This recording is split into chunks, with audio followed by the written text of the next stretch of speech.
And state your name and address for the record, and then you're good to go. Oh, okay, thank you very much. My name is Mike Davis. My address is 11936 Northwest 19th Avenue, Miami, Florida 33179. And the reason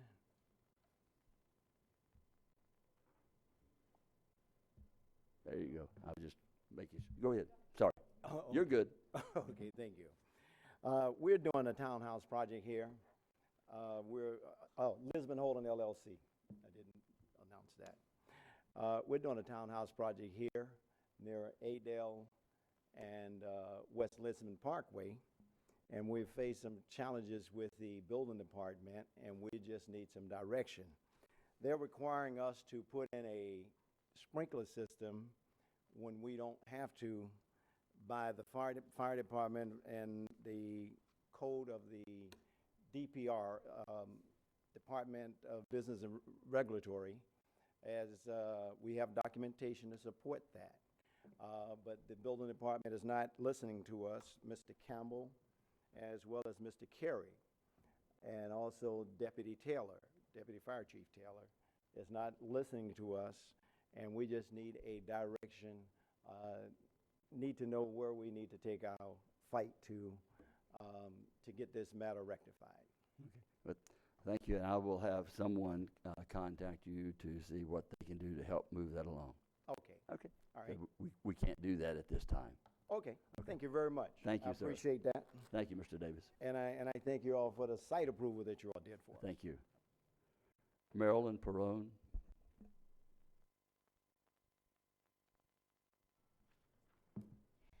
I'm Marilyn Perron. My address is 2625 Edgewater Avenue, New Smyrna Beach, 32168. And I have handouts with documentation that I'd like to have.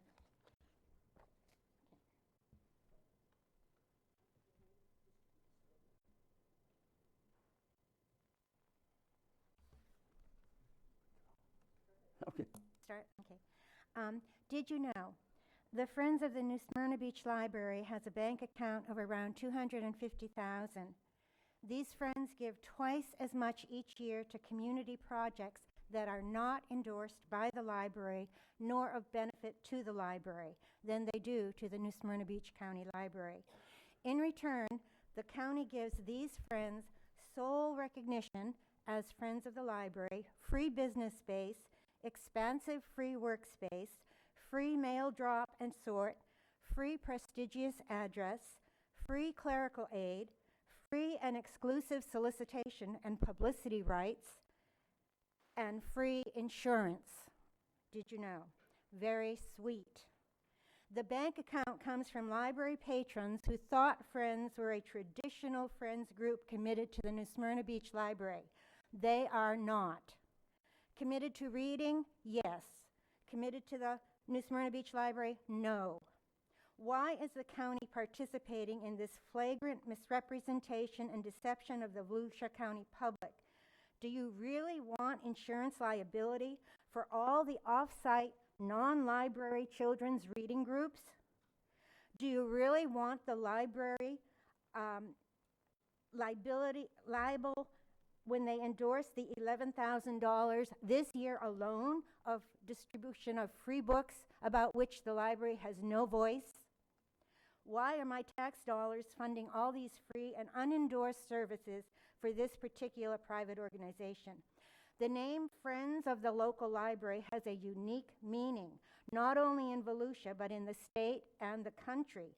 A meaning that does not include these rogue community behaviors and expenditures, no matter how worthy. Check this out with the American Library Association. Why doesn't the county library system have MOUs with its friends organizations? MOUs that are rigorous, reviewable annually, enforceable, and revocable, are quite easy and inexpensive to prepare and administrate. By endorsing this friends group, a private organization, you are preventing the New Smyrna Beach Library from getting the numerous benefits that a true friends organization could provide. Thank you.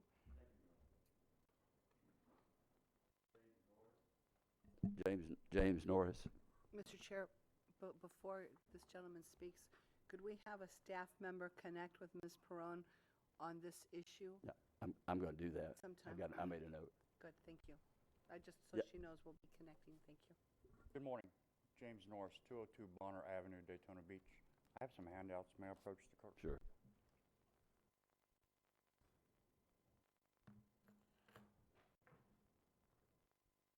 My subject today is Uber and Lyft at the airport. We all know what's going on with that, so I just want to tell you a short story. Back in February, I was sitting first in line. I'm an owner-operator out there, or in Daytona Beach. I was sitting first in line at the airport. A known Uber driver comes and picks up next to us, right in front of the ground transportation office where Officer Gary Griffin was sitting and Security Director James Ford was sitting. Now, at this time, back in February, Uber was still required to pay their fees like we do to pick up. Neither one of them made any moves to come out of the office. I went inside to ask. Officer Griffin's response was, "That's none of your concern. We're running a tab on him." I'm dumbfounded by the answer, number one. So I'll go back outside, let it go. Fast forward a week later. I'm in the same position in line. Security Director James Ford comes out and summons me in the office and tells me, and I quote, "Quit stirring the pot around here about Uber. Don't talk to anybody or other drivers about Uber. And quit talking to airport personnel about other airport personnel." Unquote. I can't believe he even tried to say that. That's like a suppression of free speech in my eyes. So, last Sunday, I go to pick up, and they want to charge me $5 to pick up this fare. Uber's out there every day picking us up 5-to-1 against us in fare ratio. They don't pay anything. Let's forget all that because Senate Bill 221 is protecting them now. It's already signed. It's already become law July, excuse me. My point is, why charge us pickup fees when Uber's not going to be enforced? You're not going to sit deputies out there and profile people while they're picking up Uber. That's the only way you can enforce it. It hasn't been enforced the last 2 years. They've been in here unchecked the last 2 years, and it's just not going to happen. So I'm asking the county council to consider waiving pickup fees for the taxi cabs. I'm just trying to get it fair for the taxi cab companies. That's all I'm trying to do. It's really not fair that operates like that. And that was my point. Okay. I thank you so much. And thank you for bringing that to our attention. Thank you. Reverend Willie Branch?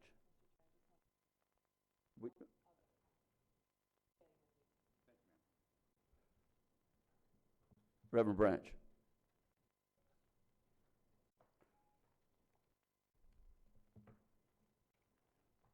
Reverend Willie Branch, 6 Cherokee Trail, Harmon Beach. I stand before you today to let you know this is a testimony of my life. 25 years ago, I woke up and the address on my driver's license did not reflect where I actually laid my head down, where I was homeless. I was a pastor of a church, but I had something that these people here in our area didn't have. I had friends who took up and took care of me during that whole year of homelessness. So I implore you to do whatever is necessary to get these people shelter. The Bible says Cain killed his brother Abel. And the Lord asked him a question, "Where's your brother?" Cain, being smart, said, "Am I my brother's keeper?" With the answer that, "Hell yeah, yes you are. We are indeed our brother's keepers. And it behooves you not to do what's necessary to give these people a decent place to lay their heads down, get some counseling, medical attention, and maybe a fresh start that I was given 25 years ago. People who love me helped me get food stamps, helped me get a job. let's do the same for these other folk that's out there. In your spare time, look in the 25th chapter of Matthew, starting in the 31st verse, and decide for yourself whether you're one of the sheep or one of the goats. Have a nice day. Thank you, Reverend Branch. Maggie LeMay.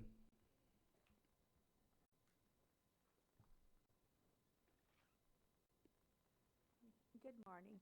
I'm Maggie LeMay, and my address is 3558D Forest Branch Drive in Port Orange, Florida.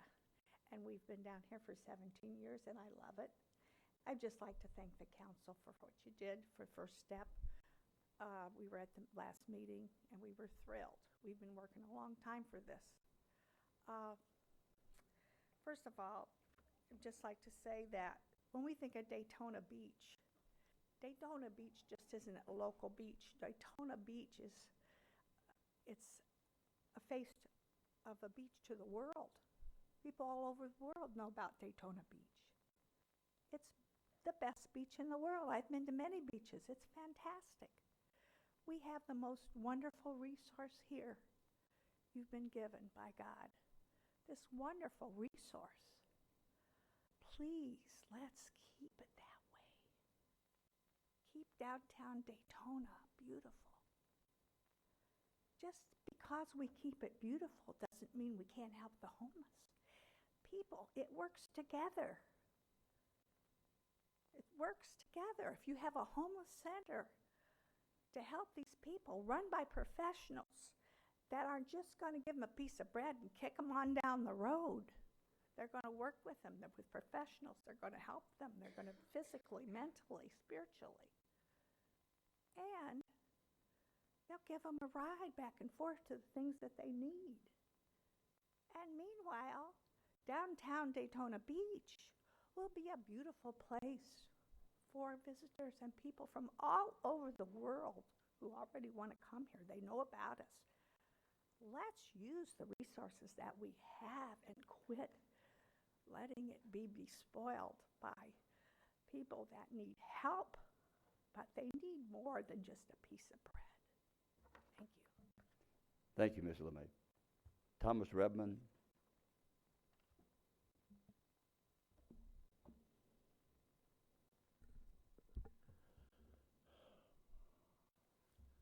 Good morning. I know everybody knows who I am, Thomas Redmond, 1867 Shannon Street in Palm Bay, Florida, temporarily.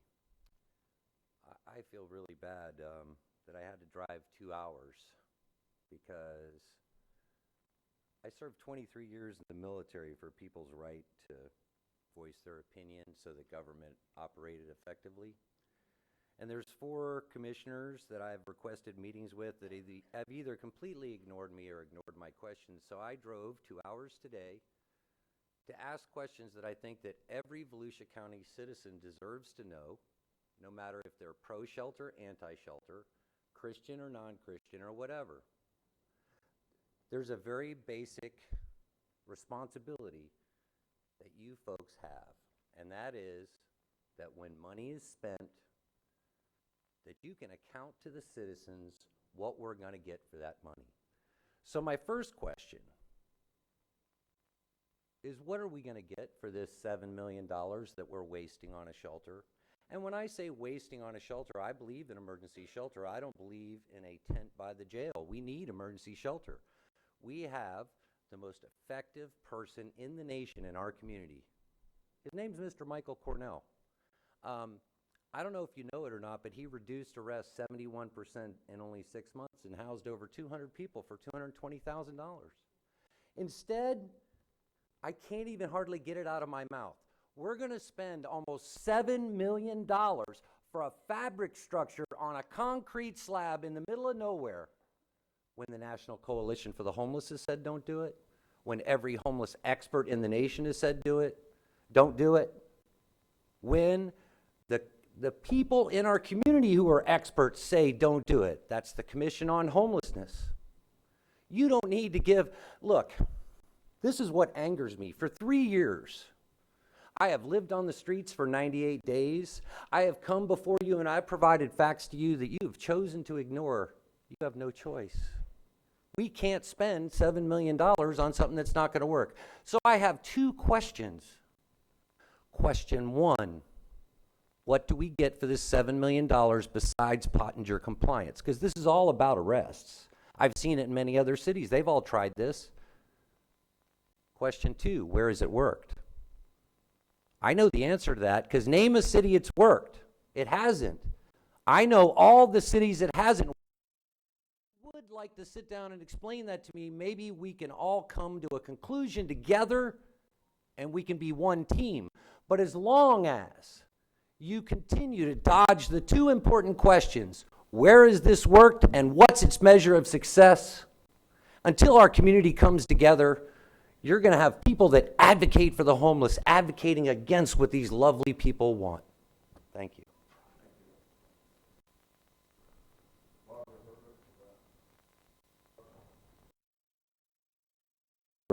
Barbara?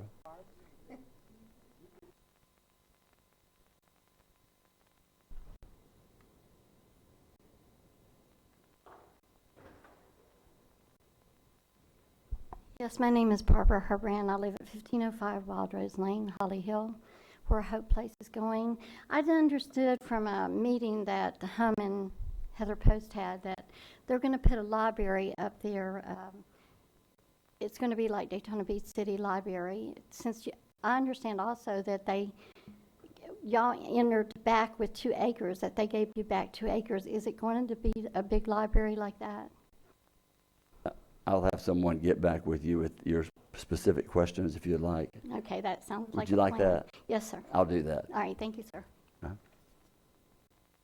You did not leave a phone number. You put your phone number on there. We'll make sure someone can explain that to you. If there's no one else, pardon? No, sir, That it? nobody else. That will conclude our public participation. We'll see you back here at 10 o'clock.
We're going to have a 1-minute countdown.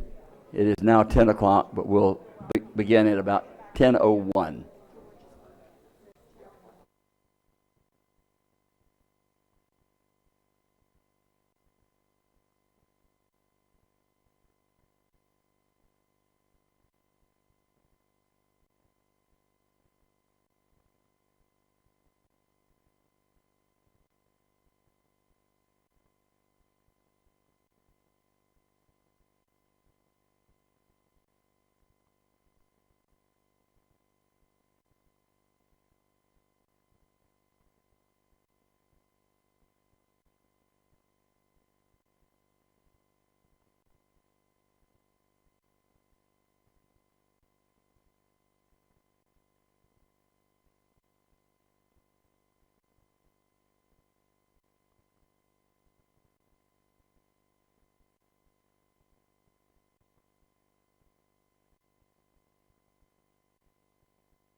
Okay, what I was trying to look at was to see how much I know the state. Mr. Chair, we're live now.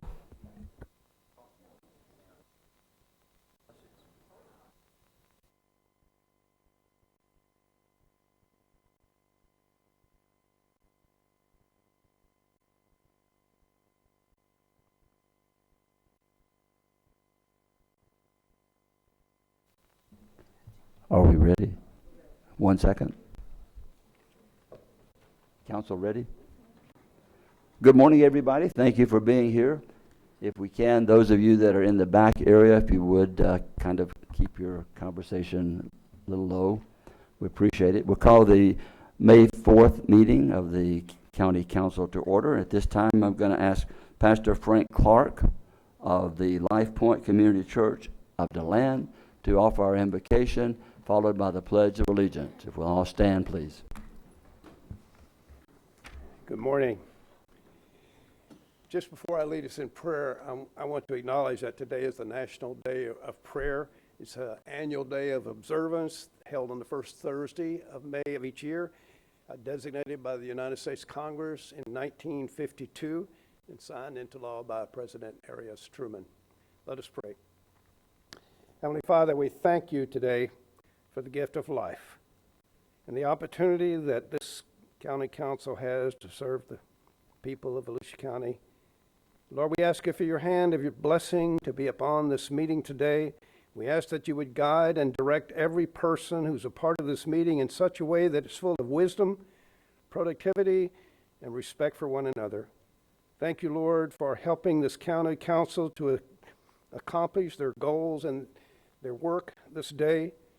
Father, renew all of us with the strength of your presence and the joy of helping to build a community that's worthy of all who live in Volusia County. We ask this as your sons and daughters, confidence in your goodness, your love, your mercy, and your grace. We pray this in the all-powerful, almighty name of our Lord. Amen. I pledge allegiance to the flag of the United States of America and to the republic for which it stands, one nation, under God, indivisible, with liberty and justice for all.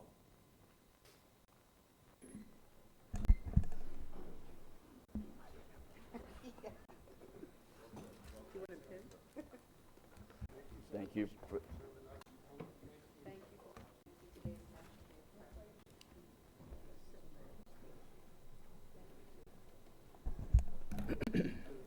Thank you. That would have been a good thing. Thank you. May we have the roll call, please? Yes, sir. Mr. Lowry? Here. Mr. Patterson? Here. Ms. Post? Here. Ms. Wheeler? Here. Ms. Cusack? Ms. Denny's? Here. And Mr. Kelly, Here. all present. Thank you. At this time, is there anyone who would like to comment or pull any item on the consent agenda? I would. Mr. Patterson, Oh, sorry. Go ahead. No, Go ahead. I was just gonna make a motion. Okay. Ms. Post. Let's see. Item U, I would like to discuss. You would like to make a comment? Yes. Okay.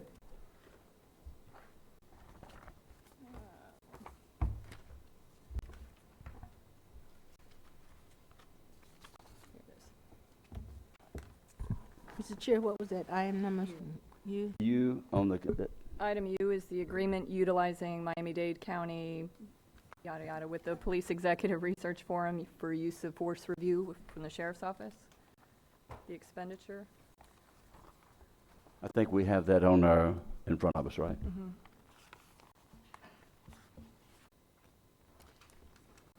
Okay. So, in seeing this on the agenda, it concerned me in the fact that it was the use of force review for past review. And so I talked to staff about it, and I have asked Sheriff Chitwood to come and to actually speak about it, to address any concerns. I've had many calls on this, and I want to ensure that it is understood exactly what this is and exactly what the expenditure of $92,000 is for.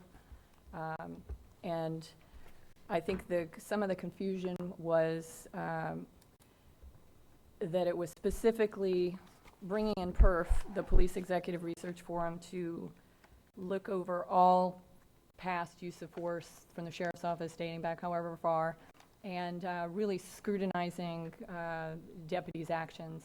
And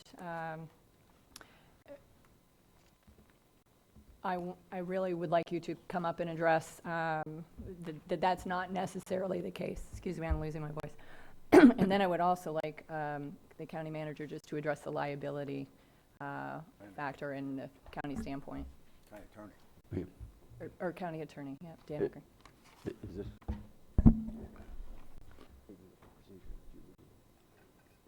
Mr. Chair, can we go ahead and take? Yeah, that's are what we I gonna was. take up that, or make a motion to approve She does, everything? she says she didn't want to pull it, I understand. She wanted to comment. And a comment and pulling it is where, if you want discussion from others. No, I'm sorry, I actually talked with staff about pulling it. I'm sorry. I wanted to pull, to. Okay, so, Mr. Patterson, you have a motion, Mr. Patterson? Yeah, Mr. Chair, I move approval of all the consent agenda items except for item U. Second. Motion made by Mr. Patterson, seconded by Ms. Dennis. Is there any discussion? All in favor, say aye. Aye. Those opposed, like sign. Motion carries. Now, Ms. Post, that's normally the way that I would have done it. I just was making sure that that was in proper. Okay. Now then, But he was Sheriff still Chitwood. looking at me, so.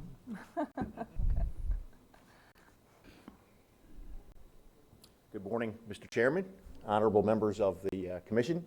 The first thing is the expenditure of the $92,000 is drug forfeiture money. It is not tax dollars that are being invested in this program. Police Executive Research Forum is currently in Miami-Dade. They are in North Miami, the city of North Miami.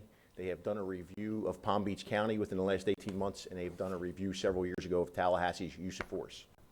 Commissioner, Councilwoman Post's concerns are valid. People feel that we are going to go back, scrutinize the action of deputies, scrutinize the actions of past incidents. That's not what this is. This is an overview of our use of force policy. It's our overview of our culture, our policy, our practices, and our procedure, and where do we go forward. As we all know, nothing undermines public confidence and community relations, can do any more damage than the use of deadly force. And it is important that we make sure that our training, our tactics, our equipment, and our policy and procedures are up to national standards. And that's what we're asking PERF to do.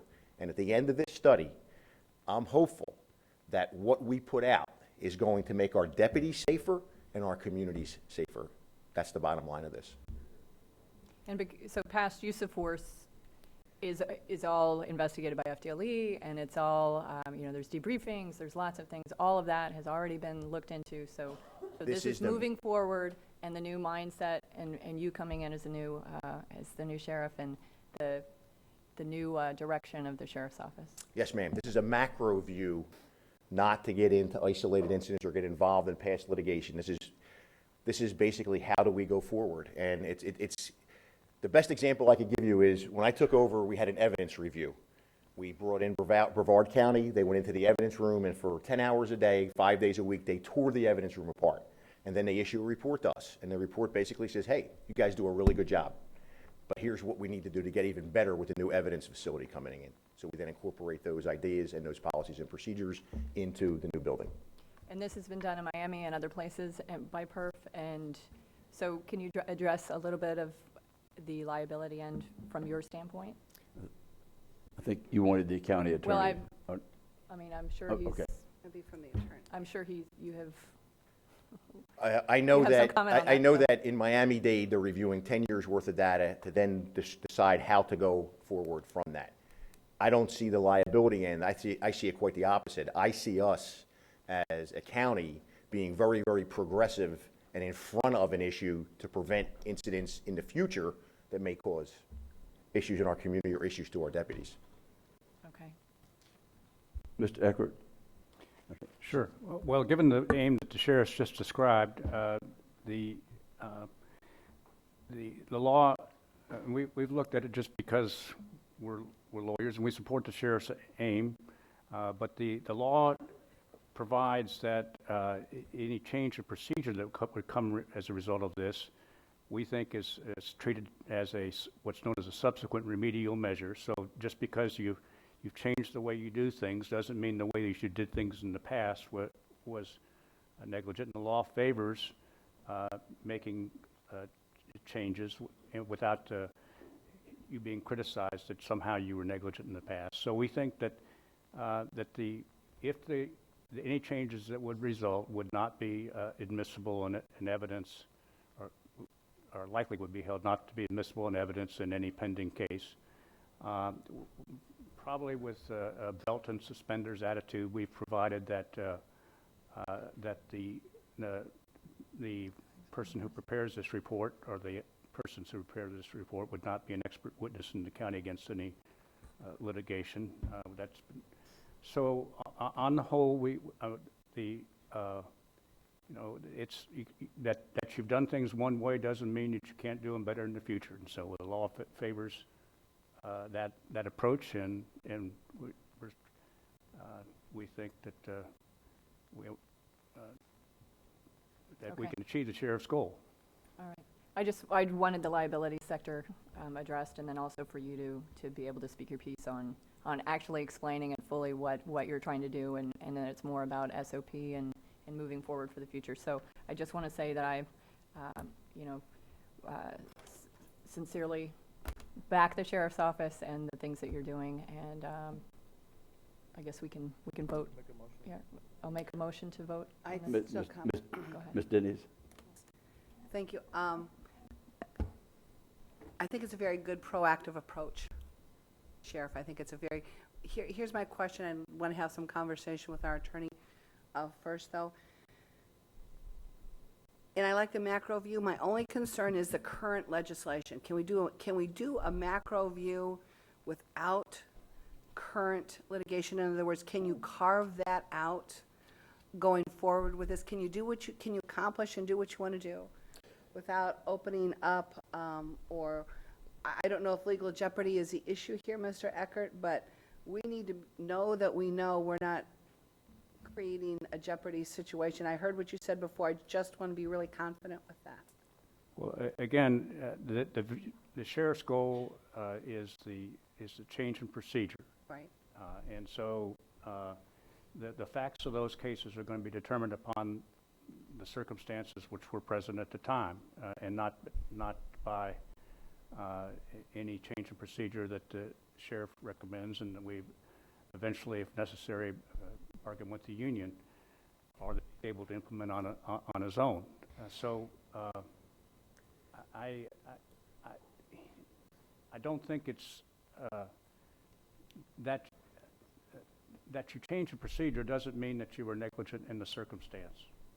So I think we're safe in proceeding.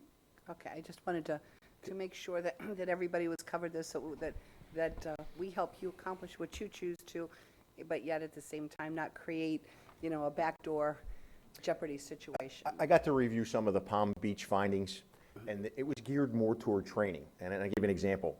These are hypothetical numbers. We may spend 80 hours in firearms training and maybe only spend 2 to 4 hours in de-escalation, CIT training. So the report would recommend boost that number up to match that. It may discuss maybe we need to get different type of equipment, it's different kind of mace.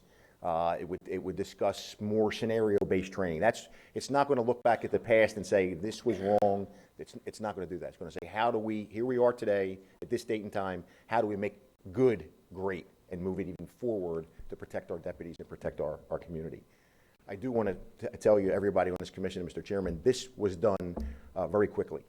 The staff did a tremendous job putting this contract together, researching it legally, and getting it up in front of you so that we can try to get a report by early 2018 and start implementing what we want to implement.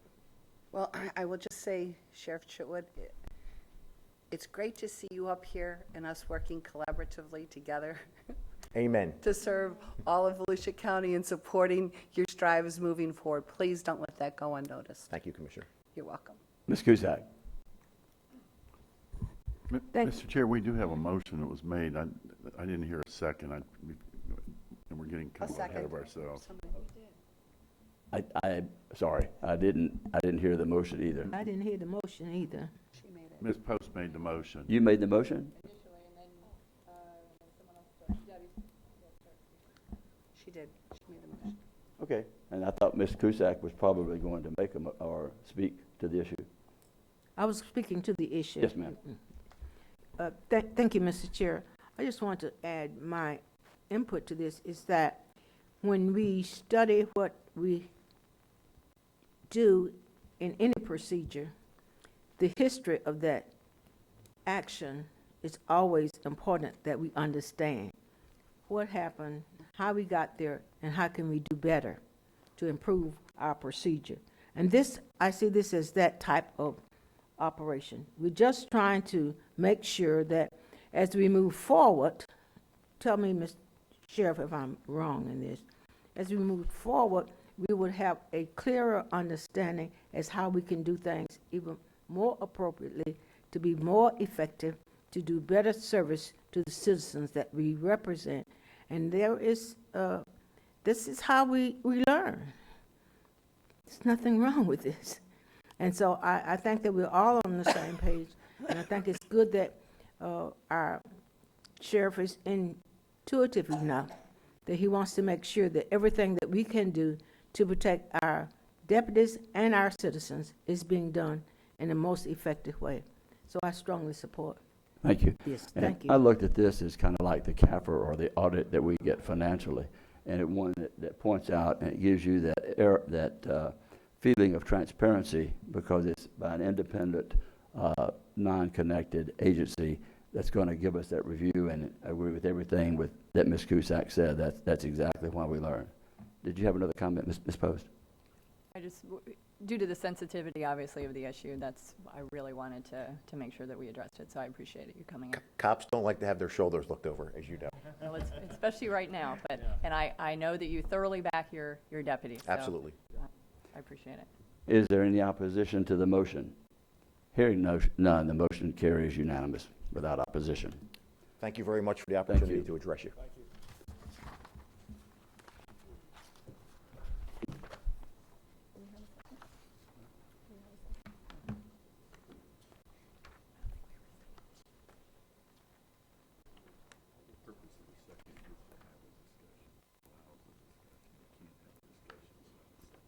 We now move to item 1, and this is Item 2, Mr. Chair. Sorry, that's what I meant.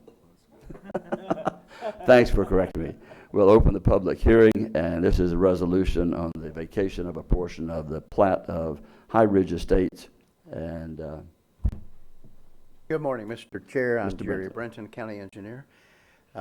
Before you is a petition to vacate an unopened 30-foot wide right-of-way.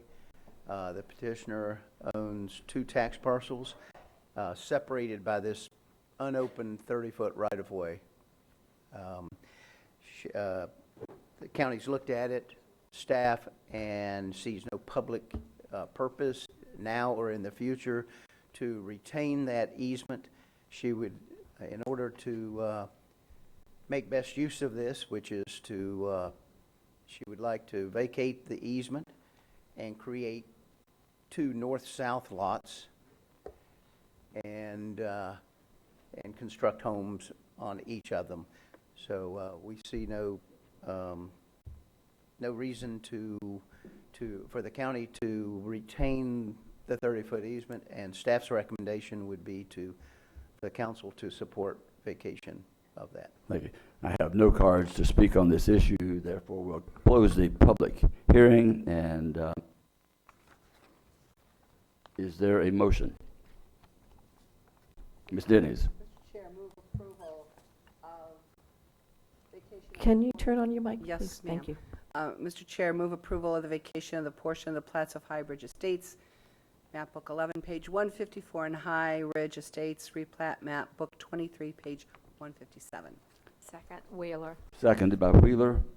Is there any discussion? Any opposition to the motion? Hearing no opposition, the motion passes without opposition. Thank you, Mr. Brenton. We'll move to item 3. The public hearing is now open. We'll have a staff report.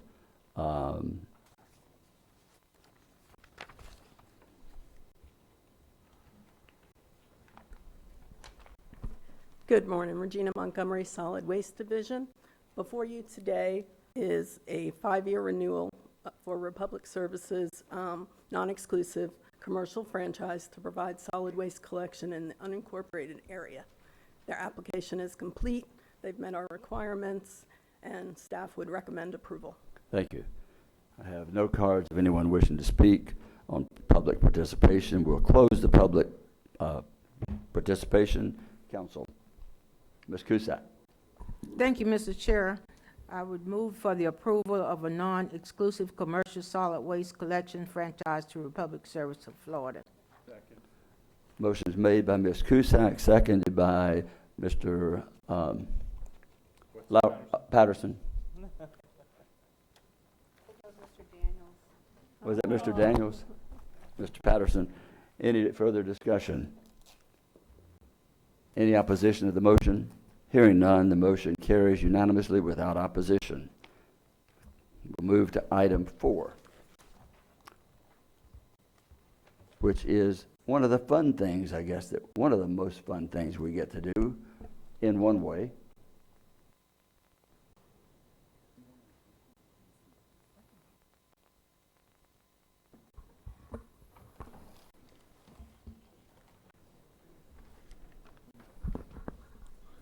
Good morning, Mr. Chairman, members of the council. This is a sad but happy day for some.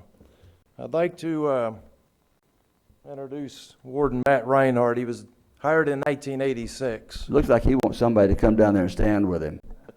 Family? All the come on, this doesn't happen but once in his life. So, you know, this is the first time he's retiring, and the first time only happens once. We have Warden Reinhardt, his wife, his daughter, and stepson joining us today on this remarkable event. Warden Reinhardt joined us in November 1986 and is the longest standing correctional officer we have in the Division of Corrections. He's the only officer that we have that actually worked in the original jail here in DeLand. Matt began his career, as I said, in 1986 as a correctional officer trainee, and ultimately ended up in being promoted to warden in 2013, where he was at upon his retirement date of March 31st. Matt was instrumental in many ways to include implementation of the jail management system, which we still use today. He is truly the godfather of the jail. He's the go-to guy.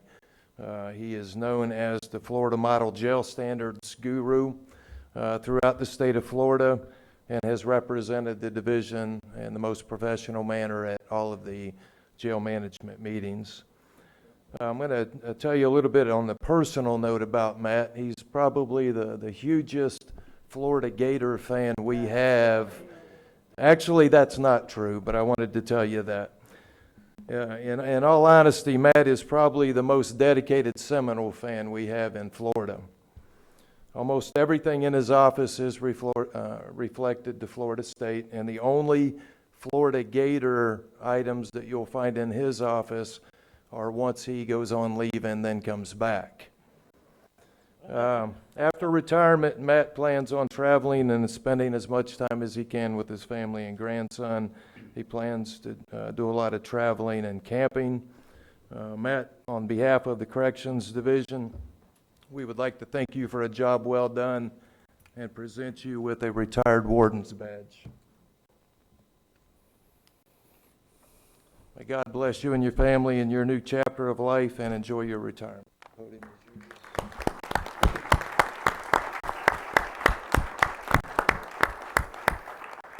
Thank you very much. I thought about what I'd say if I got this opportunity, and I'm at a loss of words. You put me in a cell block full of inmates. Let me let you think about that. Okay. And we'll go to George. George may help you think of something else to say. Well, I was just going to add to Director Flowers' comments that thank you for your service and what a pioneer you've been. And just also to point out to everyone that corrections is a critical area that we have. You run a division on the ground, boots on the ground out there in those facilities with over 300 officers, and at any given time over 1,500 people and over 25,000 guests a year that go through there. And the work you do in leading those men out there and women who do that job, and medical team and everything that's involved, all the thousands of meals that have to give out. The warden is where a lot of the buck stops, and I really appreciate the work you've done 24/7, and I'm very happy that you get to enjoy some retirement. So thank you. Congratulations. Thank you. There we go. Thank you. As I said, you put me in a cell block full of inmates, and I have no problem talking. This is certainly a little different environment. More similar than you think. I absolutely could not have done it without the support and love of my family.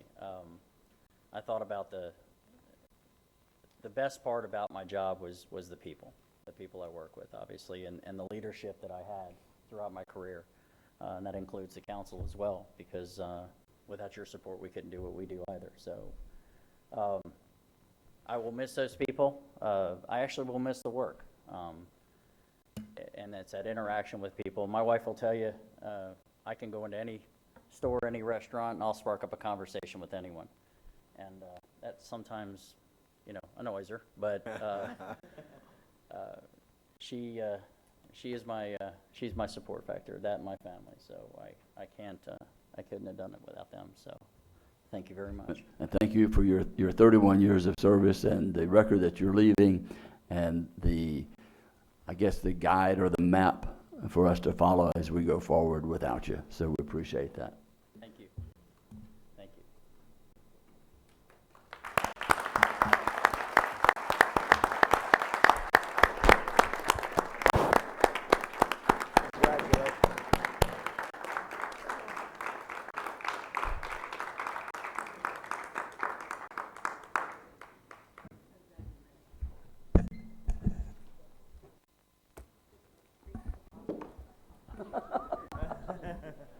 Congratulations.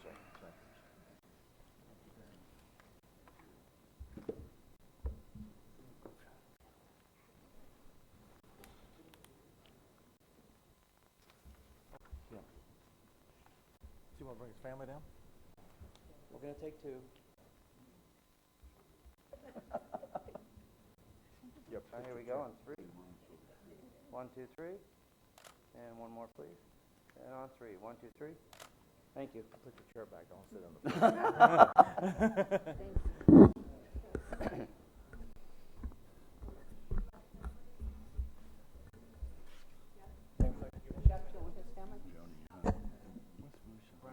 He got several the other way, but whichever.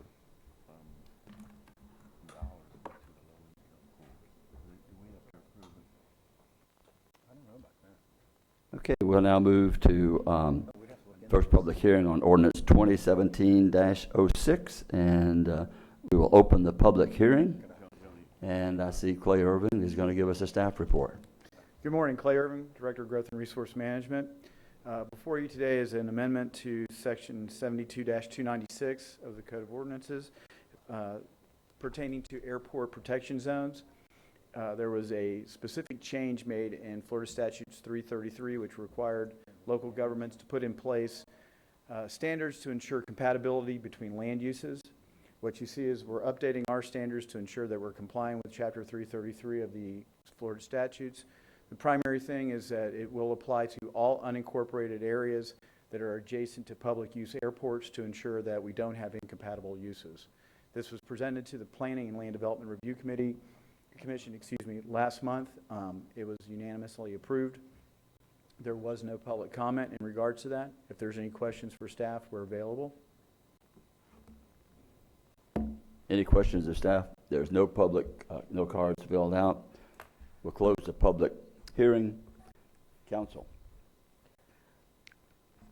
Ms. Denny's. Mr. Chair, move approval of ordinance 2017-06. Ms. Denny's? Go ahead.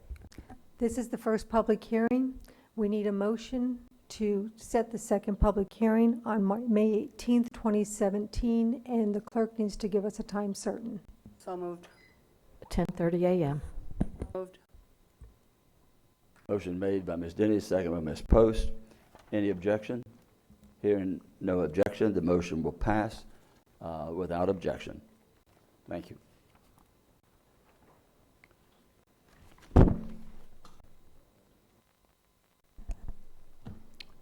We now have a presentation on the economic development, and I see Rick Carl standing up. I see George first, and then I guess. I see Rob. Rob, sorry. I don't guess I see George.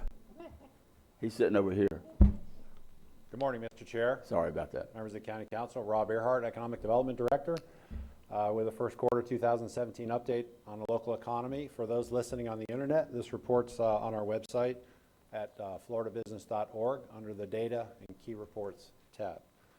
So moving to the first slide, some of these numbers may look familiar to you. In February, we showed a series of slides that talked about annual average wage in Volusia County overall and for 10 specific super sector industries. You see those listed here across the bottom, and using the wage scale on the right side of the slide, the diamonds represent excuse me, the 2015 data point for each of those industries. So with that as a refresher, we thought it would be interesting to contrast that with employment for those same industries. And so the blue columns represent October 2015 employment data for these industries. And interestingly enough, if you draw a line down the middle of the slide, top to bottom, separated between professional and business services and construction industries, 51% of the employment in the local economy is to the right, and 49% is to the left. So I think the conclusion here just reinforces what we said in February, that if our one of our objectives is to raise the annual average wage in Volusia County, then we need to continue to concentrate our efforts in these industries on the left side of the slide. And in fact, Team Volusia's targeted industries do just that, and our efforts locally in business expansion with our counterparts at the city focus in those same areas.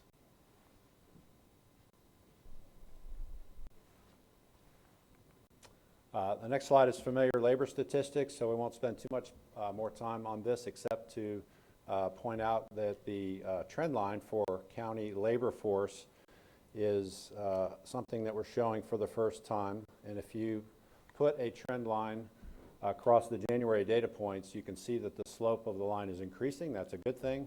but in particular, between for January of 2014 to January of 15, the increase was approximately 3,000 in the size of the labor force. That same increase between January of 2015 and 16. The great news is that between January of 2016 and 17, the increase is 6,000. So we're basically doubled the year over the year increase for the size of our labor force. So that portends well for our local businesses that have jobs and are looking for qualified employees. And by contrast, you can see the actual employment increases track similarly. The positive things happening for our local businesses and the jobs that they have to offer. I'll move to the permit data. You can see for residential new construction permits, pretty consistent performance in the first quarter as compared to 3 of the last 4 quarters. And the increases continue in DeLand and in the New Smyrna area, and unincorporated Volusia was pretty strong this time as well, both on the west side of the county and on the east side of the county. Not as consistent for commercial new construction permits. However, I'll remind you that over the past several months, you have voted to approve local financial support to a number of companies who have applied to the state's Qualified Targeted Industry Tax Refund Program. So that not only brings jobs, but it brings capital investment.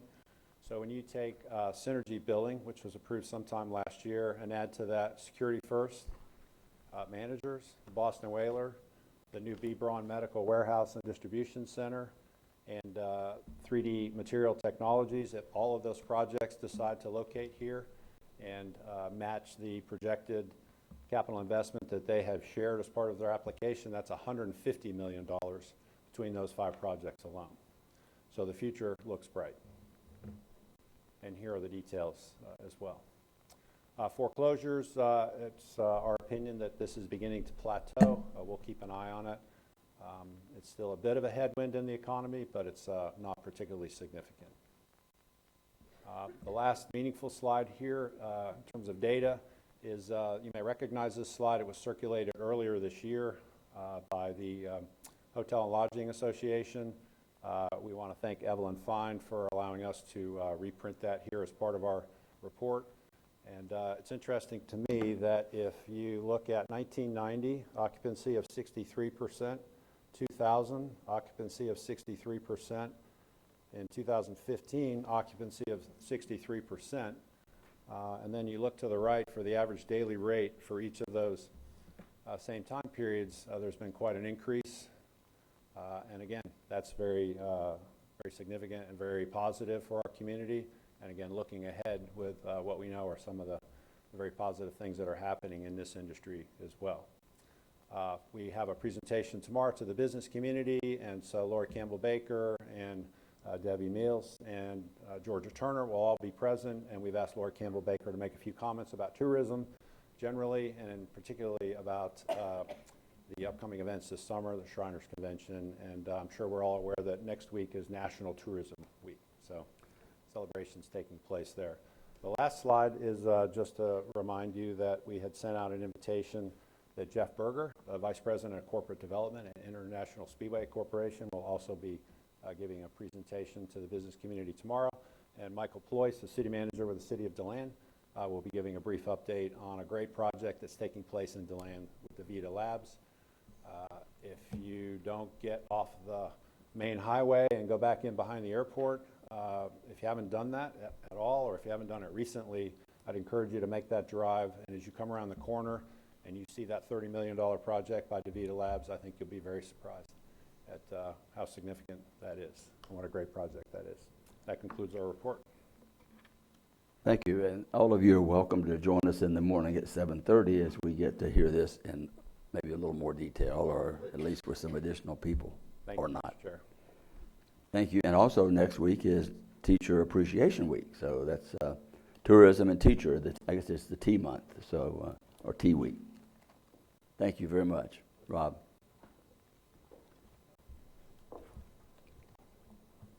Joanne Magley.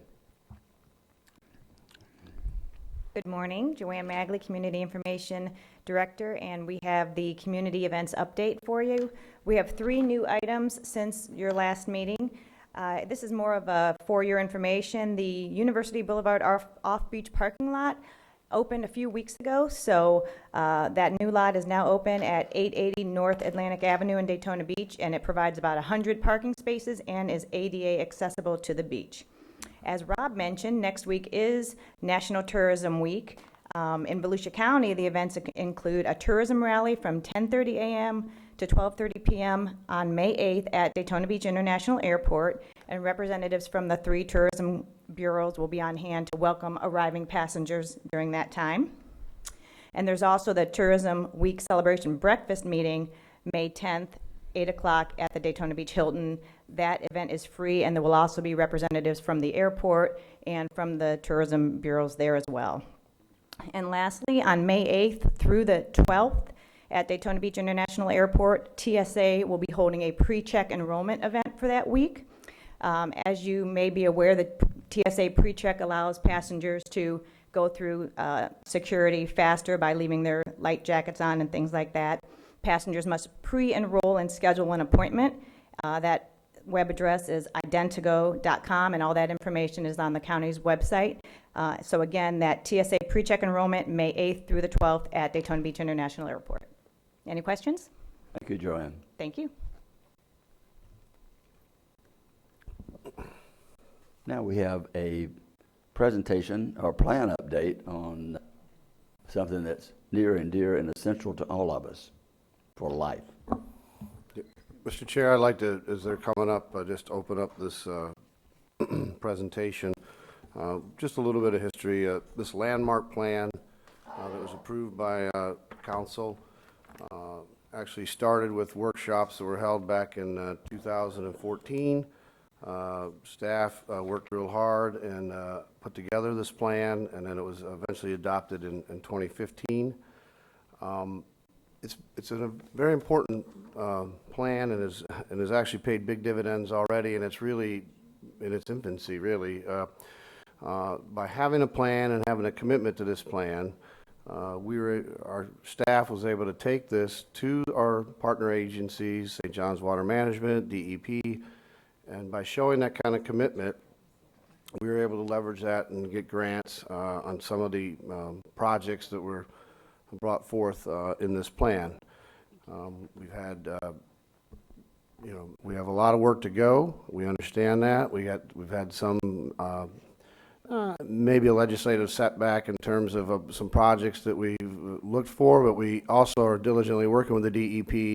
And again, they've come to us because we have these type of plans to help us come up with a list of projects, much like they do in a transportation world, where there'll be a large county list, both cities and counties, and that the state can do a little bit better job of providing funding on a consistent basis. So we've been working with Drew Bartlett, who is the Deputy Director of the DEP, and again, our staff has taken the lead in helping assemble that information. And it's both an east side and west side effort. And last thing I just want to say as I get into this is, there's a lot about septic tanks, but stormwater is also a part of that. We're going to hear from Judy Grimm, our stormwater director, as well. And as some of these things go forward, it is a multiple prong approach, and stormwater is something that this county again had the foresight to adopt a utility and have money for that.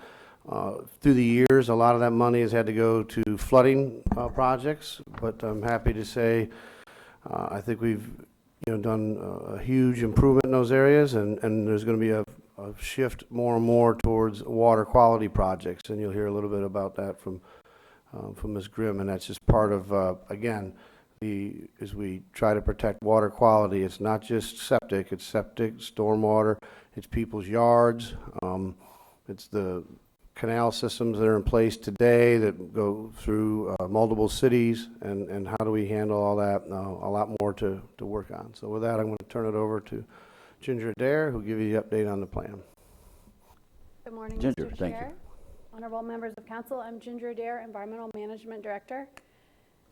So George really started us out on the right foot. I just want to give you a little bit of history. A lot of you were here when we did this, but some are new. So back in 2014, we had a fabulous workshop at the Ocean Center. We invited all of the cities to come and talk about the projects they have going on. It was a really collaborative effort. And then out of that, the council adopted a resolution in September of 2014 that basically set forth goals to improve water quality and to work with partners in that effort. And in February of 2015, it resulted in the adoption of our water quality plan. And we handed this out to everyone at the last council meeting. So it was the original 2015 plan that we handed out last meeting. For those of you that didn't already have it, excuse me, I'm fighting a bug, so I apologize. So in that plan, I had identified 4 primary ways to improve water quality. George talked about septic tanks, stormwater, wastewater plant discharges, and then the idea that what every person does on their lawn or in their life affects water quality. And so we talked about meaningful education and developing partnerships to move that forward. So what we've provided, in the original plan, we had this 4-page matrix that really took those main goals and identified action steps. And on pages 8-2 through 8-5 of your agenda, you'll see an updated version of that matrix. And to make it easier for you to see the changes, we used strike through in places where we deleted text, and then all of the new text is in red font so that you could tell what was updated from that original version. I didn't really plan on going through this in any real detail, but if there's anything that is specifically that we want to talk about, we're prepared to do that today. What we thought we would do is identify some of the successes that we've had since the adoption of the plan, and then we'll talk a little bit about things that have happened since we did this plan that we either maybe didn't anticipate or became bigger deals than we thought. And so first, what I'm going to do is turn it over to Judy Grimm. She's our Road and Bridge Director, and she's going to talk about one of the projects that she's had some success with. Judy. Good morning. I want to talk a little bit about the reasonable assurance plan for Mosquito Lagoon. At the 2014 Water Quality Workshop, the County Council identified Mosquito Lagoon as being one of its priority water bodies. I don't know if you saw the newspaper today, but at least today it's doing pretty good. And the council wants to keep it that way or even make improvements to it. The council at the 2014 workshop, identified, like I said, the Mosquito Lagoon as being a priority. At that time, it did not have a total maximum daily load identified by Department of Environmental Protection. Apologize for all of the acronyms. But TMDL is a regulatory process that DEP uses for impaired water bodies. The council did not want to wait for that process for Mosquito Lagoon and the chance that it would continue to decline. They wanted to get ahead of that regulatory process, and in order to do that, they directed staff to prepare a reasonable assurance plan, and that's listed as a RAP. And that process allows stakeholders to move forward in a water body that does not have a TMDL already established. So we are underway with that. The advantages of a reasonable assurance plan is it allows local control over the projects and activities that we could identify to improve the water quality and therefore not allow Mosquito Lagoon to decline. It also, an approved reasonable assurance plan, allows the stakeholders to qualify for grants. And as you know, these projects are very expensive, so having grant funding will allow us to implement projects to actually make improvements in Mosquito Lagoon. But a successful RAP requires, the stakeholder participation. We have several funding partners for the reasonable assurance plan. That includes Volusia County, the cities of Oak Hill, Edgewater, New Smyrna Beach, and the Florida Department of Transportation. That's who actually is funding the preparation of the plan. The Florida Department of Environmental Protection is paying for a facilitator that coordinates all of the meetings and keeps the notes and keeps the website. That's being funded by them. We also work in collaboration with Indian River Lagoon Council, St. John's River Water Management District, and other agencies that are interested in this process. I need one more. Do I push the button? Okay, thank you. In January of 2016, we approved a joint participation agreement that set forth the funding partners. That, like I mentioned, this shows you the amount of money that each agency is paying for the preparation of the plan. This was based on the acreage, basically the surface acreage of each entity is how we developed this cost. In February of 2016, we approved the contract with Jones Edmonds to actually prepare the plan. We recognize it's a 2-year process. We're basically a little over a year into the process. We have completed the pollutant source analysis, and the consultant has prepared a draft report. That's under review. Next month in June, we plan to start an evaluation of the different alternatives, and that process will look at, what our target water quality, goal is, and what projects can meet that goal.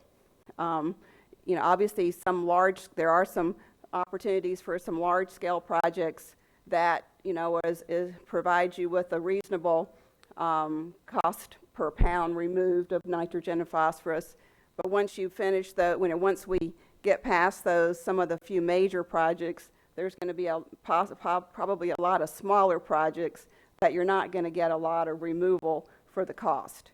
And so we'll have to evaluate that as the stakeholder group and determine, how we move forward. The project currently is on schedule to be completed in that 2-year time frame. I say currently because we always end up running into some obstacles, but right now we're on schedule to be completed in March of next year. And that's pretty much my update. As with any of these, projects, if there's some interest in some additional information, we can certainly, go into some more detail, but I just wanted to give you an update and let you know that we're all working really well together and the project is moving forward, and it's been some surprising results. But at some point, we'll be sharing that with you. But at this time, I'm going to turn it over to Mike Ulrich, our Utilities Director. Thank you, Judy. Morning, Mr. Chair, council members. Mike Ulrich, Water Resources and Utilities Director.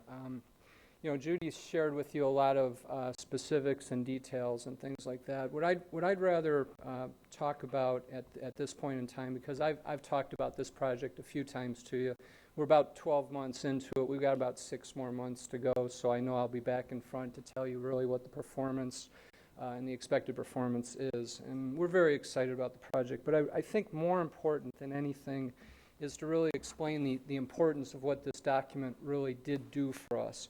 The benefits of the project are on the left-hand side, but this was a key communication tool to our local governments, to our water management district, to the FDEP, as to really, we have a plan. We don't have a funded plan necessarily, but we're starting with a plan. Now we're going to try to find our partners. And I think that's really the most critical part about that. This plan helped us form a vital partnership with the logos on the right-hand side there, the FDEP, the St. John's River Water Management District, to the tune of about $7.5 million of their combined funding toward this $12.1 million construction project. And so, like I said, I'll be happy to talk to you about all the great parts about what this project's going to do in the future, but I really wanted to emphasize what this plan really has meant. We commonly, and perhaps some of you have heard this humorous quote that whiskey's for drinking and water's for fighting over. And, that may have in fact been the case 100 years ago. But in a state that's growing like we're growing, and the environmental challenges that all of us face as a state, as a whole, that no longer really applies. Whiskey may still be for drinking, but water is for collaborating over. And that's really what I think we need to keep in contact. And this slide here demonstrates 7 examples of collaboration with local governments as well as our water management district and the DEP. toward projects that we've managed as a utility to leverage toward bigger projects of greater gain. And Mr. Mayor, I apologize. It looks like we spelled the land wrong again. I wanted to. I saw that earlier, and I said, "Uh-oh." So my apologies. We got it right once, but yeah. So I noticed that early on. So yeah, that's right.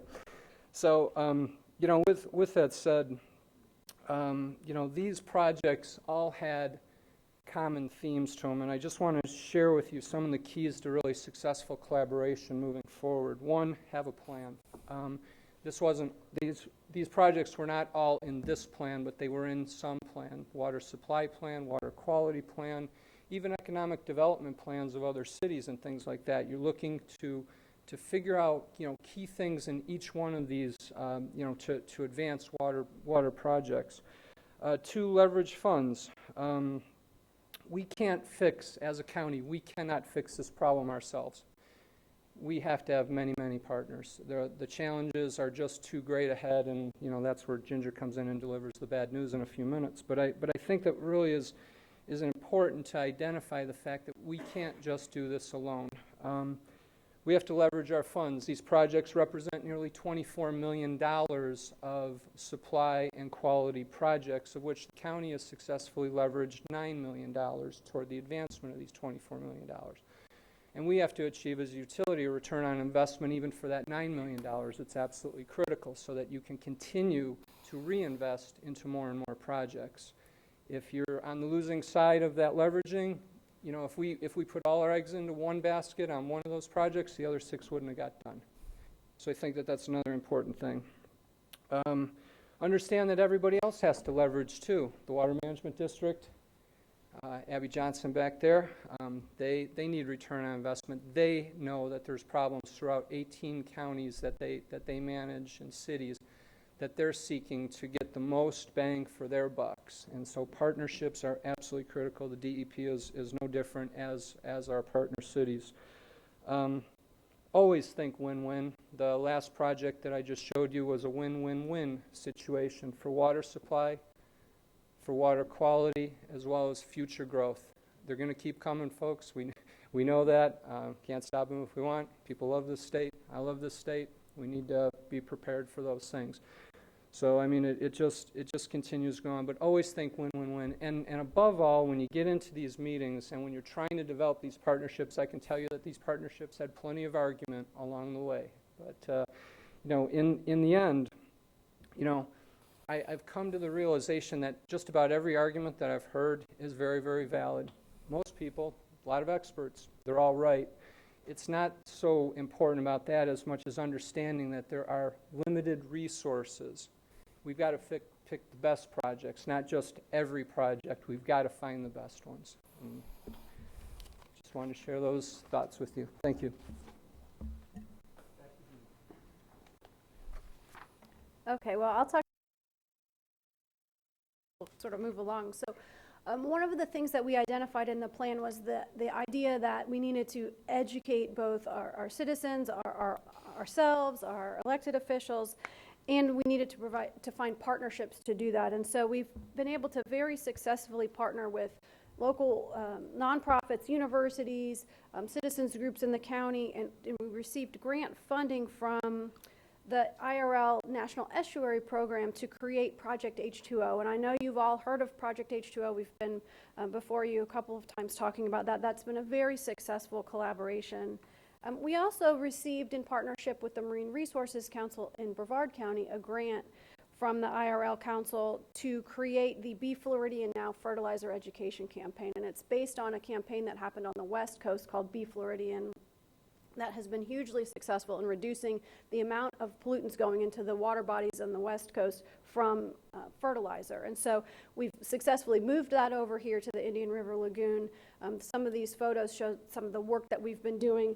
One of the things that is what we're hoping will have the most benefits is working with retailers, because as you probably know, we as a county are prohibited by state statute from regulating the sale of fertilizer. So while we have ordinance that talks about what you can apply, you can buy whatever you want.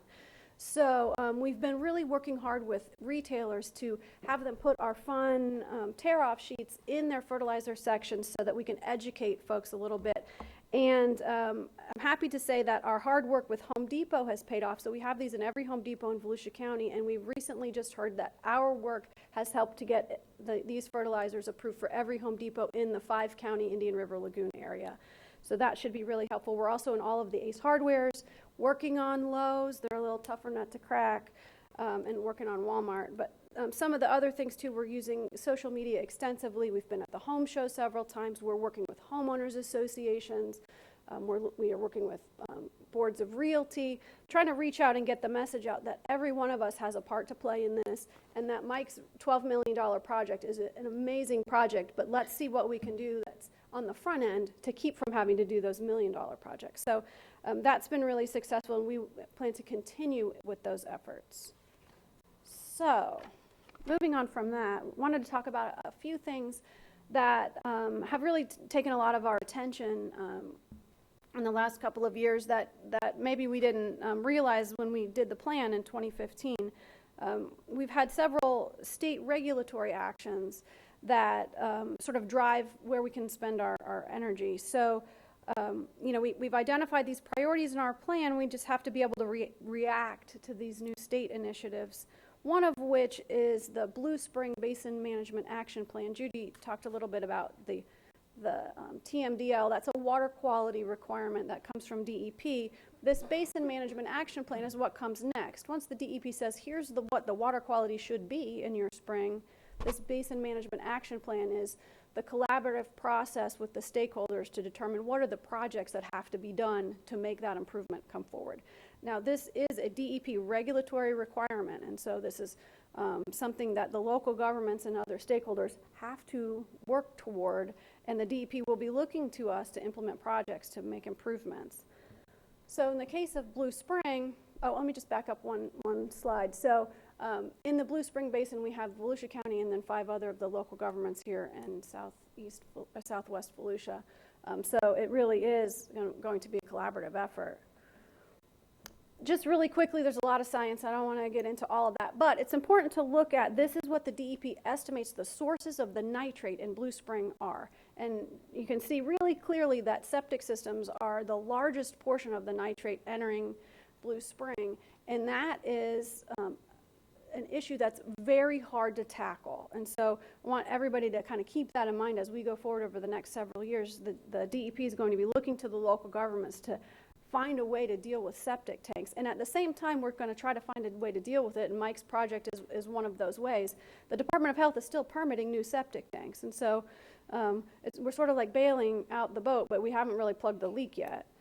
The other big part of that pie is urban fertilizer, and so our education efforts are going to be critical in reducing the nitrogen inputs from fertilizer. We need to find ways to create behavior change, and I have this in my own house. My husband likes to fertilize, and so we're educating even just at home. But so some of the strategies that the DEP is looking for in terms of reducing these inputs, septic tank remediation plan, that's going to be a big thing. The plant upgrade that Mike's working on will really be an improvement in that area, local fertilizer ordinance, and then an education campaign. So another thing that has happened is the adoption of the Florida Springs and Aquifer Protection Act in 2016, and so that's a new state law that designates Blue Spring, Gemini Springs, and DeLeon Spring as outstanding Florida springs. And with that designation came some regulatory requirements, and one of that is that the minimum flow and level for each of those springs has to be identified by the Water Management District by July of this year. So the minimum flow is basically a water quantity issue. That's how much water should be coming out of the springs in order to protect the natural resources of that spring in the downstream area. In fact, the public comments for the Gemini Spring minimum flow are due today to the district. And this is a really fast track. In prior ones, we've had long periods of public comment. We've had lots of input. These are moving fast because of this state regulatory requirement. And right on the heels of that will be the development of the water quality targets, those TMDLs. And for Springs, it's always going to be nitrate is the pollutant of concern. And the TMDLs for DeLeon Spring and Gemini Springs were just released. In fact, I just saw them this week. And Blue Spring, they're saying 83% reduction in nitrogen and nitrate. DeLeon 56, Gemini 74. So we're talking about lots and lots of projects that will have to be looked at to try to bring those numbers down. And then just a couple of other things that we've all been working on and that you're aware of primarily. So the League of Cities Water Compact, that's something that we've all been involved in recently. And in December of 2016, the council adopted a resolution in support of that compact, and there have been several public meetings. And the idea there is that these water issues are really going to have to bring together cities and the county and on these regional solutions. And so those meetings, I believe, will be ongoing and should be very productive. And then another thing I just wanted to point out is that in support of this idea that we're going to have to provide education, in March, we applied for a $250,000 state grant to do an education campaign in partnership with the cities of DeLand, Lake Helen, and Orange City. And we're still really hoping that the other Blue Springs, Springshed cities will join in with us. But that would be a really big education campaign that could move us forward. And we've talked about the last two on that slide. So with that, just say that we're all here available if you have any questions for us. Thank you very much. Dr. Lowry. Thank you. On the chart of the pie chart that was about 2 pages back, how do they determine, I don't know if you know the answer to this or not, I'm just asking out of curiosity, how do they determine or how can they know exactly how much comes from a septic system versus how much comes from a fertilizer or, Well, it's based primarily on modeling, and the state has what they call a nitrogen source inventory and loading tool, and it's a hydrologic model that identifies, they look at how many septic tanks do we have, how many yards do we have, homeowner yards where people are likely applying fertilizer, where are the ball fields, where are the wastewater treatment plants.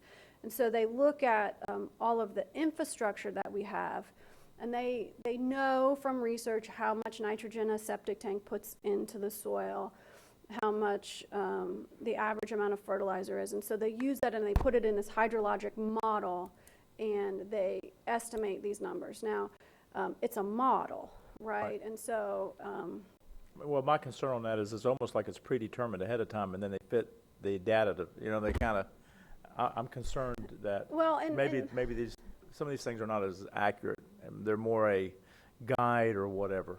They're new at doing Springs BMAPs, right? So surface water BMAPs are a little bit different because surface water, like a river, a lot of the inputs of nutrients come from stormwater. In a spring situation, it's all groundwater fed, and so it's a completely different animal. So the only thing that's coming out of the spring is what goes down into the soil. And so I wouldn't say that even the DEP would tell you that this is 100% correct, but I think that proportionally, there's a pretty good likelihood that this is the right proportion. Now, whether 514,095 pounds is the right number, I think that is probably a little too precise for the reality, right? I mean, but on a proportional scale, I would say that they're pretty confident in this chart. One second question I had was, of course, recently in my area, the Gemini Springs came out. It seemed as though, to me, that was a little, the changes that they were suggesting seemed to be a little concerning. And I wanted just to get your thoughts on that from the staff standpoint. Yes, sir. Well, the comments for the Water Management District are due today, and we've worked with the legal office and with Mike to come up with staff comments on that. And I think your concerns are shared among the staff. That minimum flow and level for Gemini Spring suggested that you could withdraw an additional 5% in the Gemini Spring Basin without harming the ecosystem there at Gemini Springs. And So our comments back to the district are primarily related to the size of the spring shed that they identified. The spring shed they identified for Gemini Springs extends 15 miles into Seminole County, which seems problematic. It also overlaps the Blue Springs spring shed, and it overlaps the Wekiva Springs spring shed. And so we're concerned about that because as a regulatory requirement, we're going to be required to do things. And to say in the Blue Springs spring shed, you're in a recovery strategy and you cannot pull any more water out of it, but in the same area that overlaps because it's in the Gemini, you can pull more water, is problematic for us. So we are going to provide those comments to the district. They have a statutory requirement to approve these MFLs by July 1st, and Yeah, I know, so it's pretty quick. we don't know how our comments will be received, but we're providing comments, and I know others in the community are also So providing the comments are, that seems a little much. Our comment is that there's not enough, there doesn't appear to be the science behind this designation, and we would encourage them to review that more closely. Okay, thank you. Ms. Dendez. Thank you. This is kind of a segue here, but you know, Volusia County, we have partnered with the Indian River Lagoon Council, the National Estuary Program, and we have our meetings in Sebastian once a month. And just like we're talking here about leveraging and partnering and regional thinking, Volusia, and we've done this council's come about because literally South Florida and Miami and western part of the state is getting the lion's share of the grants.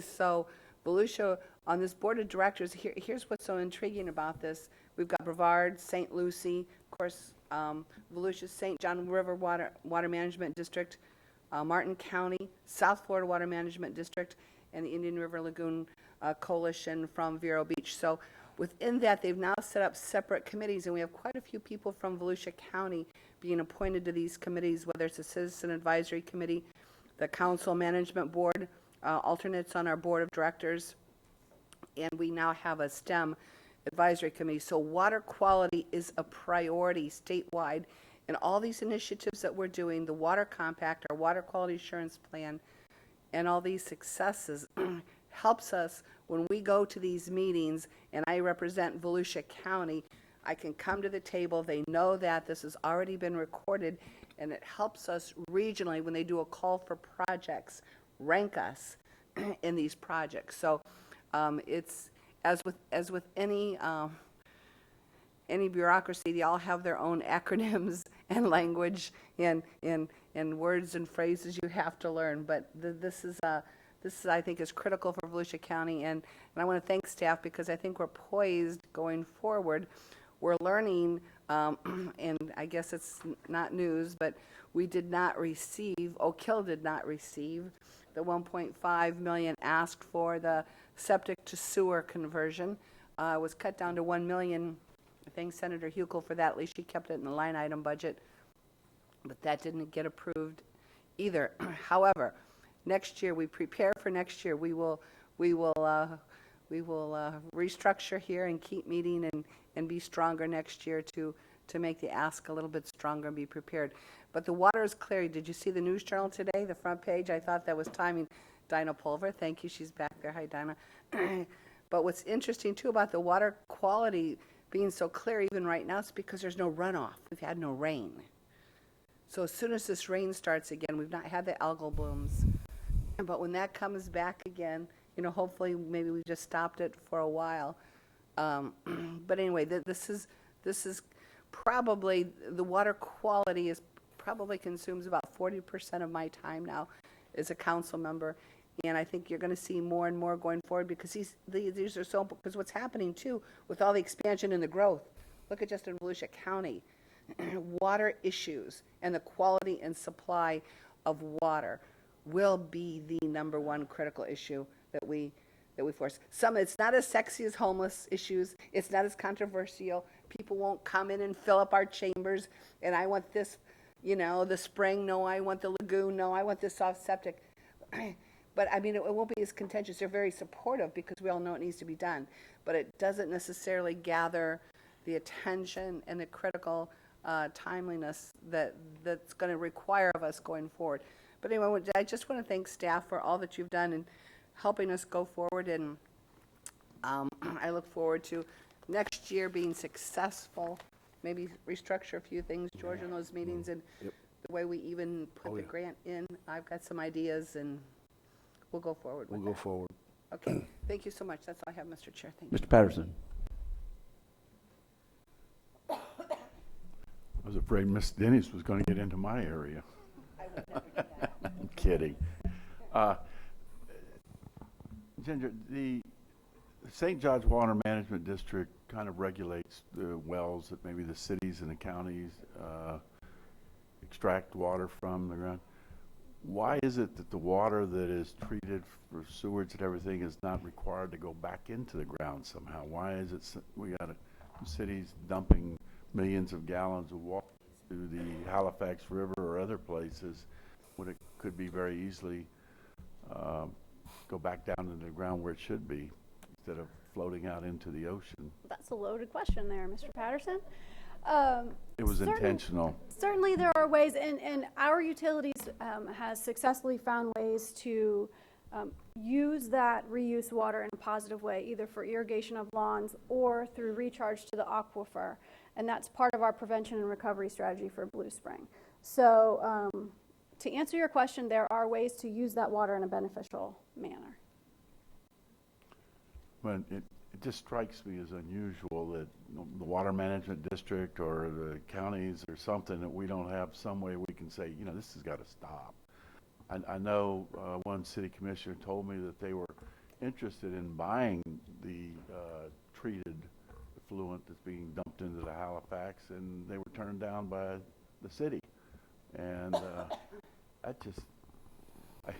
they were going to pay to hook up to it, and they were going to pay to bore it, and they had a place to put it, which would, get it back down in the ground and where it should be. We don't have any control over that, I guess. Correct? Not at this time. I mean, I think what we're working on in these compacts and these agreements, and it even may get to the point where we need to really support some of these projects that do just that. So, I mean, and that's with limited amount of money, maybe we take a back seat at a certain point if there really is going to be a project that does that. Those are the type of things between county and city we have to work out. So. The whole water issue is that when water starts getting very expensive, people are going to start wondering, like, where'd we go wrong? And I think we need to get on top of this. I'm going all the way back to the 90s when the whatever it was, wave or whatever that was, that blew up, and it just never really seems to go anywhere because I think people just don't want to spend the money on it. I saw an issue on septic tanks up in the Panhandle, and boy, they went ballistic. They promised that they'd take out any legislator that was going to mandate that people had to really maintain a septic tank from not draining on into the Gulf. So, just my 2 cents worth. Just a couple of quick ones before we go to the public comment. I thought on the pie chart that you showed that the number 3 contributor is rainfall, which is basically the nitrogen from lightning, and the effects of lightning is atmospheric deposition. It's the 3rd largest in contributing, and I, like Dr. Lowry, there's not a chance that they can be accurate on the amount of nitrogen that is deposited, because the University of Florida did a study on nitrogen being the leading cause of the rivers every time we have lightning storm, because lightning does create nitrous oxide, which the 2 largest components, elements in our atmosphere are nitrogen and oxygen, which account for about 98% of the atmosphere. So that one particular thing. Then I also thought that it was the rainfall or lack of rainfall for the Mosquito Lagoon, but also the free algae that is not there and not present, which they attribute that to the freeze of 2014 and the fact of the large improvement without really doing anything. And that just shows us that when we look at something in 1 year or 3 years, it's such a small glimpse into where we are over the history that you can't judge one single thing. I mean, next week or next month, it could all change, and we do know that. But thank you for that. And I think the thing about the fertilizer, I equate that with the state regulations to fireworks. They're illegal to shoot, but you can buy them anywhere you want. Fertilizer, you can buy it. It's illegal to put it on. But I guess that's what our state legislators think about when they do that. So we'll have to deal with it. And Mr. Patterson, what you spoke of, I know in 1981 there was a process of trying to transfer the water out to actually inject the water into the ground in 1981, and WAVE fell apart because we couldn't get people to work together to give up their little fiefdoms of water, which would have saved an awful lot of money. I see Mayor Apgar laughing at me because he was there. He knows why it fell apart. But and I think I was there too. I know you were there. And I know, for example, I think what Port Orange has done with their system that they've created is a model to behold. And anybody who hasn't seen that needs to, and it probably is on their website. If you haven't seen I don't know if you have most of you have seen that. I think we've all seen it. But that's a great example. At this time, we'll go to public participation. We have 8 people who wish to speak to us and tell us what's on their mind about water. And the first one is Frank Bagwell. Brownwell. Is it Brownwell? Hello, my name is Frank Brownell. I live at 206 Virginia Street in Edgewater. I'm worried about the water quality in Mosquito Lagoon and Indian River. I'm a fishing guide, and over the last 5-6 years, the seagrass has died off. Where I used to go out fishing the grass flats looking for a sandy spot to fish at, I'm now out there looking for a small patch of grass in a large half-mile wide stretch of water. I want to thank you for supporting the Marine Discovery Center in New Smyrna and Project H2O. And that's all I've got to say today. Thank you. Thank you so much, Captain. Chad Truxell. After Chad will be Arthur Litowitz. And then Dr. Katie Tripp. Good morning, council and staff. We appreciate taking the time today. My name is Chad Truxell, 520 Barracuda Boulevard. I'm the executive director of the Marine Discovery Center. I'd like to begin by thanking County Council and staff for all the efforts for the water quality plan, for your dedication over time to water quality. It is something that I think we do fight for, but we're going to win the fight through collaboration. I think the comment about whiskey was very, very well taken. We need to collaborate to make this thing happen. So, as you know, in 2015, Volusia County partnered with multiple local organizations to create Project H2O. It stands for Promoting Healthy Habitat Through Outreach, so the 2 H's and the O. And the idea was that we know that we can do a lot better together. Partners include Bethune-Cookman University or college, Bethune-Cookman University, Daytona State College, Stetson University, St. Johns River Water Management District, Volusia County Schools District, Project IBIS, Blue Springs Alliance FWC, and the Marine Discovery Center, and many others. It's proven to be very successful. It helps us enhance funding requests. We can leverage each other's match. It also lets us have an opportunity to really kind of figure out what we're doing collectively as organizations so that we're not overlapping and not competing. And so right now we have an Indian River Lagoon Council RFP out for grant proposals, and it's been great working collaboratively to with projects. A couple of successes that I want to just bring to your attention about Project H2O. Bethune-Cookman was awarded a 319 grant to implement and evaluate the effectiveness of vegetated shorelines to control pollution along the Indian River Lagoon. It's been a great project. It's ongoing. The Bee Floridian now, which you guys are very familiar with, we absolutely appreciate that support. And then to Protect Our Lagoon Academy, we actually had our first academy, graduated about 30 students from that academy. I'd like to personally thank Councilwoman Denny's, and as well as our manager, county manager, for being a part of that academy this year. The next several speakers and I will share with you our perspective on water quality within Volusia County, and our final speaker will make a few requests for your consideration. The overhead, if it's on there, it's coming up. It's just a quick map showing the county and then all the stakeholders. It's a little blurry and kind of hard to see, but you get the gist of it. Oh, thank you. Perfect. So that's our county in the middle there. And basically, you can see the map. The map was actually created through our property appraisals website, which has many layers for GIS. And that can help us identify all the different natural resources. But it takes Mr. Truxell, it takes a community. Oh, am I over? Thank you. Ooh, I'm long. Finish up. Absolutely. So just quickly, I'd like to thank you, and I'd like all the folks who are here today, on behalf of water quality, if they can quickly stand up and just, they're here representing Project H2O and water quality. And then finally, thank you all for your support. We look forward to working with you. Thank you.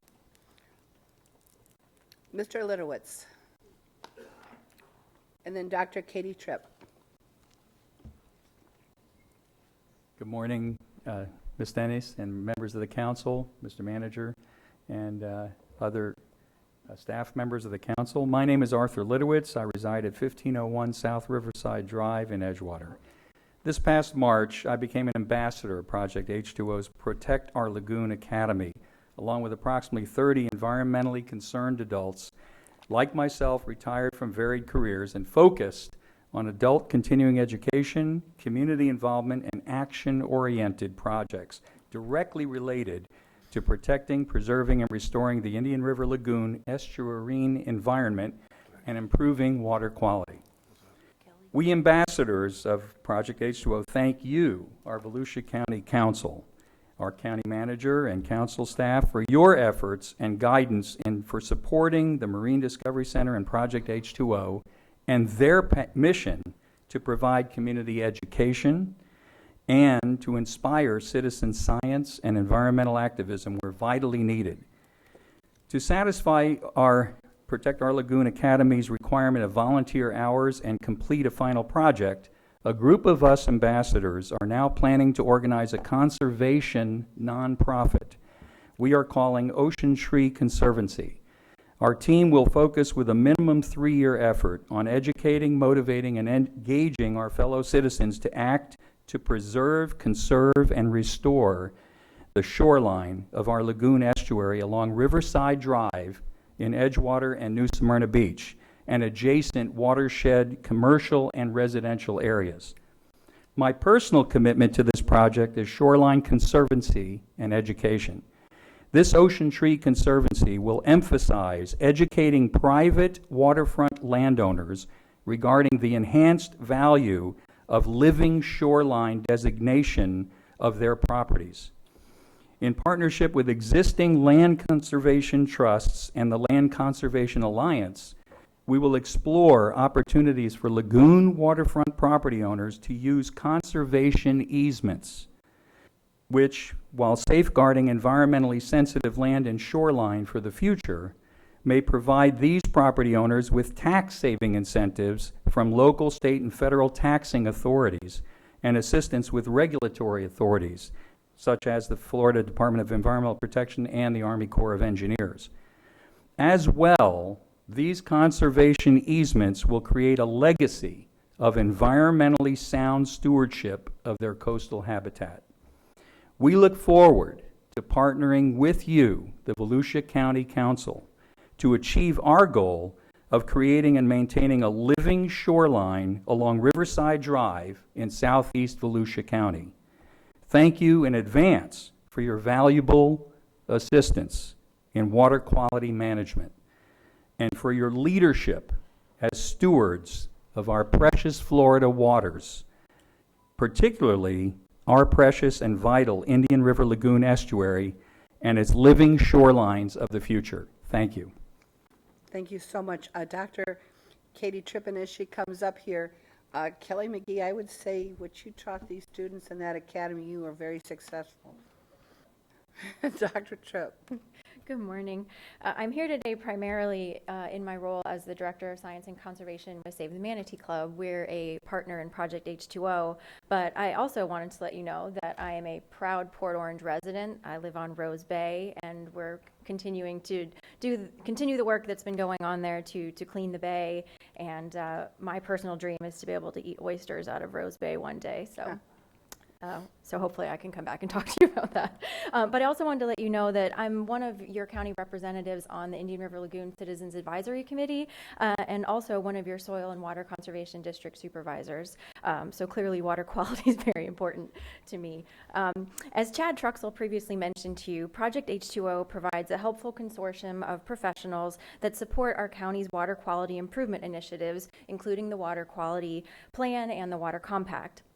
There's much more that we can do, but I think that, excuse me, the message that you've heard today, I think I caught whatever Ginger has, is that we're only going to get there by continuing to work together. So in particular, we encourage the county to work with the St. Johns River Water Management District to integrate our water quality projects with the districts. Things like the Surface Water Quality and Water Resources Program, their different water supply planning initiatives, and their minimum flows and levels programs. The district also has a new plan that's just hit the streets. It's called a SWIM plan. Your next acronym for the day, SWIM, stands for Surface Water Improvement and Management Plan.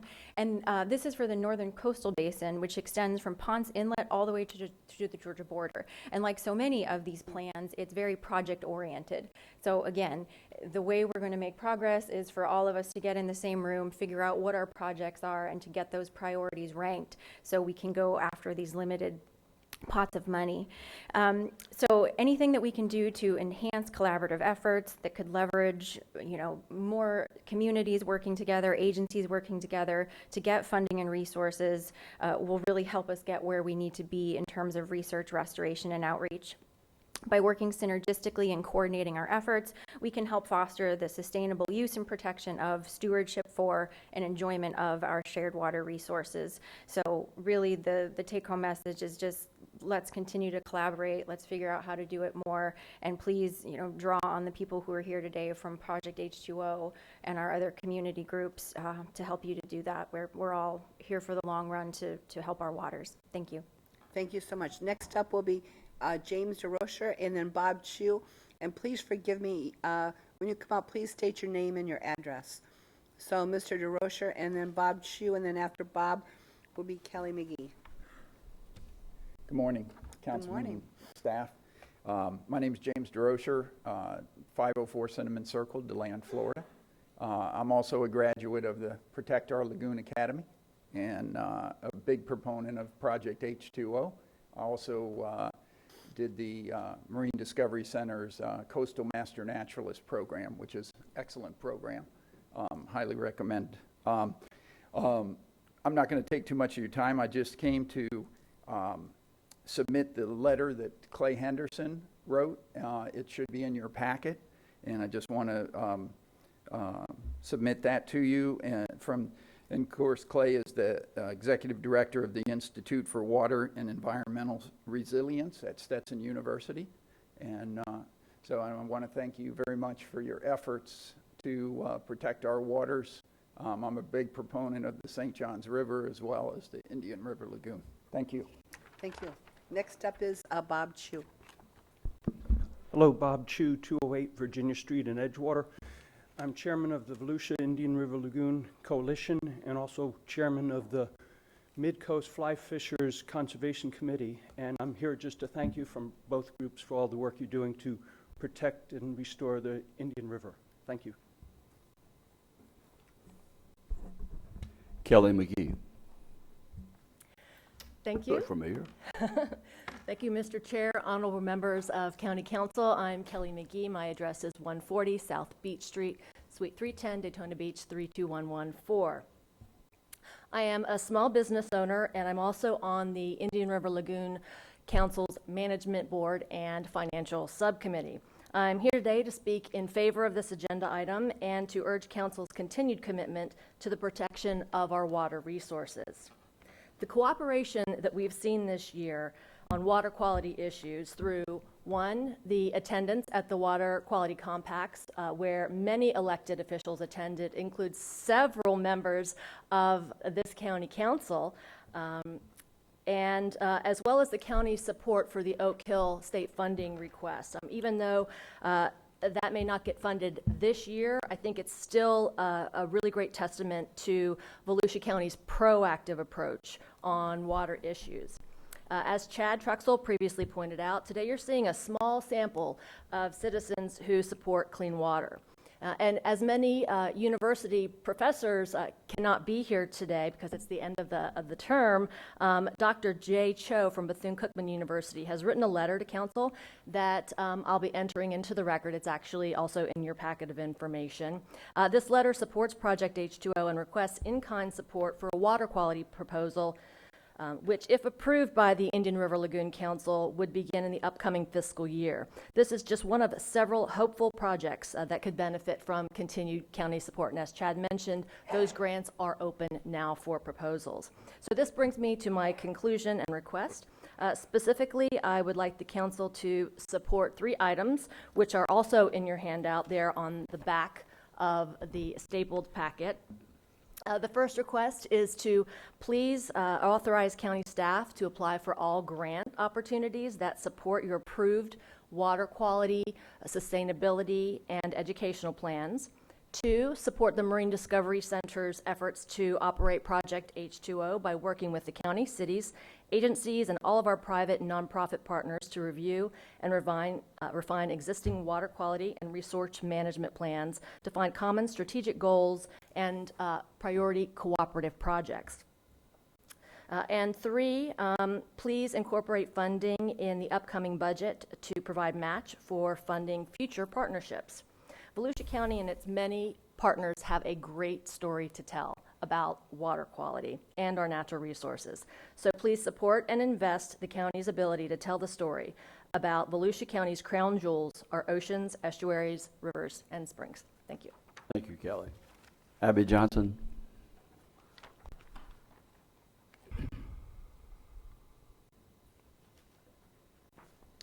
Good morning. My name is Abby Johnson. I'm with the St. Johns River Water Management District. Can you hear me? Okay. Our address is 525 Community College Parkway, Southeast Palm Bay. First, I'd like to commend you on having such a fantastic staff. They have been very awesome. Everyone from Mike to Ginger, we've been working through several issues, and we look forward to addressing your concerns at the district regarding the comments you've submitted regarding Gemini. But I wanted to address one point Mr. Pattison made earlier. Actually, the district is working with Daytona to route wastewater from the Halifax River to rehydrate wetlands and provide opportunity for aquifer recharge. So that's one of the ongoing projects that we have. And to date, the district has invested about 28.9, so almost $29 million worth of projects for Volusia County. So you have a committed partner with you. And we look forward to continuing to help Volusia County and all the counties and municipalities in our district to improve our water quality and promote water conservation. We're absolutely delighted. Thank you. Thank you very much. Mr. Chair? Yes. May I ask her a question? Aubrey. Abby. I'm glad you brought up the point about the city of Daytona Beach, but how much have they actually reduced? Because I still hear that there's somewhere in the neighborhood of 8 million gallons a day going into the Halifax. I will have to look that up for you, sir. Okay, I'd appreciate it. Thank you. And, No. ma'am? That's good. Okay, well, I'll find that information for you, or if not, find the correct technical person with that information, and we can get to that answer.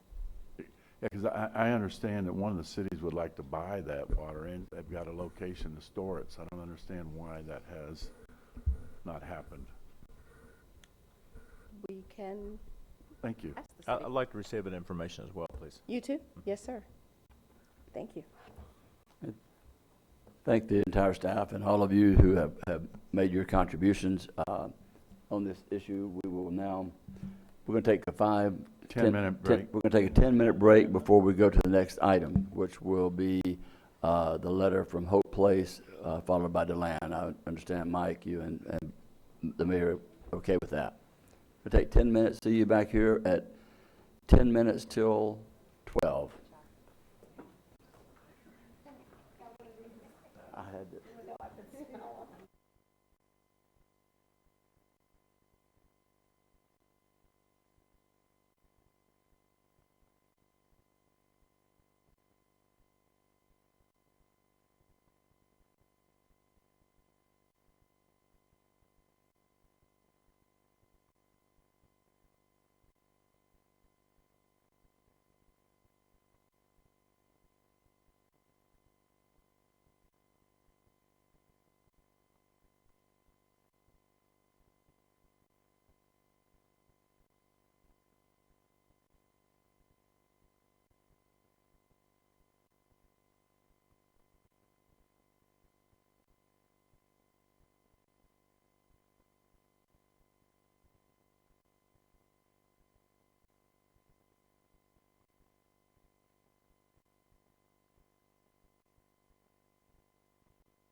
Thank you. We're a few minutes late, but we will go ahead and reconvene the meeting, and we're going to move, as I mentioned, we're going to move to item 10, and this is a presentation from, I guess it's from Halifax Urban Yes. Ministries for Hope Place. So I don't have a list of the characters, but I know one of them or two of them or three of them that are sitting there. So Faru, I guess you're leading the pack. I am leading the pack. Just state your name and address just for the record. Good morning. My name is Farouk Husseini, 1004 Hampstead Lane in Ormond Beach, Florida, 32174. Thank you very, very much for this opportunity. A year ago, after working on this project for about 4 years, trying to get everybody to the table, trying to work out details, meeting with architects, meeting with the school board, meeting with many, many partners, trying to figure out who would be best to run a potential place for families with children and unaccompanied youth, we came to the county council last year in June and asked your help in being able to renovate an existing school that is closed or was closed and was built by taxpayers' money, and asking you to please allow us to go there and pay for capital costs so that we can change it and make it into a family shelter for as many kids as we possibly can, hoping that these families would not become the adult homeless population through going through years of being homeless. We are here today, a year later, to give you an update. We are here to tell you today what we've done, how hard we've worked, what our challenges are, and where we're going next, and ask and seek your advice and your input.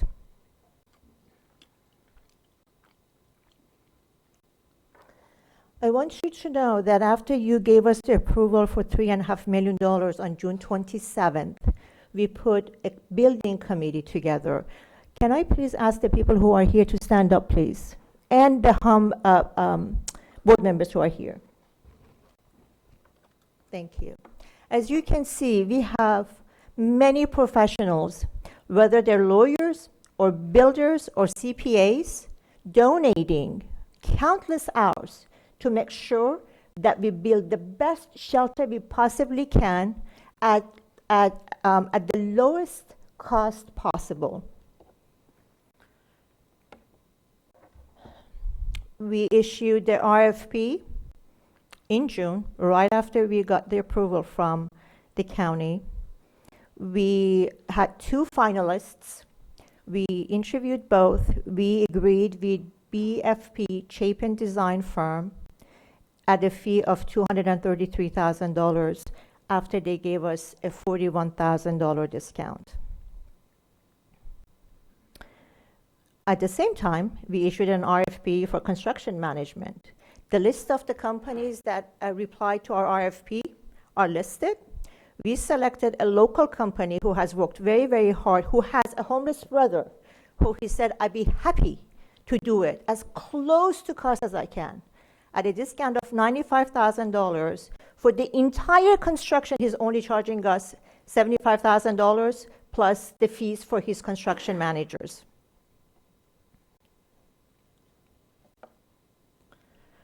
On January 24th, we broke ground. Thank you all for being there that day and celebrating it with us. On February 20th, the architects submitted their final plan. We were ready to get all of the different bids in to be able to start construction. At this time, I have asked a professional builder who's been doing this for decades to come and talk to you about the process, why we ended up where we ended up, and what we've done to bring it lower. Mr. Paul Holub. Mr. Chairman, members of the council, my name is Paul Holub. I reside at 675 North Beach Street in Ormond Beach. And again, thank you for allowing us to speak today on this project. We, as a member of the committee, started many months ago on this project, and as everybody knows, construction costs has risen over the last couple of years.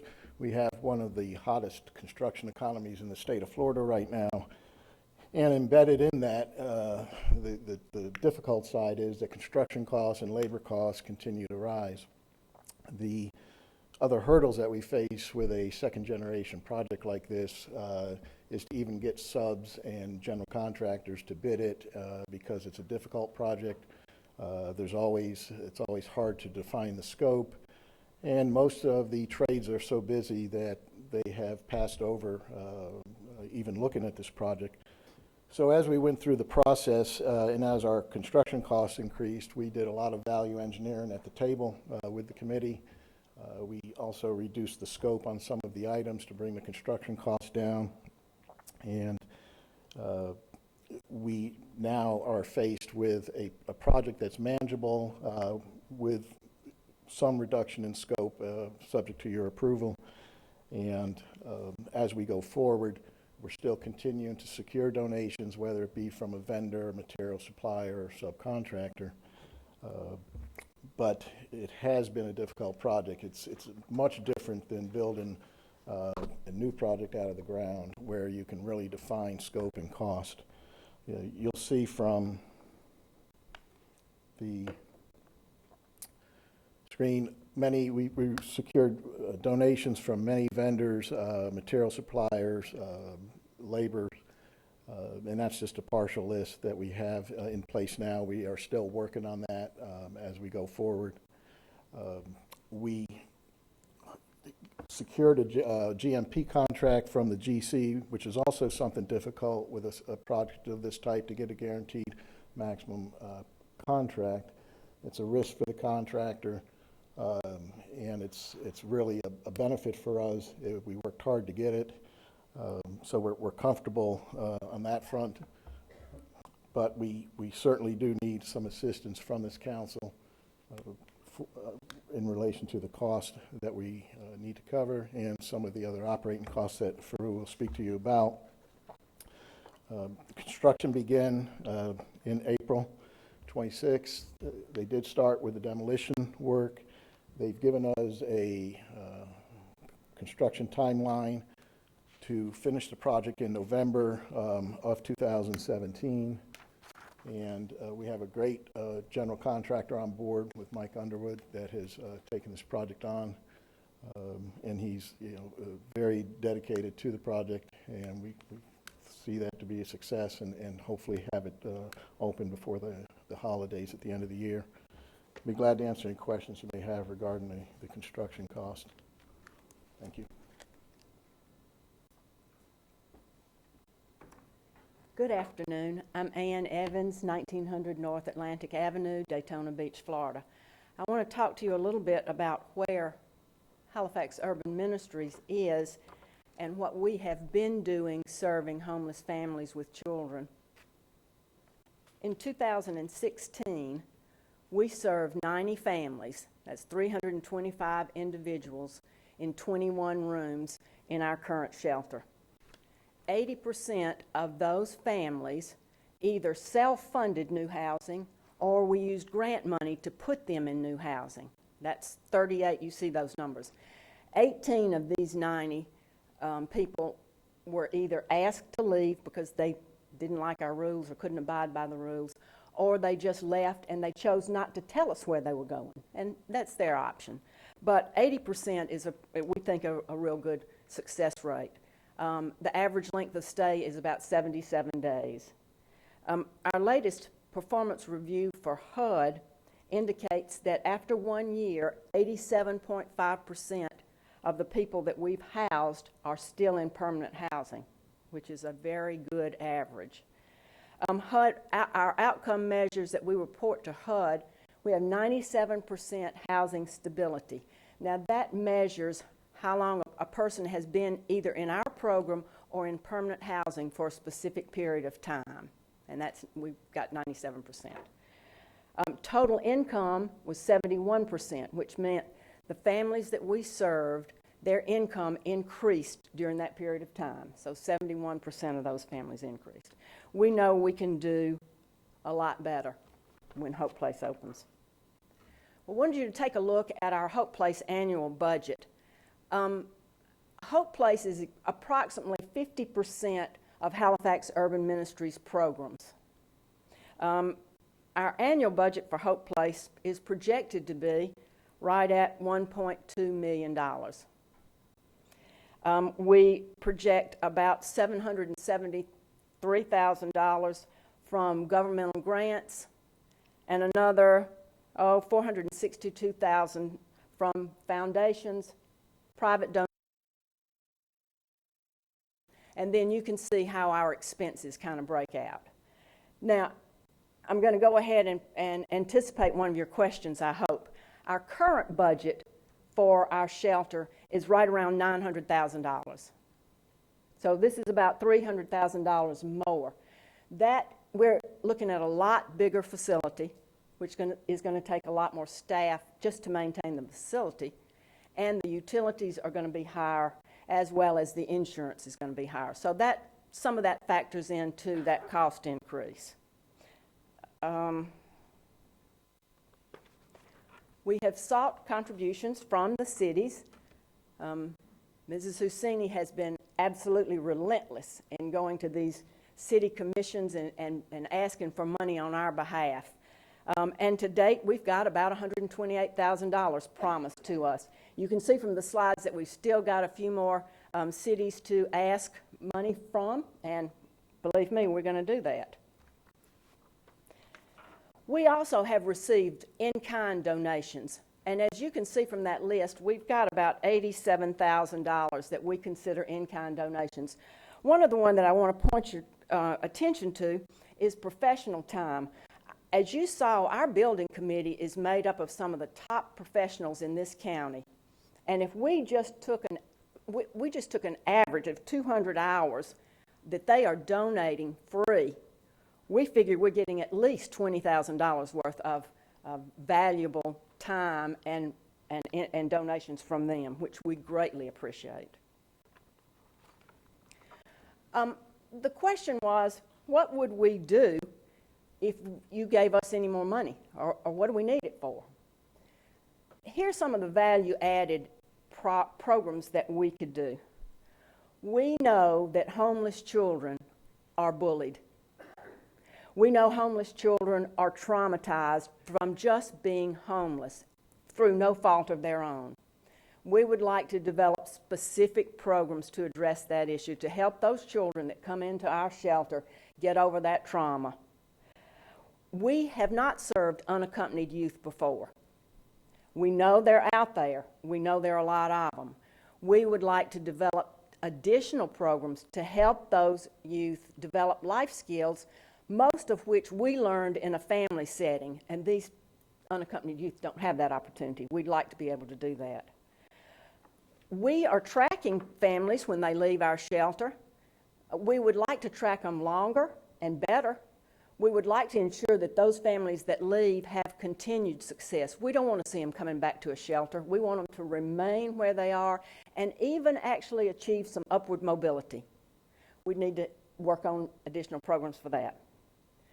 We have been very fortunate, the community volunteers that have come forth and said, oh, I want to teach an art class. Oh, I'd like to start a community garden. Oh, I want to teach ballet. I want to take a group of kids to the theater. We've had so many people volunteer to do so many things. We would love to be able to hire a volunteer coordinator so that we could bring all of those cultural and recreational opportunities to our guests at Hope Place. That means we'd have to have some more staff. We have a great staff now, and they do a fantastic job. We would like to add some master's level social workers that could help us develop some of these programs that we're talking about and help us develop some better outcomes. We would like to, as I mentioned, have a volunteer coordinator.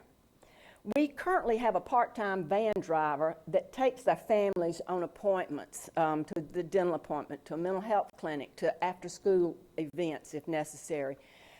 That van driver was funded through a grant that is going away. So if we don't get that funding, we're going to have to pick that up somewhere else. One of the things that many people don't think about is when families come into the shelter, they have very, very little. They may have the clothes on their back and maybe a couple of toys for the kids, that's all. So when we send them to a home, they don't have furniture. They don't have pots and pans. They don't have sheets. They don't have linens. They don't have towels. We don't have a funding source for that. We beg and borrow for it. So it would be nice to be able to have a supply of that. Now we're able to get it, but we do a lot of begging, and we're not opposed to begging. Right now, Hope Place can serve 35 families of varying sizes. We struggled with this slide a lot, so I'm going to see if I can break it down a little more. At Hope Place, we're going to have 203 beds. 32 of those beds will be for unaccompanied youth. So that leaves us 171 beds. We can accommodate 35 families of varying sizes in those 171 beds. So it's hard to say we can have a family of 4 or a family of 2. Because of the design, it's flexible enough to open up doors and connect bedrooms, which was a brilliant suggestion with our architect. As our funding is right now, we can open Hope Place and we can serve those 90 families that we served last year, those 325 families. We probably could pick up a couple, maybe 10 more, maybe 100 families with the budget that we have now. With the additional funding, we feel like we could maximize that we could serve 210 families. Our goal is to get a family situated in permanent housing within 60 days, which means we could turn that bed over in a year 6 times. So the 6 times 35 gives you 210 families. That is what that would be our maximum, and that was what we would aim for. The bottom part of that is just kind of gives you a scenario about how it might work out. You know, that's just nothing but a maybe. We feel like we could make a definite impact on homelessness in our community with the matching funds. And I was the one that wrote you the letter, and what we are asking for would be you to match those funds that come from non-governmental sources. If we only raise through private donations, fundraisers, and foundations $100,000 for Hope Place, then you would only match $100,000. And that is what we are asking for. I did want to mention a couple of facts, too, that these are just, oh, by the ways. Today, in Volusia County schools, there are 2,200 homeless children in pre-K through 12. That's an unduplicated count. Pam Woods ran it this morning. That doesn't count infants and children. What was that number again? 2,200, Okay. 2,200. And it's as of today. And remember, that doesn't count the babies and the toddlers. That's only pre-K through 12. Now, the families that we typically serve in our shelter now, 75% of those families are single moms that have 1 or 2 children. So, you know, you can kind of figure the math and see how it would lay out. We hope you will consider our request, and I will be happy to answer any questions I can. Thank you, Ann.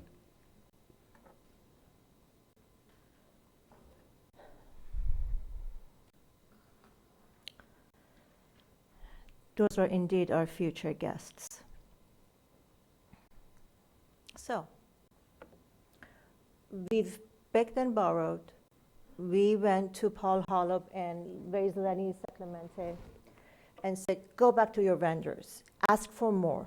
Can you call Ron Missouri for even more discount? Can you call?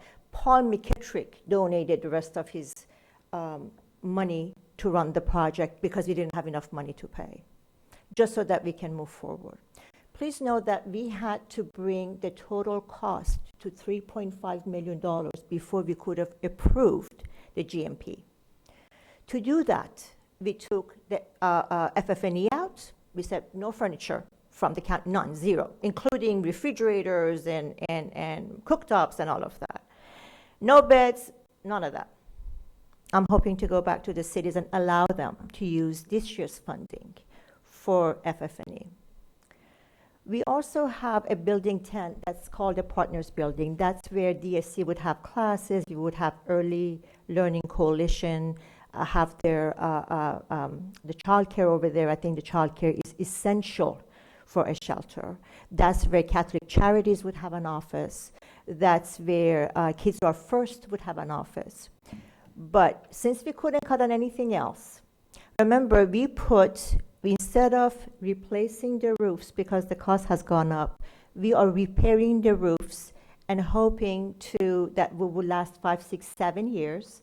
And Paul tells me that it does, and look at a future funding in 5 to 7, 8 years for replacement.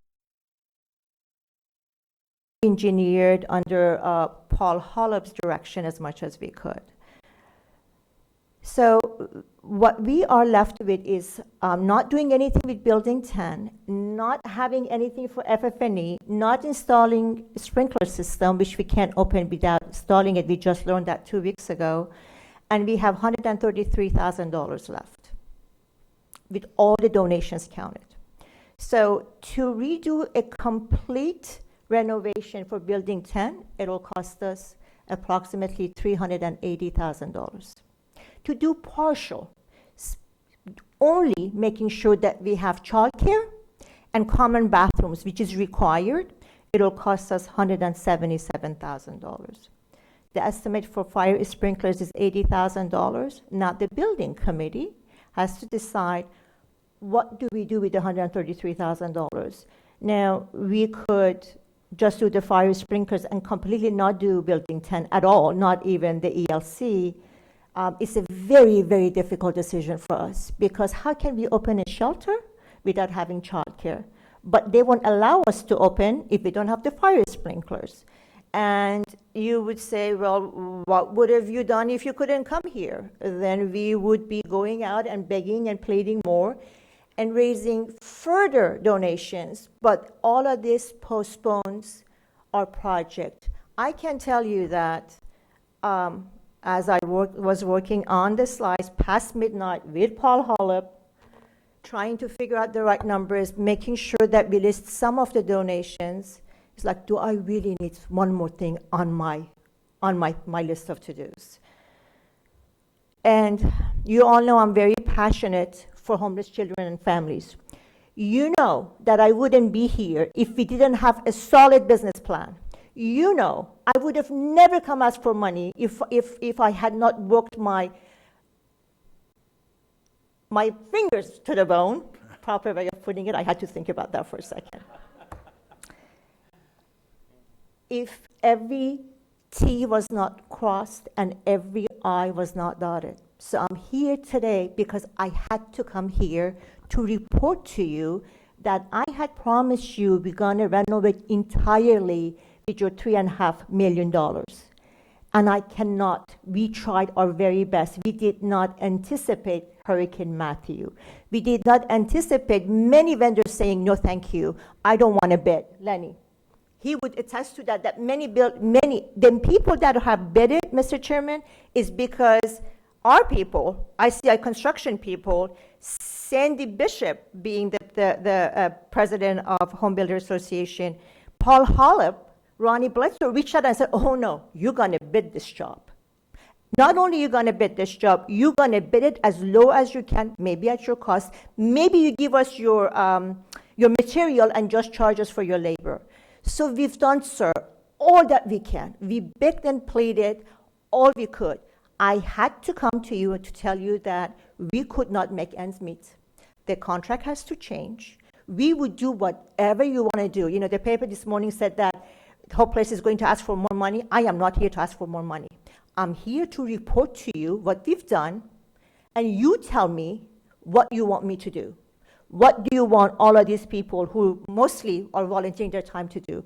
We are looking for your feedback of cutting down the scope further, opening later. What is your wish for us to do? And I have to add to what Ann said, that 100 times your county manager, Mr. Jim Deneen, asked me, how do you know that HUM can move to Hope Place and be able to operate it? How do you know?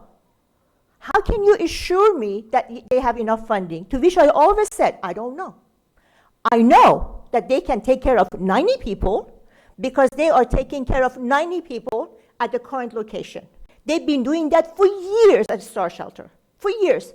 So I know that they can take care of 90. Now, at least, Mr. Deneen, you and I would know that those children would be away from crime, away from prostitution and drugs. Isn't that what we're here for?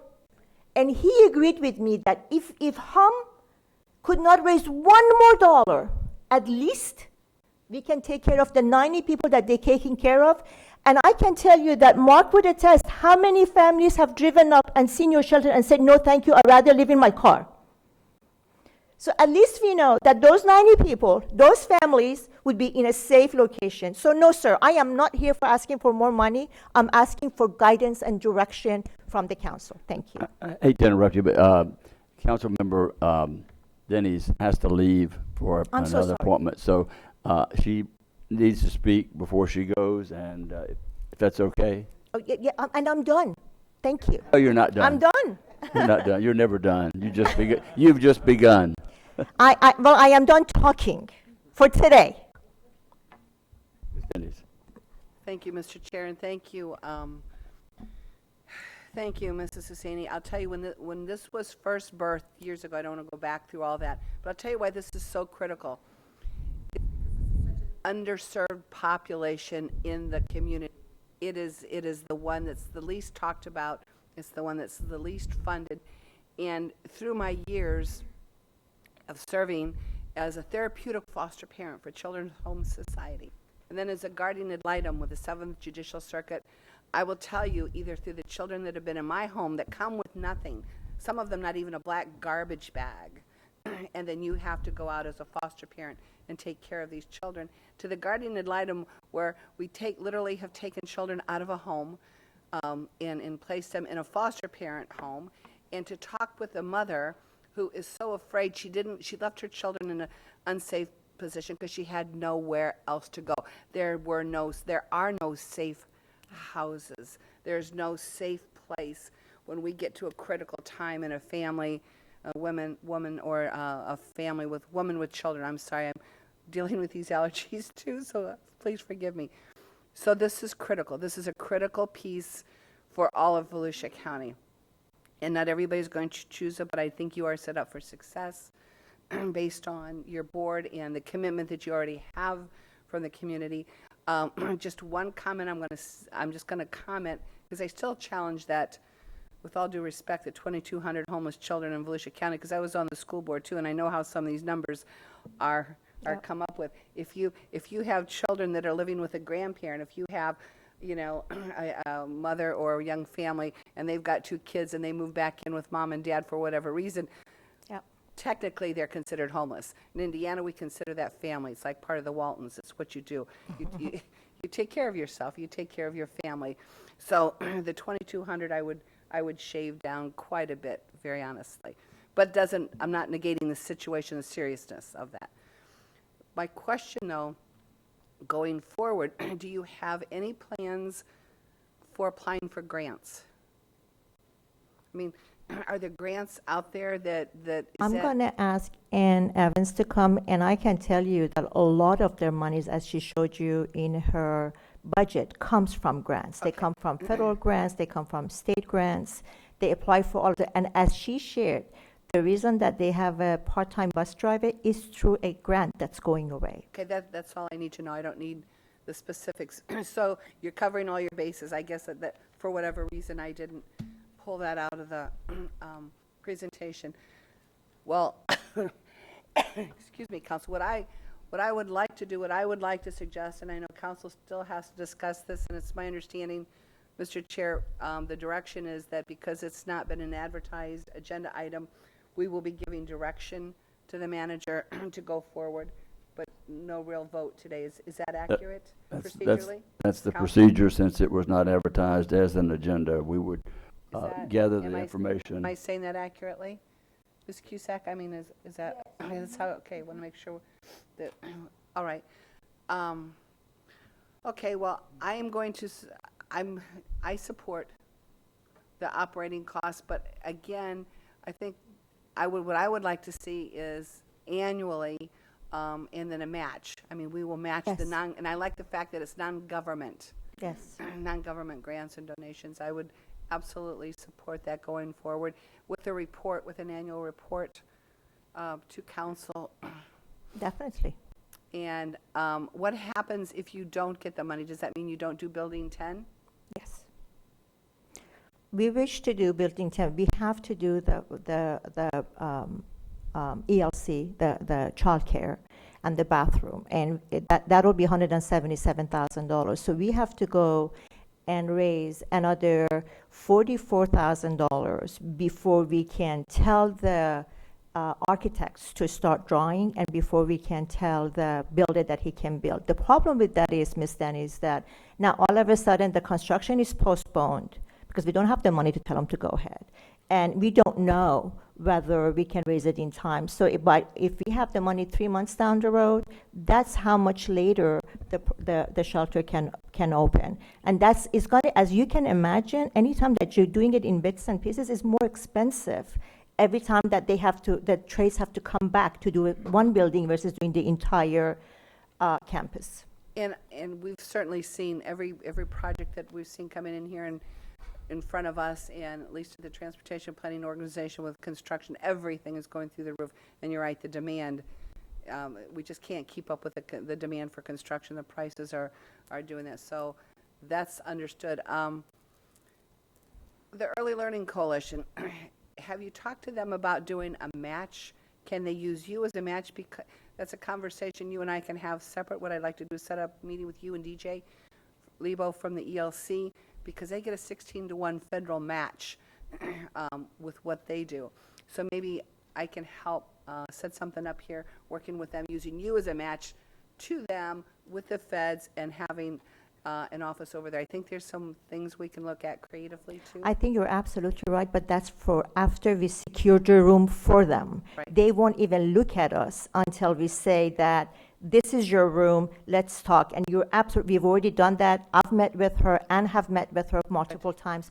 But until we can invite them to come to our campus, to Hope Place campus, we cannot start talking about the grants and possibilities. Thank you. You have That's just all I 2 have. minutes. That's all I have. Just as one question for you.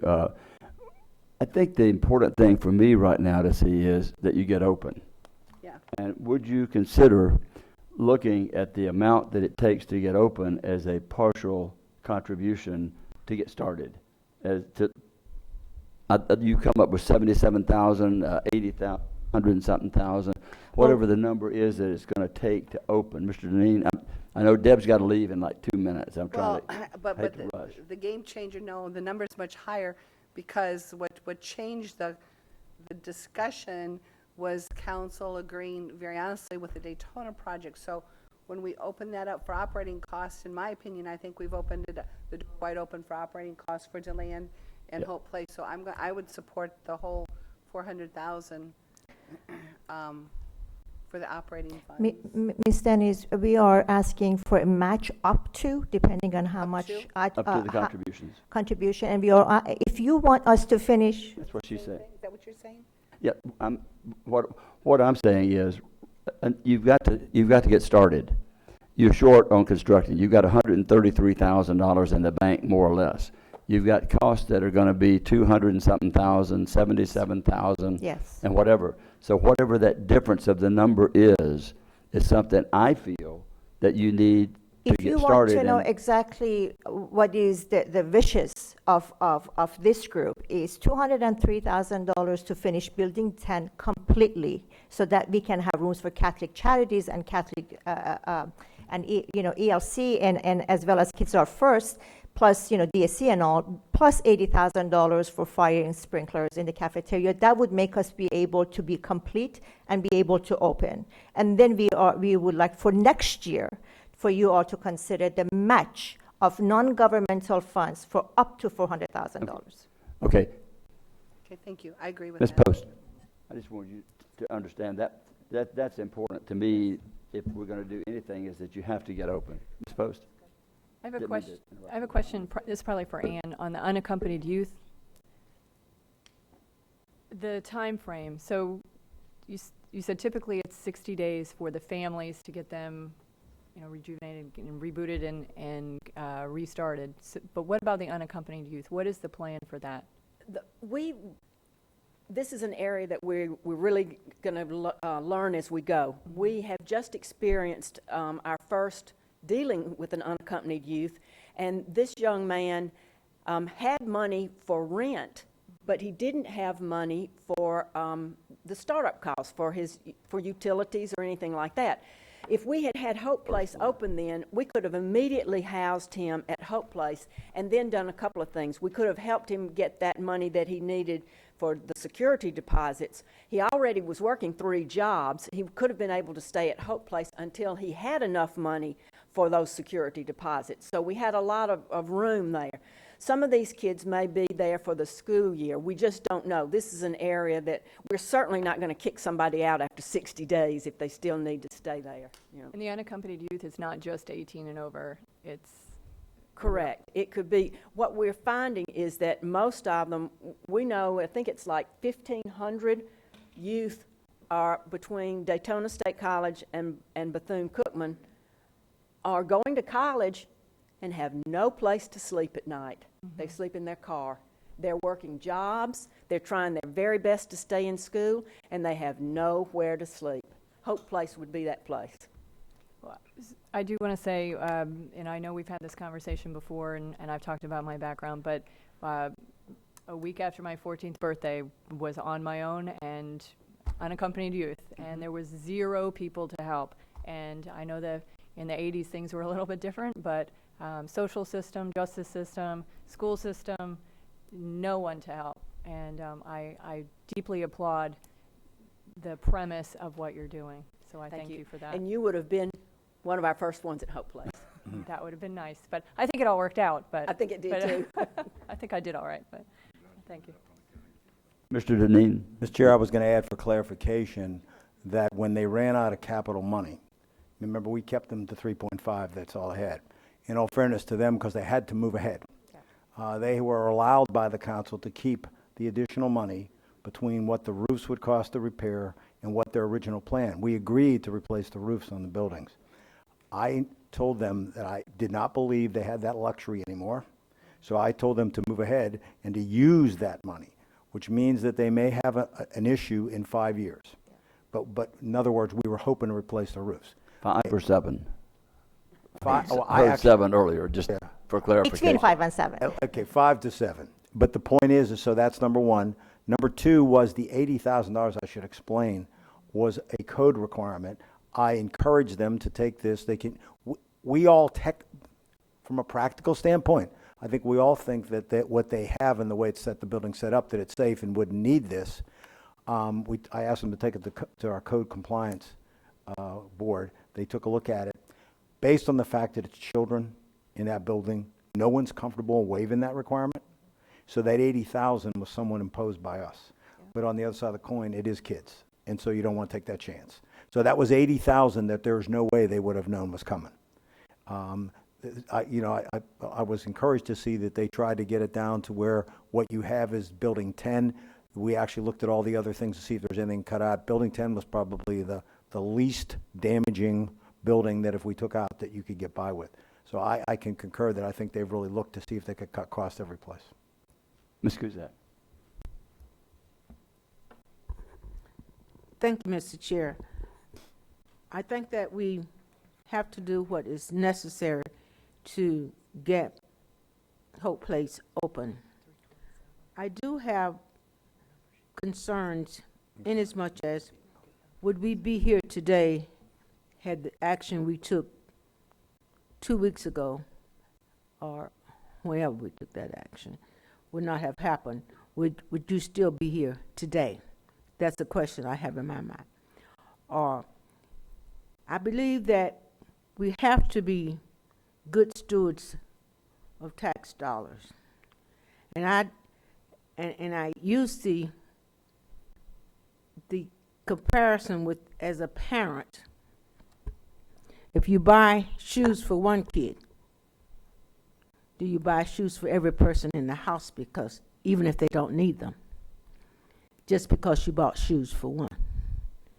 Or if your son needs $50, do you give one of the kids in the house $50 because you gave one? So I don't want to be put in the position as a council member that we have to compare everything that we do to help as much as possible eradicate homelessness. And be very clear that I am a strong advocate that we do all we need to do and can do to address homelessness. I know that in the presentation I have a question as it relates to the additional staff. The issues that deal with mental health issues are almost things that we would do to add to. I want to do all we have to do to have a quality service. But I'm not in the position that we should take tax dollars to do additional things, because we may have, because you can.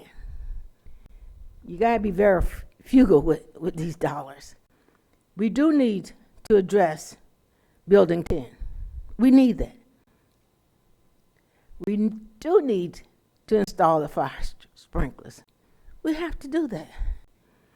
But let's take this thing one step at a time and not try to overload ourselves in addressing the issue as a total package. Do you follow me where I'm going with this? It's important that you know that we want every child, and this whole place is not just for children in the Daytona Beach area. These are children that are in Volusia County. And so therefore, we don't need to act like this, we're doing something separate and apart from as it relates to just Daytona Beach, because we're not. Same thing with what we have done with the shelter 2 weeks ago. That's not just for Daytona Beach residents. That's for all of Volusia County. So even though you may live in DeLand, Mr. Ploys, doesn't mean that you cannot have access to what happens on 1792 in that shelter. So I just want us to know that we are not picking from one to another, but we are addressing the needs in total. We do what we need to do to get Hope Place up and running. We do what we need to do to get the shelters built in Daytona. And if there's things that we need to do for DeLand, we do that, because we're not trying to throw the baby out with the bathwater, if you understand where I'm going. So don't come and tell me because I've done something for one that I have to do it for everyone. Just try to know that we're doing this as a total, from head to toe, for Volusia County. I'm on board, Mr. Chair, to do what we need to do to get this building up. Thanks. You certainly have a good way of putting things. Thank you. May I address? No. May I address her concerns? I absolutely, and as a mother of 3 daughters, and 100% agree with you. 100%. Please know, Ms. Cusack, that we're not here because you gave money to another shelter for operations. We are coming here, we had to come here because we need a change to our contract. We had to be here because I promised you, because you were on the commission back then, that with your $3.5 maybe taxpayers, $3.5 million that you entrusted us with, we were not able to do all we promised you that we were going to do, including changing roofs, building 10 and such. So, ma'am, we had to come here and tell you and ask your input about what we should do. The reason that the $400,000, up to $400,000 request is there is because the commission elected to allow organizations that are trying to deal with homelessness in the entire county to ask for operating funds. The difference that it would make for us, ma'am, is instead of opening in November with being able to serve approximately 100 people, we will be open to serve as many, up to 203, as comes to us. That's the difference, ma'am. It's not because you gave money to First Step that we thought, oh, me too. Not at all. Please know that we had to come to you to ask for permission to change our contract. Our contract has to be changed. We cannot change roofs. After Matthew, with the prices, I promise you, I worked tirelessly. We've been exchanging emails and texts and phone calls with all of these people on the building committee at midnight and 7 a.m. and 5 a.m., working it the best we can. We brought ICI Homes people in there just so that they can work for us for free and get all the breaks that ICI Home could potentially get for Hope Place. So we've done all of that, ma'am. We didn't come to you because you gave money to, we had to be here. We had to be here to ask permission for everything else. And we're telling you, if you want us to open 100%, full capacity, we're able to do that with your help. Your choice, your call. Thank you, Mr. Chair. Thanks. I think it's important that we have this discussion. I agree. And I think that everyone involved, First Step, DeLand, Hope Place, that we all understand where we are. I agree. And so that is the reason I brought that up. That's why I want to know. I need you to tell me you would be here, whether it doesn't matter about what happened 2 weeks ago. You would need to be on this agenda. We had to be here. We had to come to ask permission. I don't want my colleagues to think that, if you do this, you have to do this. I just need us to be frank and open and honest with this dialogue that we have to proceed to do what we need to do to protect the citizens and our children and everyone that's homeless. Try to do, we can't save them all. No. But by God, we can try our best to save as many as we can. Thank you, Mr. Chair. Thank you, Ms. Jamie. Thank you, Ms. Mr. Eden. Chair. Mrs. Husseini is correct that we have been working with them on drafting some documents to amend them based on council's previous actions. You had authorized moving some money that would have gone to the roof. We were changing their grant award agreement. If you are inclined to grant additional money, the number that we're actually talking about today would be the $380,000 to finish Building 10, plus $80,000, less the $133,000 they have in reserve. So they would be asking for an additional $327,000. So if you're inclined to do that, that would be the motion to ask the legal department to put that into the documents. We're not going to create a motion. We're going to offer direction. But you have to give us direction to amend the documents, because we have been working with them on your previous vote, and we would have to incorporate this into the documents that we're working on with Hope Place and Halifax Urban Ministries. Similarly, once you hear DeLand's presentation, we were in the process of amending their documents as well, because they have changed their location. So we would need you all to give us any direction to add to those documents as well. Okay.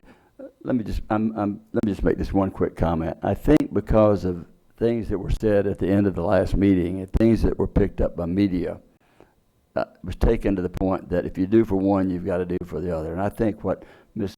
Cusack so eloquently laid out about the shoes, for example. I didn't always get shoes when my sister or brother got them. I know that. I usually got what my dad handed down until I outgrew his feet. But very, very well put. And I don't think a comment was made at the last meeting. If we do for one, we got to do for the other. I don't think we took a vote on that. I think that was a statement that was made. I think what we agreed to do was to listen to the concerns of the other two that we had worked with, and that's why we're here, is to listen to your concerns. Yours were there. The land was there for another reason. I think it got tied to that fact, and I hope most of us up here, all of us up here, realize that we really don't have to do for one what we do for the other, but we have to do what we're going to do, and I'll go to Dr. Lowry. Okay. You all being more gracious, I think what you do for one, you should do for all. And I think the analogy that we heard a minute ago about the shoes fails, it would be more like I promised my 5 kids I'm going to give them $50 every time for their birthday. The first year I give them all $50. The second year I give January birthday kid his 50. I give a February 50, and then I decide in the middle of the year I'm not going to give the rest of the kids their money. I imagine what their thoughts would be in regard to that.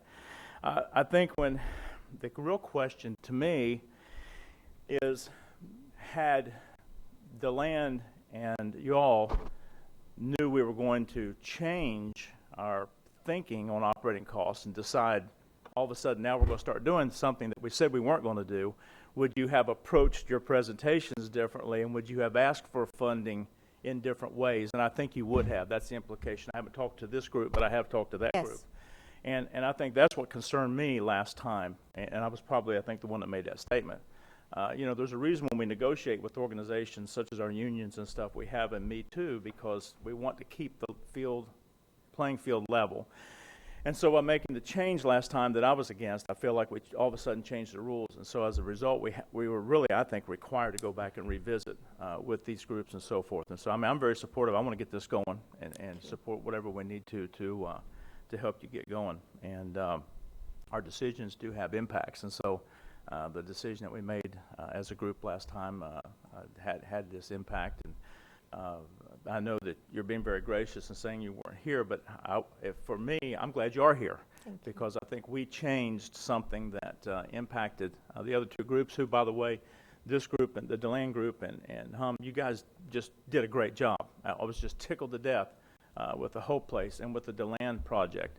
And so it has also impacted, I know for DeLand, you guys probably have private sector money now. People are saying, oh, wait a minute, if the county is going to come through, So we really changed a lot more than just one decision. It really has, from what I see, a broader impact. And so I just want to make a comment, but I'm very supportive of trying to get whatever we need to with both organizations to get things going however we need to. Thank you. Ms. Wheeler. Thank you again for your presentation. I also believe that we need to move forward and get this done as soon as possible.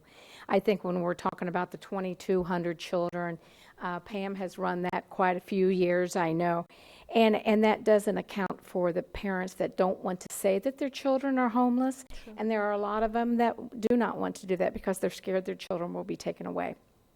So that number probably is pretty darn close to being accurate. The other thing I would like to, do we know approximately what a roof is going to cost when they're looking at this? Of course, what the cost is today and what it's going to be 5 years down the road, like everything else we know, is going to change. I think what Jamie gave us was a number that they have projected that they will need to get the building ready to open. Is that correct? Yes. Talking about they took the roof off. She's talking about the previous roof issue. Yes. My understanding on the roof was it was close to $800,000 for complete roof replacement, and that they asked that we defer about $380,000 that they would have used towards that replacement, and that they were just going to do a repair at that time. So the documents we were working on was allowing them to move $380,000, and give or take, I may not have the exact number in my head, over into their endowment temporarily. So that was your previous action that we had been working on. So what I would suggest is, because you're talking about them 5 years out, that they can always come to the council someday. You could put language that says that after 5 years, if they have a roof problem, that you would expect them to give it at least an opportunity to ask the future council, because they gave up the new roofs. But and quite frankly, after 5 years, I think the decision would be a lot easier. If it's up and running and everything's fine, and you feel, and at that point it'd be fair, because then you'd know how much the roof would cost. But we made a deliberate decision They wanted to keep that money for the endowment. They can't keep it. They have to use it now. We don't have other money to give them. There's no sense setting that aside. I think they'll make it 5 years, maybe 7, but then there'll have to be some repair. But I think that's so far out, I think you'll know whether it's successful or not. And if they could always come, but I think if they had some assurance that, yeah, they could come and ask, not necessarily get, but come and ask after 5 years.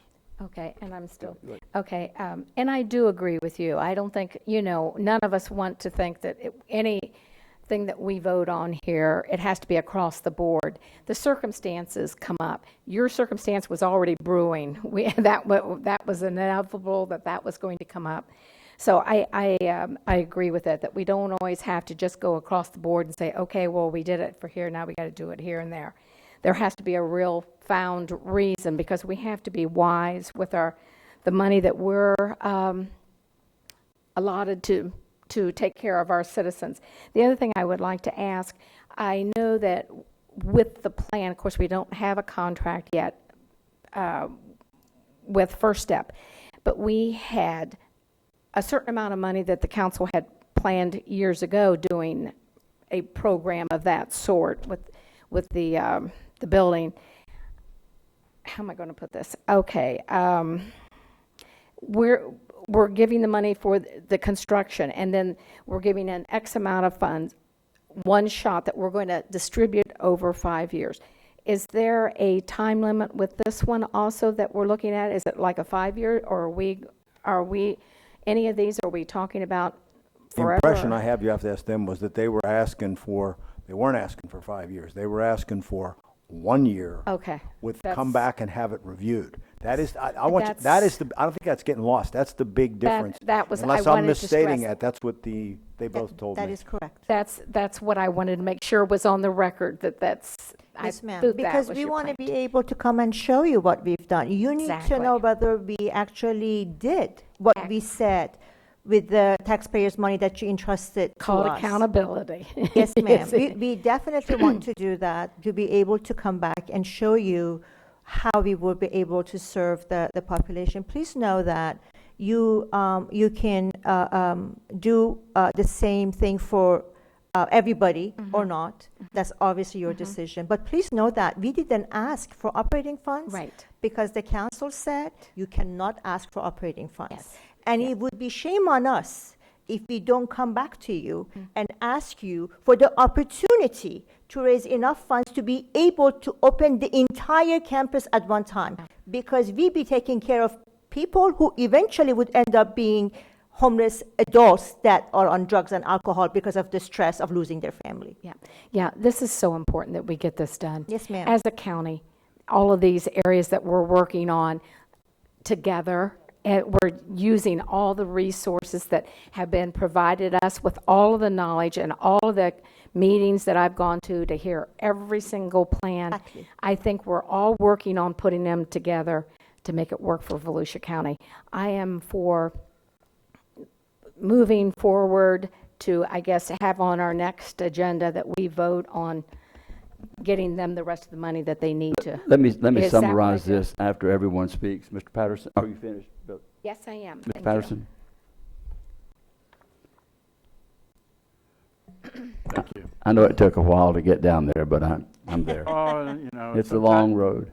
Sometimes being the last one, you push your button a little late and end up having people say exactly what I had planned on saying. Thank you very much for saying what you did, Dr. Lowry, because I agree with everything that you did. I think, I've had a lot of the belief in what the land is doing and what Hope Place is doing.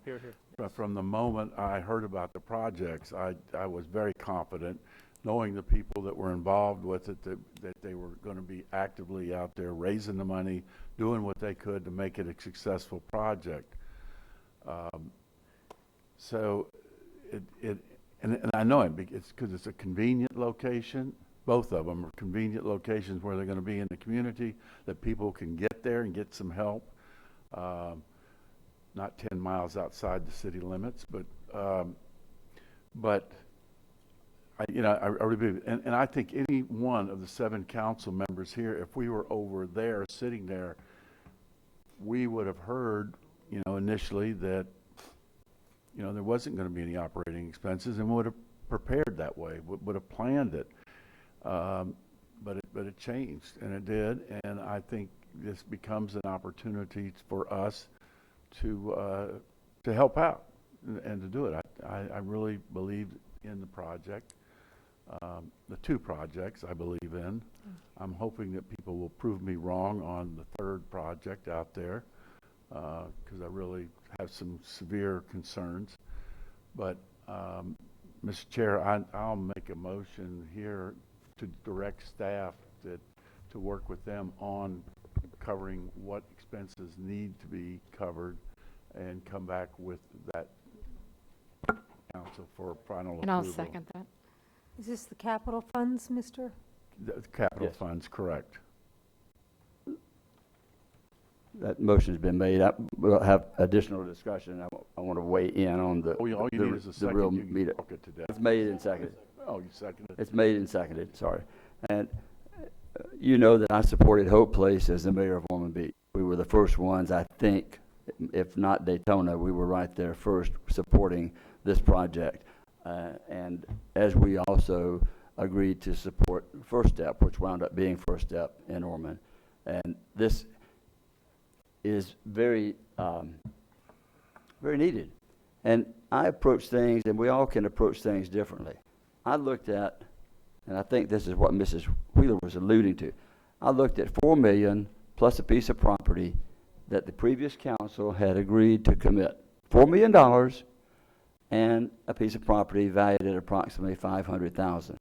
So what I tried to come up with in the behind the scenes, or not behind the scenes, but in openly working, was to find a way to utilize those funds in the most effective way to get the project going, not exceeding the $4 million and dollars plus the land.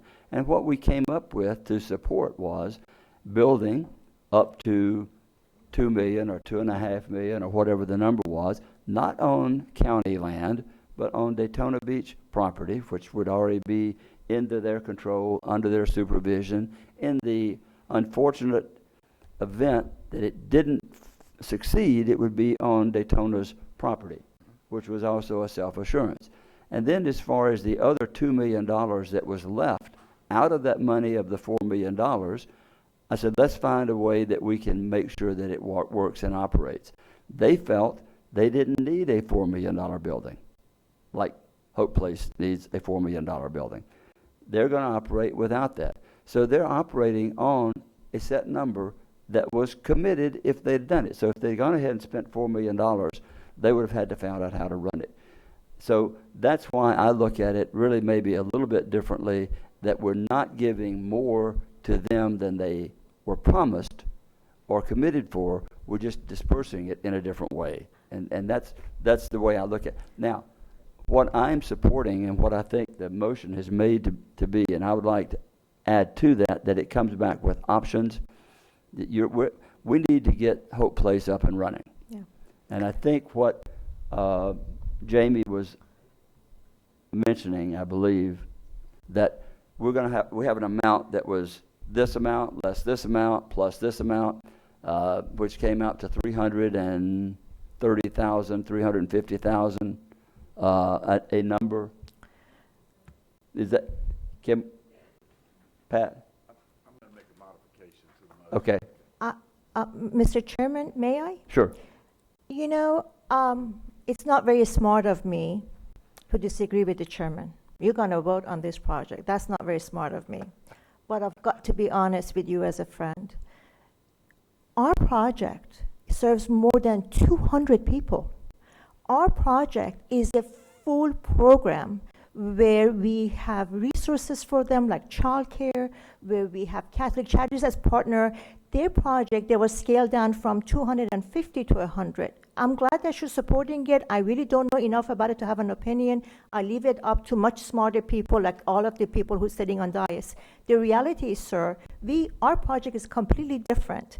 And for you to compare us, $3.5 million to $4 million, and because that money was designated for them, is not fair to us. Because we were told, sir, do not ask for operating funds because the council would never look at that.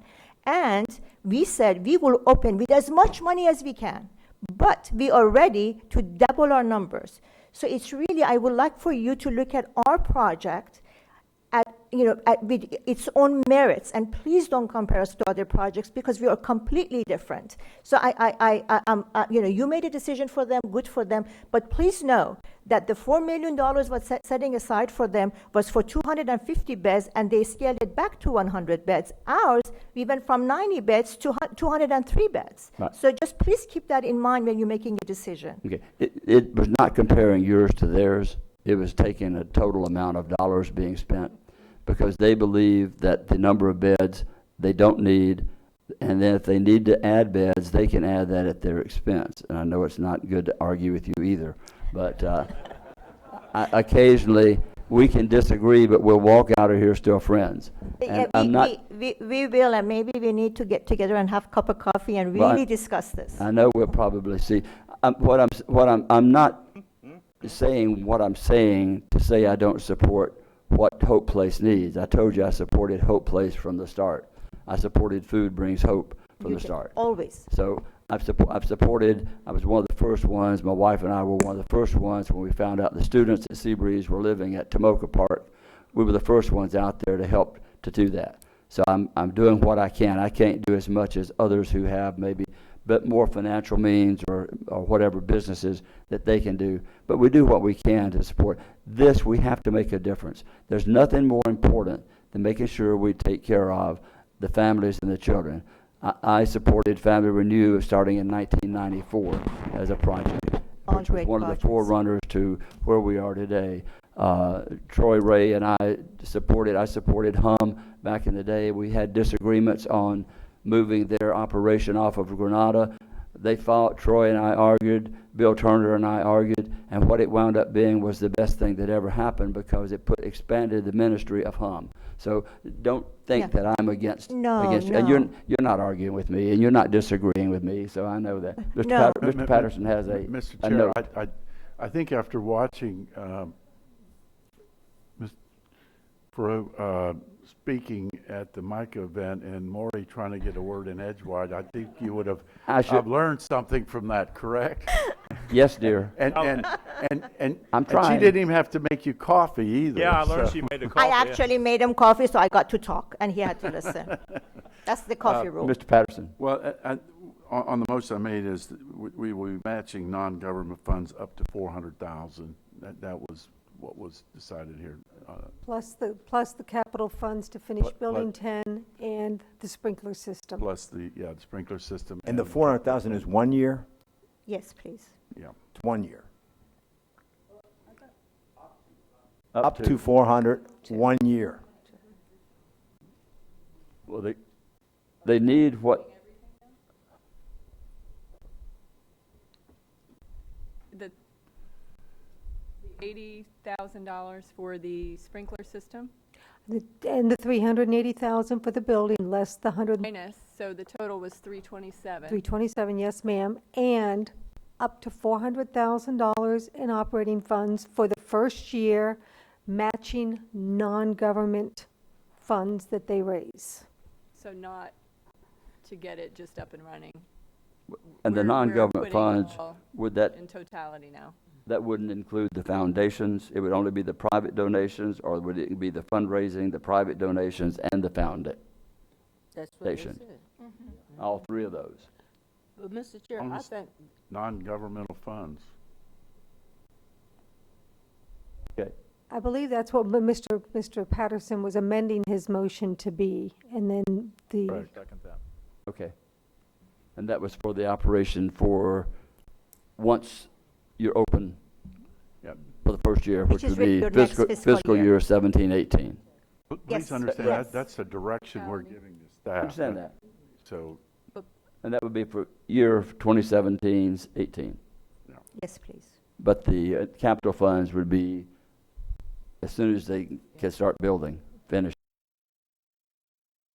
Understand, Ms. Cusack has a quick question. just to speak to the motion, and I'd like to have staff talk about how can we fund this, the money piece, Okay. and still get to our zero, because we have to make sure that we have the funds and that we can do this before we vote on a motion that we will be doing it without having had some input as to how we're gonna get the money. Well, I'm assuming when they come back, they're gonna tell us where he's gonna find the money, I right? think we already know where we're going before we even, If he comes back and doesn't have the money, I'd like to have some discussion, Mr. Chair, about the money. okay, My- before we, My okay. experience, Mr. Chair, is from previous councils, they like me to be prepared with the money when they're talking. Go ahead. They don't like me coming back. So, anticipating, which I think I'm required to do, Donna, I have sat down, spent some time, and Tammy, spent time looking at where you would get this. Here's my suggestion. If you put that up on, you want to put that up on the screen? Oh, see, he was already prepared. I didn't know that. My experience is, they expect me, Need to do, Mr. Chair, be a good Boy Scout, be prepared. I was an Eagle Scout, and I was prepared to vote no if we had no money. That would be a good idea. Mr. Chair, Yes, sir. here's my Will you- recommendation. I'm sorry? Will you yield so he can do this? You're up next, but, Mr. Denis, I'd still like to say something after. I understand after that, you're but will you done. yield for this, Absolutely. let him make these comments? Okay. What I would suggest is, because as I go into the next, as you know, the next couple of years, I think we face some challenges, everything from the homestead to all kinds of things. My suggestion is that you allow me to identify the money in cash, and we will spend some of it straight up front, some of it will go in an account that would come out, so that it would be an expenditure on the books, so that we wouldn't have to worry about a future cost against it. Here's what I would suggest, is to pay for all this, it's always about, we don't find money, it's what we give up. You'll see at the top, $2,010,885. What I would suggest is that we take that out of that account. What is that account? That's the balance that was left, and don't shoot me here, for purchasing any additional beach parking lots. Now, we are really busy with dealing with the existing ones we have. We've set money aside for the construction. This was not much money left, and prices have really gone up. So the purchase price would have been significantly more than this. If the council wants to buy additional property, should we get the right opportunity, then I think we would look at how we would pay for it. Right now, we don't have anything in our crosshairs. I would suggest this is one fund. If I take that out, that money would be expended. If you move down, you'll see the emergency reserve 217 for revenue stabilization. Now, I might have taken all of this money out, but what you'll see is $1,224,115. If we take all of that out of that account, well, Donna, is that, now that you've changed that number, I've adjusted. clarify that to them. Right. What I did was, it's be an additional amount taken out of that fund to allow $327,000 to be funded for the additional capital requirements. At the time we prepared this sheet, we were looking at $80,000. So what that leaves you with out of the revenue stabilization fund would be $419,201. Had things not started getting a little, shall we say, shaky at the state, squirrely, very good word, at the state, I might have taken that all out. Now we come down to stabilization reserves for transition. That was the fund I used when we were going backwards on positions. While I do think we have to constantly look for ways to cut staff where it makes sense efficient-wise, we're not in the same position we once were. In fact, we're looking at trying to add a few people at certain crucial areas. So I'll give up the remainder of that money and take that out of that account. So that would close that account out. That then leaves you with the following. And I'm going to jump ahead in case when we get to DeLand. The land's request was $1,130,000. So let's just say, for argument's sake, because you haven't talked to them, that you agreed to that. Well, that one was agreed to on January 19th. That's Oh, the no, one I that was take it, agreed to. I take it back. I'm That's jumping done. ahead of myself. That's what you already agreed to. That's I was going to tell them they were out of luck on that last night. Sorry about that. I'm thinking of the 125 at the bottom. The $1,130,000 is what we agreed to already. So that's, now, so I'm going to fund that out of the cash above that you saw that I reduced. Then the $2,500,000 for the homeless capital for Daytona Beach, All this is coming out of the funds above. So 2,500,000 I can cover. Then, and the reason that's 2.5, by the way, is that land was worth at least $500,000. So this 500,000, and we talked to the city, very good meeting. They agree, should be on their land. They'll annex it first. They believe the $500,000 is sufficient to bring the utilities over. So that's actually the building plus the utilities. The 2 million would be the commitment to 5 years at a maximum of $400,000. And theirs is what they pay out is what we pay out. Then you see that, so that covered the ones earlier. Then what will be left is you can cover the 80,000. Well, it's 327. The 327, not 80. The 327, that includes it all. To do the rest of Hope Place. Now, what you're looking at, if you do 1 year, is 400,000 for Hope Place and 125,000 for DeLand. What I showed you above that I would reduce would cover all of that. And that's where the money, that's what my recommendation would be on where we take the money from. It doesn't affect other operations. What it does is it basically takes away some of the flexibility we have with cash. Okay. Is that good? Mr. Patterson, do you have something else on the amendment or on the, I know Ms. Post has a question, but. Sorry. I think, Jamie, we have the entire amendment, that and what, Correct. everything is in it. I have, the motion and amendment are fine so that I can draft the documents, yes. Okay, so we that's the direction. Okay. So Jamie has it, and then they'll put it together for us. Come back for final approval by the council. Okay. Ms. Post. Jamie, does that include the 5 years from now No. excerpt? That's not in there at all, right? No, that is not in there. I will likely, based on direction from council, add some language that this does not prohibit them after 5 years of operating to come back. So let me ask you this, what would prohibit them anyway from coming back? The Why do we original need it in there? language was, this is it, this is all you're True. getting, and you're never coming back. That's true. That's true. So I would have to strike that language. Yeah. It actually said you can never come back to us? for Well, any more money? it says. Who said that? Why would we ever put that? Because that was what council said at the I time. don't know if Yeah. they would put it. That was They the were- vote of council at the time. We draft what the council votes. Don't come back. So on that note, then I would just say, and I really do want to stress, I know that Councilwoman Cusack said it eloquently and you addressed it, but I do want to say, from my standpoint, I'm very supportive of Hope Place, very supportive of DeLand, very supportive of Daytona and everyone of us working together to solve the homelessness issue. But in terms of the decisions that I make on the council, I am looking at everything that comes before me as an individual issue. And what the past council, which I think is also should be noted, this is a new council, and the last council was who put you through. So this is we have quite a few new people. So I'd like to say, here's where I'm at now. Every issue that comes before me is a separate issue. That is what I'm voting on. And I hate to bring up Hard Rock, but same thing with the Hard Rock. It had nothing to do with any previous Hard Rocks or hotel or anything else. It was that issue specifically that we were voting on. So I think it makes me nervous when we start talking or leaving the impression that we are, what's good for one is good for another, and we start getting into that discussion that everybody deserves the exact same thing. And I believe in being fair, absolutely.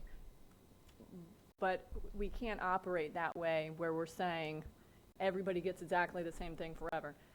I'm looking at the issues specifically that come in front of us. It worries. I'll just say that the perception that Hope Place and now DeLand comes in front of us a couple, or that it came up to put it on the agenda a couple days after we made the decision, gave the perception to a lot of people that was because, we gave it to them, or we were talking about giving it to them, so you know, now you must come forward. To me, that it gave sort of an icky perception. So I understand that you need that, and I understand what you're saying, and that was needed, whether it was today or next month. But the timing makes me, but it is what it is, and here's where we're at, and I just don't want us to set the standard that we're, you know, that we're not looking at everything individually. I understand homelessness is a countywide issue, but that we're looking at everything individually. So, Ms. Post, the reason that we're here and asking you for the operational funds is so that we can open I the absolutely entire understand. campus, ma'am. And Understand. there will be less people on the streets as single adults, therefore helping First Step. absolutely understand. So, And I support that. I absolutely support that. But do you understand? but you know, from a ma'am, public you vote on the merit of the project, not on perceptions and what people think, right? And if either our project merits Mm-hmm. the additional ask, or it doesn't merit it, I hope Which is that you why vote on that. Which is the bottom line of why we're voting on it today, or not voting, thank but why you. we're doing this today. Sending forward. Thank you. And I think you have the support of at least 2/3 of the ones here today. Yeah. Or 3/4, whatever it, well, anyway. So I think, and Dr. Lowry, well, Pat, I think I've moved him ahead. Or did you have another comment? I moved you ahead of Ms. Post based upon As Thank well as you should. senior. I think I thought you might have a senior moment or something. You and I are in the same boat there. I Mr. know that. Chair. I know that. No, I think we got the motion out there. I just, Okay, the motion's there and it's to good. direct, Mr. the Lowry. direction I to just want to staff. make one quick comment. When the horses did dismount, and I'm going to dismount after this. But if we start taking organizations that are trying to do the same thing and we treat them all differently, we're going to keep our legal department extremely busy. That's all I got to say about that. Not, and I would disagree with that because I've been doing this for 17 years and I've always taken each one on its own merits. I don't believe in setting precedents, and I don't believe that legal will tell me that if you did for one, you have to do for the other, and I don't think there's a court of law that will say that unless you use it discriminatory practices of some sort, and we're not discriminating. So, and one more quick thing, then we'll vote on it. If I was the third child in Dr. Lowry's example, and my dad came to me and said, I ran out of money, I don't have the 50 for you for your birthday, I said, well, I understand, Dad, you need to work harder next year. But Yeah. Anyway. But you know, I think it's more than shoes, sir. Okay. It's whether you bought bicycles for your kids to go to school, and you buy it for the first two, and then as the other two learn, you go, oops, sorry, run out of money, or I'd rather spend my money on something else. So it's really not shoes, it's much more important. His was just than shoes. $50. Yeah. Mine was, Mr. Cusack and I had the shoe thing. We need to vote on. Actually, shoes probably are more Peru. expensive than I shoes think we all nowadays. agree that you're a very valid cause. And Thank you. we're ready to vote. Thank you, sir. If I will let you, right? If you would, I would try to pull a Murray and say, it's time for me to speak, but I won't say that. That you heard the motion and the second is on the floor. Are there any other further discussions? Any objections? Hearing no objections, the motion passes unanimously. Thank you, without objection. Very, very grateful. Thank you very, very much. And you can disagree with me anytime. Because I know you're going to win. Thank you.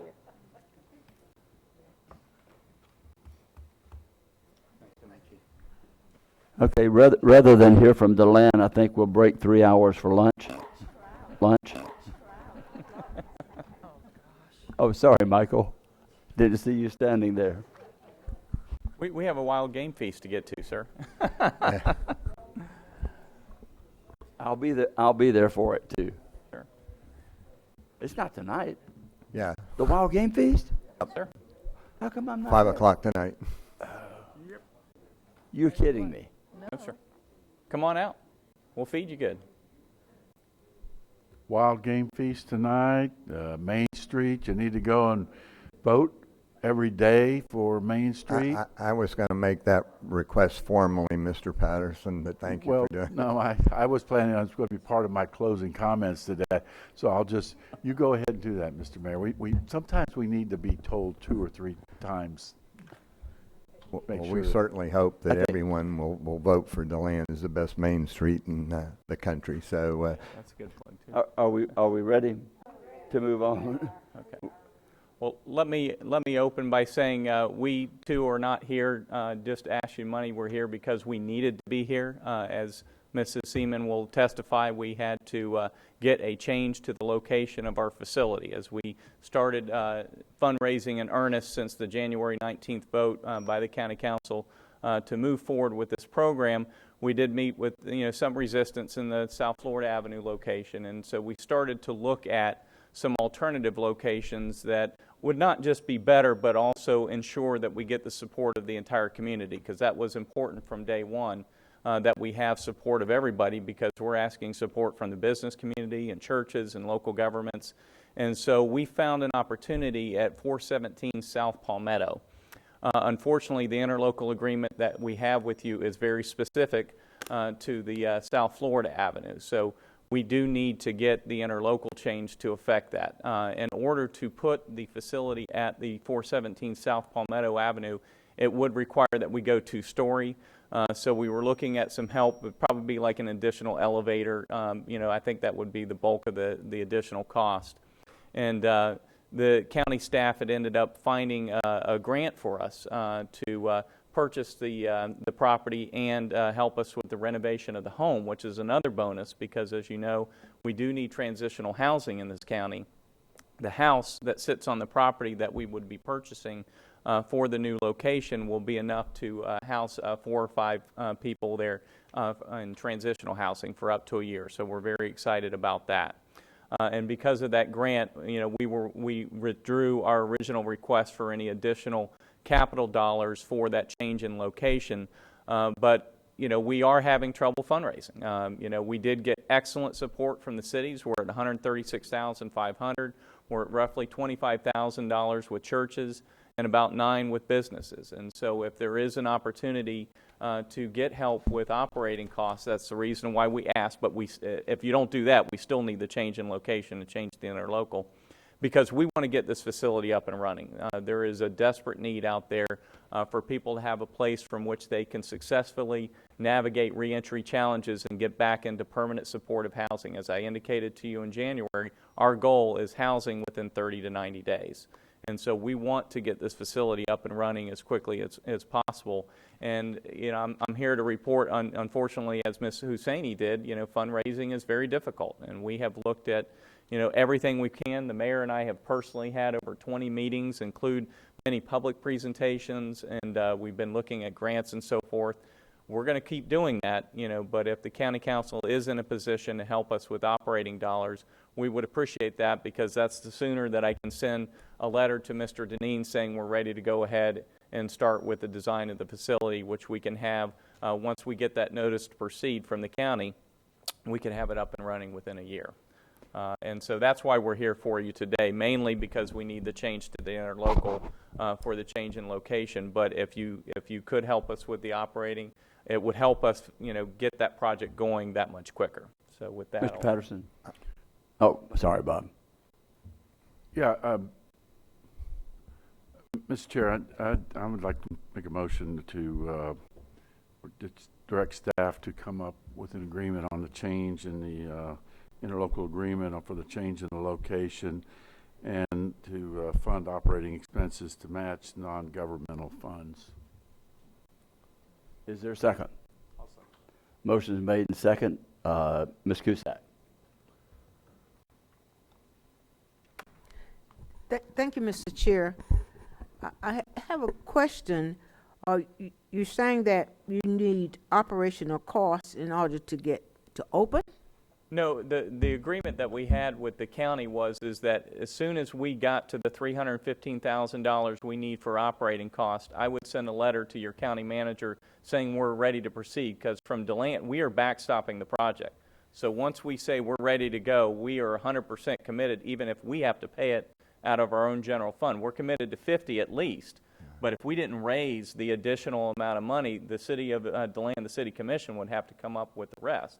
And so we wanted to make sure that we did all of our fundraising in advance to make sure that we had sufficient operating dollars so that our commitment, wasn't anything more than the $50,000 per year. Does that make sense? May I help address that for a second? I mean, That'd be one, good. when we started, and I want to kind of answer a couple of points at the same time that were raised during the earlier discussion. When we first embarked on this, it was clear that the policy of the county council was capital only. So yes, our request may well have been different if operating was on the table. Now, while we respect the ability of any policy-making body, including the city of DeLand, to change policy, we understand and respect that. But one point I want to make, and it really goes to what some of you said, and that is, each one of these agreements is different, okay? And it points to the notion that one size doesn't fit all. And to the point that we're talking about now, the city of DeLand, in effect, if we draw down your capital, we have guaranteed to you that that facility will operate for the next 5 years. So said differently, we're on the hook for $1.5 million if we draw down your capital, and all of our other donors, and that's not to say they would walk away, we're on the hook to you to operate it for 5 years. That is, I think, may well be different than your other final agreements are. So the point I'm getting to what the chair said is that the notion that they all aren't the same does allow you, in my judgment, some ability to treat us differently on the basis, I would say, that our agreements are different, not 100% the same, okay? And that's where the importance of the guarantee comes in. For example, we have to own the property. In the case of Hope Place, the 501c3 owns it. So there are differences that allow you, in my opinion, sufficient discretion to treat us a little bit differently. But again, I think the fundamental rule ought to be equal. If there's going to be only capital, only capital. If there's going to be capital and operating, everybody ought to have the opportunity to apply for that operating as well. It may be not the 40% that we requested. It can be different, but it ought to be judged on its merits, I guess is the point, under the terms of our agreement. Mr. Patterson, are you still back up or no? I think. No, Okay, Ms. Cusack, sorry. I was up. I'm sorry. I think that explanation and that dialogue, I think it's absolutely necessary that we have. I know that I would not want the perception to be that if we don't provide you with operational costs, that you would not be able to open. Is that, you're not saying that? We are not saying that at all. As to Councilmember Lowry's point, I can honestly say that since the last council meeting, it has come up as a question is what is the county council going to do, based on what I'm reading, okay? So, it has put us in a little bit of a fundraising box until we have, a clear answer as to what your position is going to be relative to the city of DeLand and operating expenses. I don't know how else to say it, because you can do the simple math. If you take where we are today and actually Michael's not counting another $3,000 that we got. No, You did count it already? Okay. But be that as it may, with your grant, it puts us right at $290,000 if you were to do that. That's a far different picture than if we're at $165,000 and talking to people.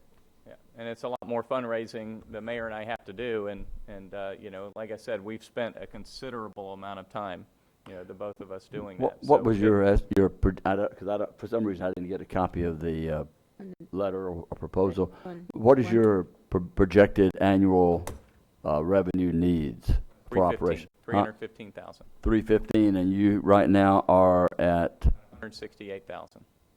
and you're not going to start the project until you are committed to having the 315. That's correct. Because once we do, We're committed. we're committed. So if we draw down without the guarantees, some people will also say, I mean, as a guarantor, if we draw it down, well, they've already started, so they don't need our help. I'm talking about other churches and other people. So the city of DeLand is not in a position to fund 100% of this facility. And what we already have in the motion is to change the location and not a request for additional capital funds at this time, correct? No additional capital funds, that's Okay, correct. so that part of the contract remains the same. It's just to change the address of the location.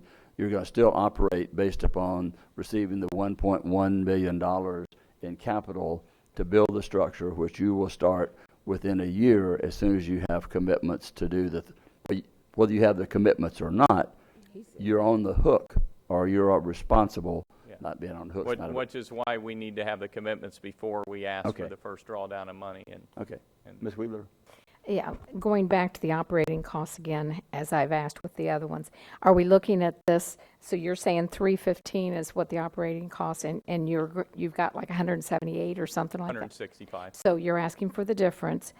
No. Are we, no. No, What we're are we not. They're asking asking for? for 120, I think. You're asking for 120, a one-time, No, well, we would ask for the opportunity to come back each year based on performance. based on performance. And I haven't discussed this with Michael, but from my perspective, if it's a one-time 125,000, I'd rather have us allocate it $25,000 per year, and to be able to tell people we're only at 215,000 and to have it quantified, because I get you put on us that in a one. box of, Agree. well, they got 125, go back and get it again. Yeah, So I agree. I agree with that. that's why we Jim. need clear direction from you all to complete the fundraising. That's right. Ms. Post?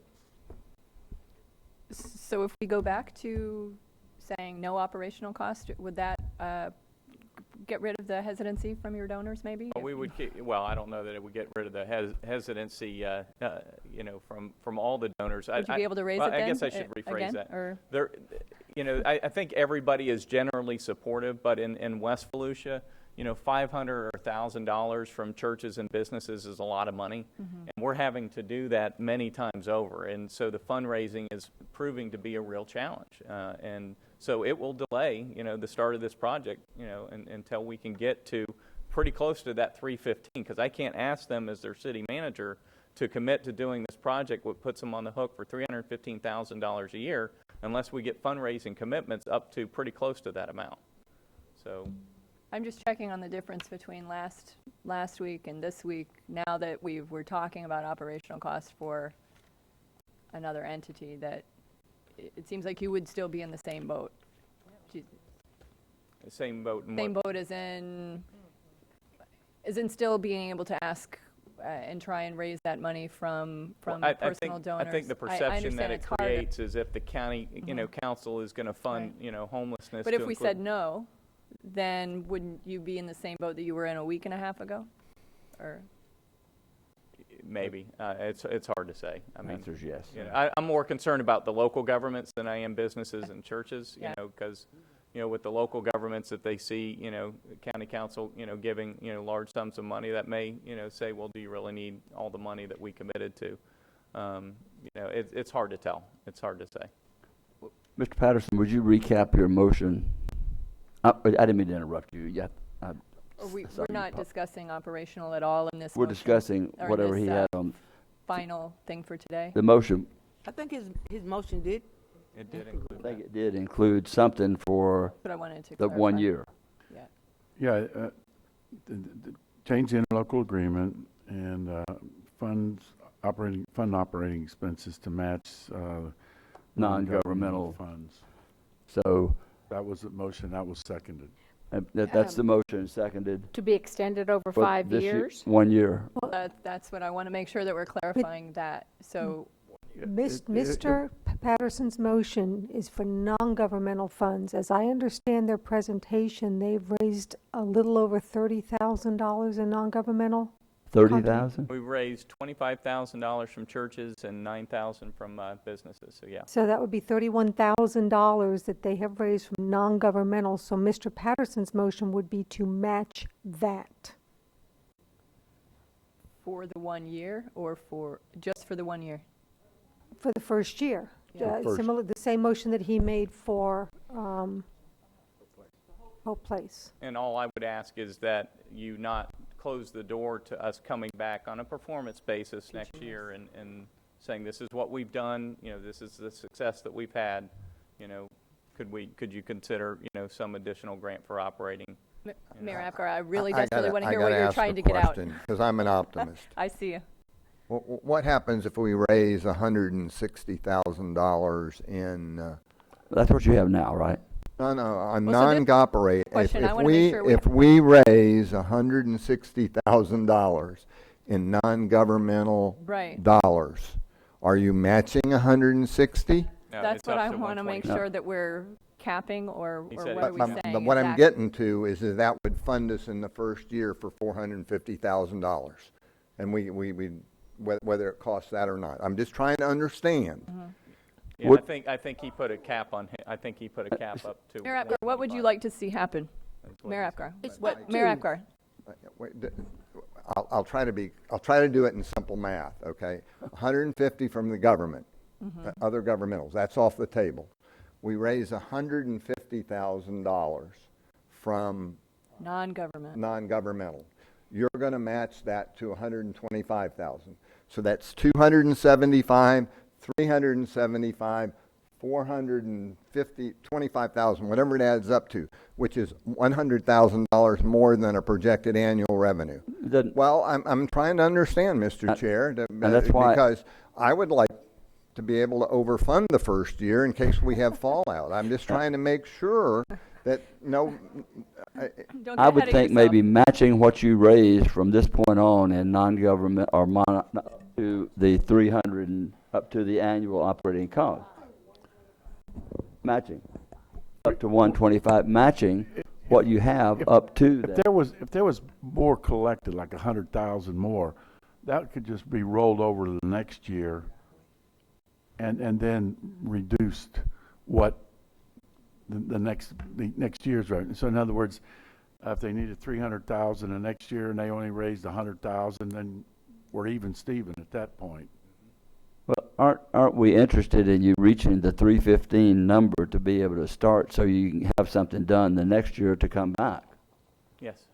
I mean, that seems important to me that we get. Just wanted to understand what I understand what it meant. and I understand where it was going. What my thought was exactly what yours. I think. Ms. I Post- just don't want to put them in a position that at the end of the year, they've raised 293, whatever, 314. and have them write a check back to us when it could just be rolled over into the next year's cycle. What do you specifically, Mayor Apgar, what do you want to specifically happen? What exactly are you asking? He said that already. Yeah, no, we're obviously still talking about it, so I'm, But he wants 315 to just start. flat layman terms, what do you want, what would be your language, is what I'm, Michael and I have always had the goal of trying to overfund the first year. The simple reason for that is some of the city commissions that have supported us may change and they may say we're not going to do it. Some businesses may say they're no longer willing to fund because they've been bought. So, we're trying to, raise as much as we possibly can. So. but if And the bankroll. language is matching operational, or matching the monies raised, right? And not necessarily operational costs, then that's a difference. So you're wanting us to match the monies that you raise?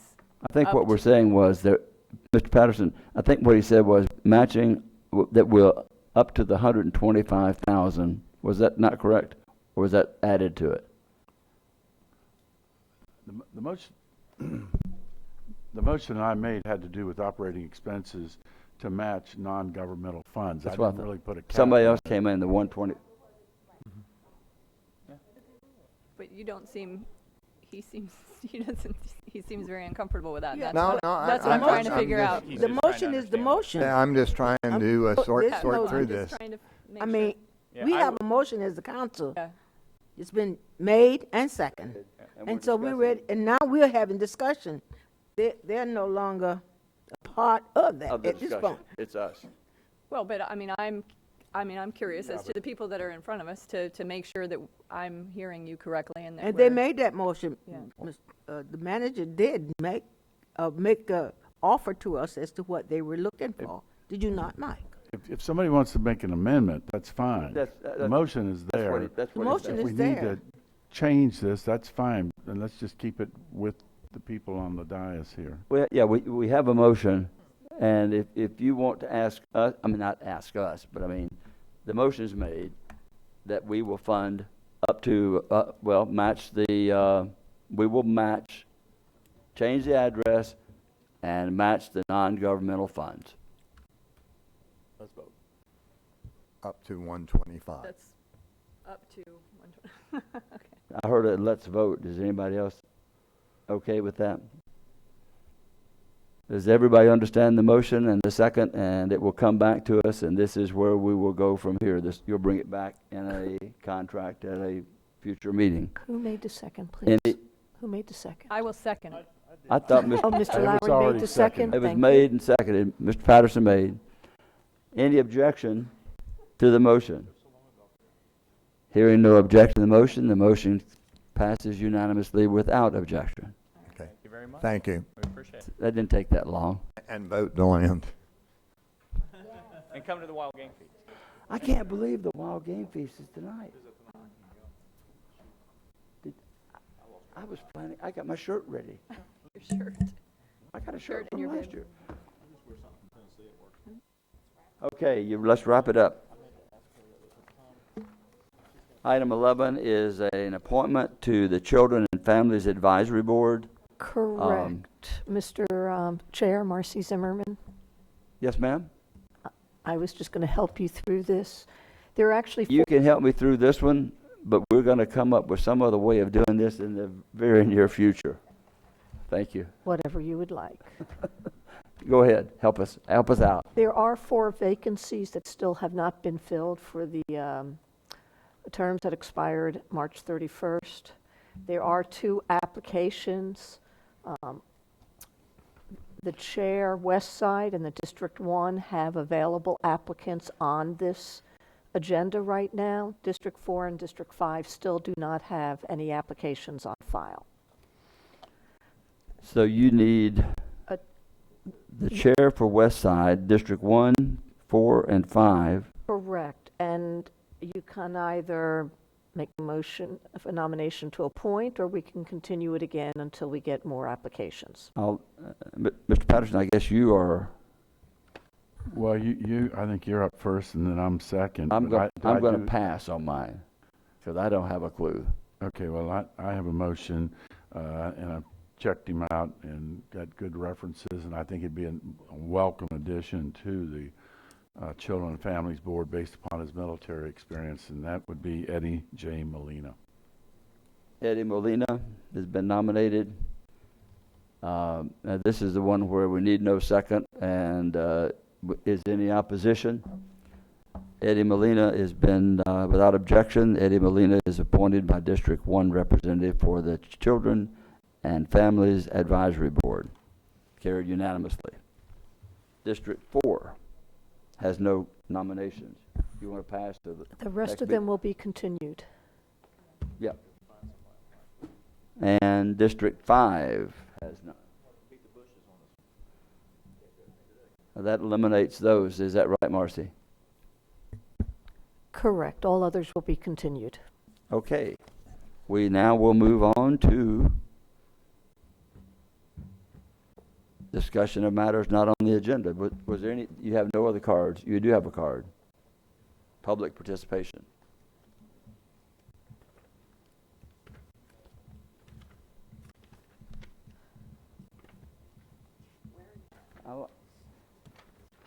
Marjorie Johnson. Marjorie Johnson, representing yourself. I thought I saw, there you are. come and tell us what's on your mind. You'll have 3 minutes. Mr. Patterson, did you have something before that, or did your name just not disappear? Greetings, Marjorie Johnson, Daytona Beach 122 South P Street. I'm here today because I see here your non-discriminatory policy says that Volusia County values diversity and welcomes input from all interested parties, regardless of culture identity. And I'm concerned, and I've come here before this council before, to address the need for diversification of your workforce. Justice and equality in Volusia County is a dual and inseparable goals of me, and it's my main concern. And since 1994, I was just reviewing an article that I had in the Orlando Sentinel about this, and we still don't have it. I have met with the county manager about this. I have discussed it with candidates that was running for office, and Joyce Cusack, County Council at Large candidate, this has been one of her main concerns that she has addressed here for some time now. I have met with Thomas Moat, Mr. Moat, that's over personnel, the county manager. I met with Heather Post, the representative for District 4, and Billy Wheeler, who is my representative. And I would like to see this addressed because I don't see any progress regarding this, and it needs to be taken care of. We cannot sit here and know that there's a problem and not try to correct it.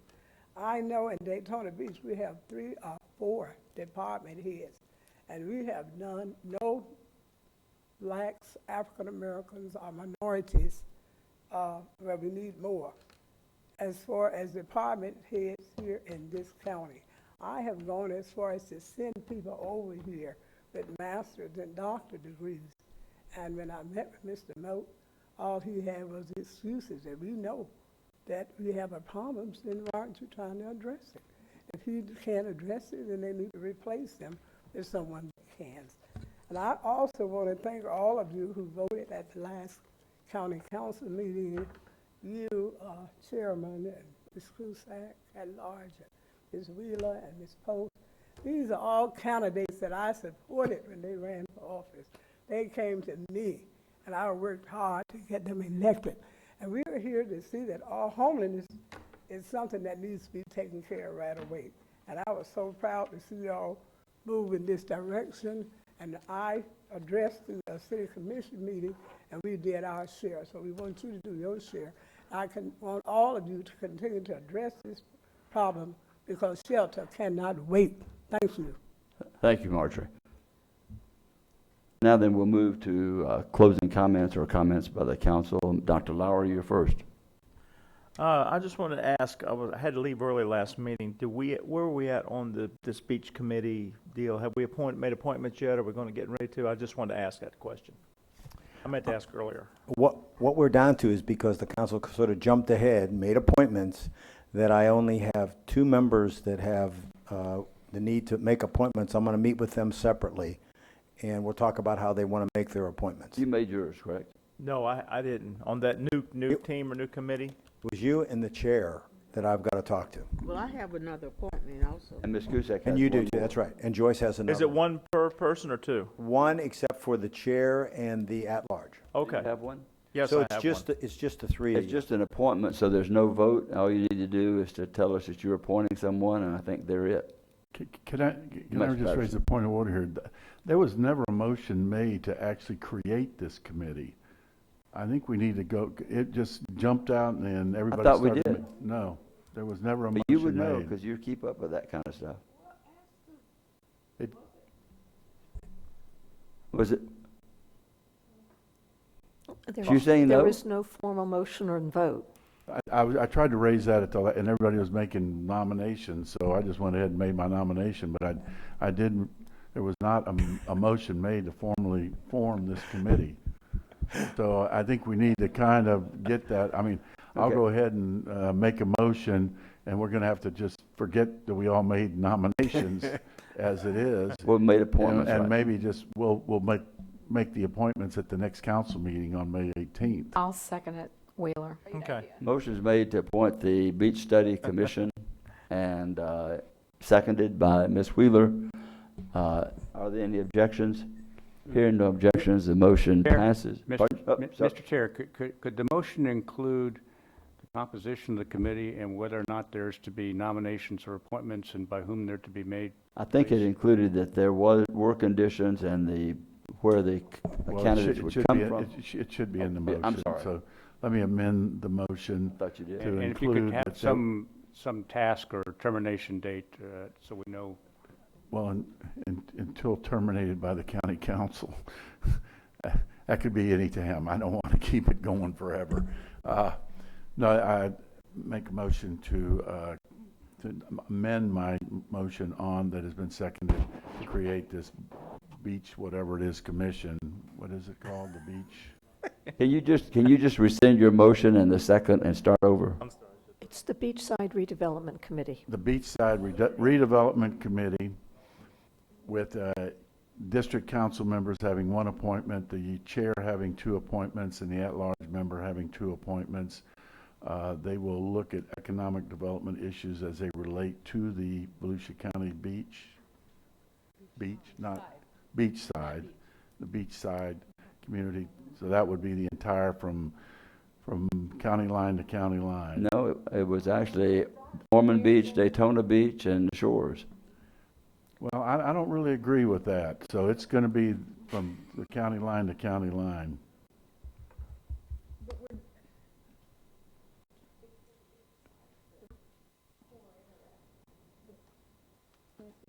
The core area starts all the way up north of Volusia County, and it goes all the way down to the south end of Volusia County. See, that's why I've got a little bit of problem with this whole thing anyway, because it's almost like it's being centered on one particular area. And It is, I- the they're- beach they're- side. Well, but there shouldn't be the point because they have issues up in the North Peninsula. But it includes the North Peninsula. No, he said just the Ormond Beach. Ormond by the sea is not in Ormond Beach. And the shores.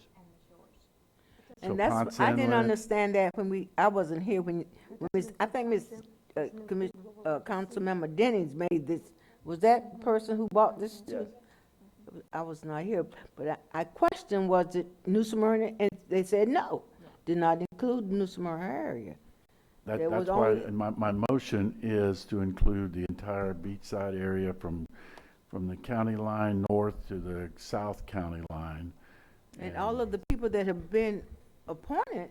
No, from nobody's the been Daytona appointed. Beach. Nobody's been appointed. Nobody's been appointed.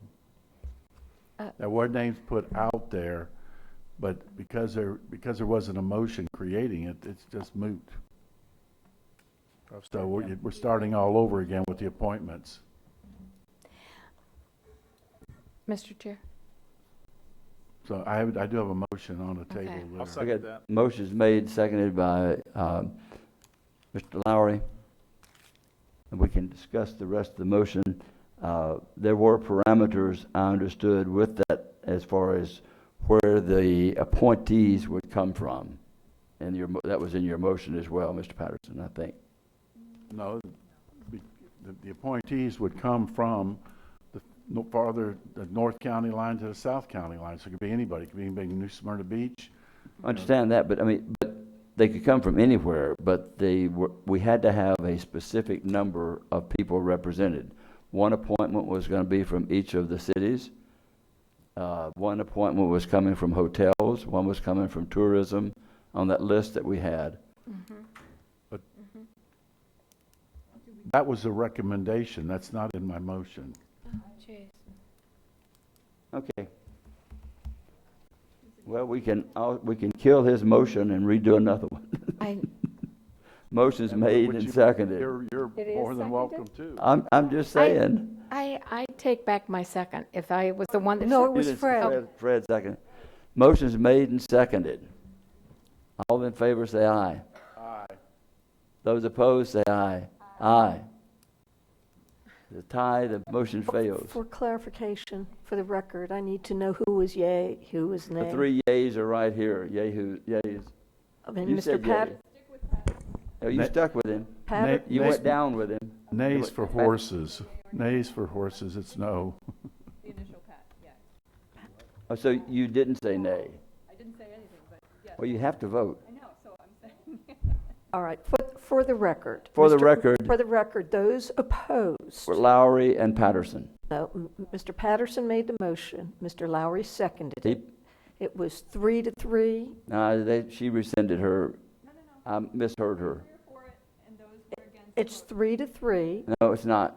It is. I thought it was, but she said she, 1, 2, 3. that's what I thought. She said she didn't. 2, 3. It dies. But Okay, Miss- it dies either Mr. way. Kelly, Ms. Wheeler, and Ms. Cusack are opposed, and therefore the motion dies. Motion dies. Is there a motion to create appoint the committee that we had information on? Lost. Motion is lost. It had to be. I'll make that motion. We Daggum, I don't know what the heck I'm making a motion time on. when we have a full council here, because it does impact Ms. Denny's extremely. Didn't she make the initial motion? I mean, I thought she did that. There never And was I a thought it motion. was It never discussed. was. She had the original idea. She, Thank you. yeah. And it was the Daytona Beach area because that was the area that came forward and was wanting, this discussion, and they were the ones that were wanting the help with their community. That was my understanding, and that there was going to be a representative from each city, as well as we were going to appoint one, and I think Ed had it from the hospitality, and You had it from the hotels. You appointed Blaine Lansbury, Mr. Patterson. Yeah. But nobody would listen to me when I kept saying there was never a motion made. I just You made had it. to speak louder. I know, I'm just, I figured that's what you- I'm I stating. figured once is you that- appo- that's once why you I appointed- wanted to bring this up Okay. today. We have a motion and a second Who made, based upon the information that we had. who seconded Ms. Wheeler's motion? Ms. Cusack made the second. Thank you. We understand what the motion is, Counselor. If you have any Your clerk doesn't questions understand the on that. motion. Any other discussion on the motion? Mr. Patterson? I just reiterate that the beach side is the beach side, and I think it should be from the North County line to the South County line. I think that there's issues on that entire area out there that need to be addressed, and that's just my feeling on it. Okay. Point taken. Ms. Post? Councilman Patterson, are you talking about the actual committee the issue should be from line to line, or are you saying that? From are line you to saying line. The people on it that we're appointing could be from anywhere? From anywhere.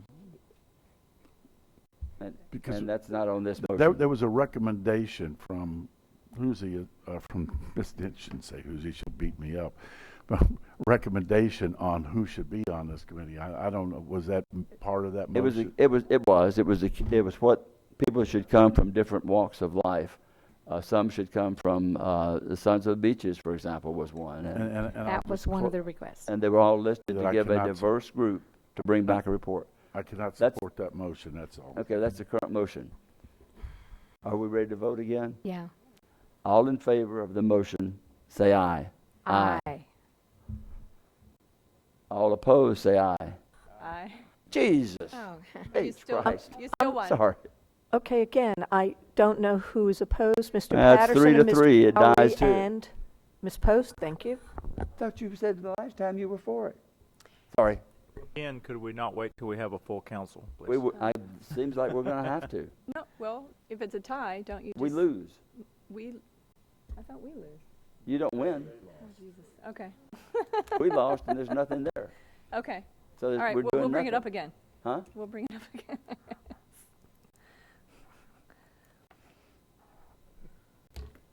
This will just have to be addressed on May 18th. We'll just bring it up with the information at the next meeting. May I just say, I'm in favor of the. Well, you voted against No, it. I'm in favor of the part of us having it focused on the beachside redevelopment. I'm having it in favor of that. I'm not necessarily in favor of us defining exactly who must be on it. That is the section that I'm not in favor of. Okay. We're not gonna bother with it till May 18th. People can come from any part of the county. in the way it was presented to us. It's just that they have If to you could put represent. somebody, But if you Mr. require Chair, somebody I from think we Sons of the beat this Beaches, I ought enough. to. You can't reach consensus, let's move it. Let's move it. Any other comments? Do it when you Dr. have a Lowry? full council, like they said. Mr. Patterson? Just that on our next, I don't know how, next council meeting, I've been asked to speak at a conference on May 18th in the afternoon on Hurricane Matthew and its effect on the county and that up in Atlantic Beach, up in Jacksonville. So I'm hoping that our next council meeting we can, you know, get the more important issues up and thinking so I can get out of here, so I can get up in time to perform at this conference. But I won't leave if there's a problem. I put them on notice that if something should come up that I need to stay here, I will do that. But I would like a request.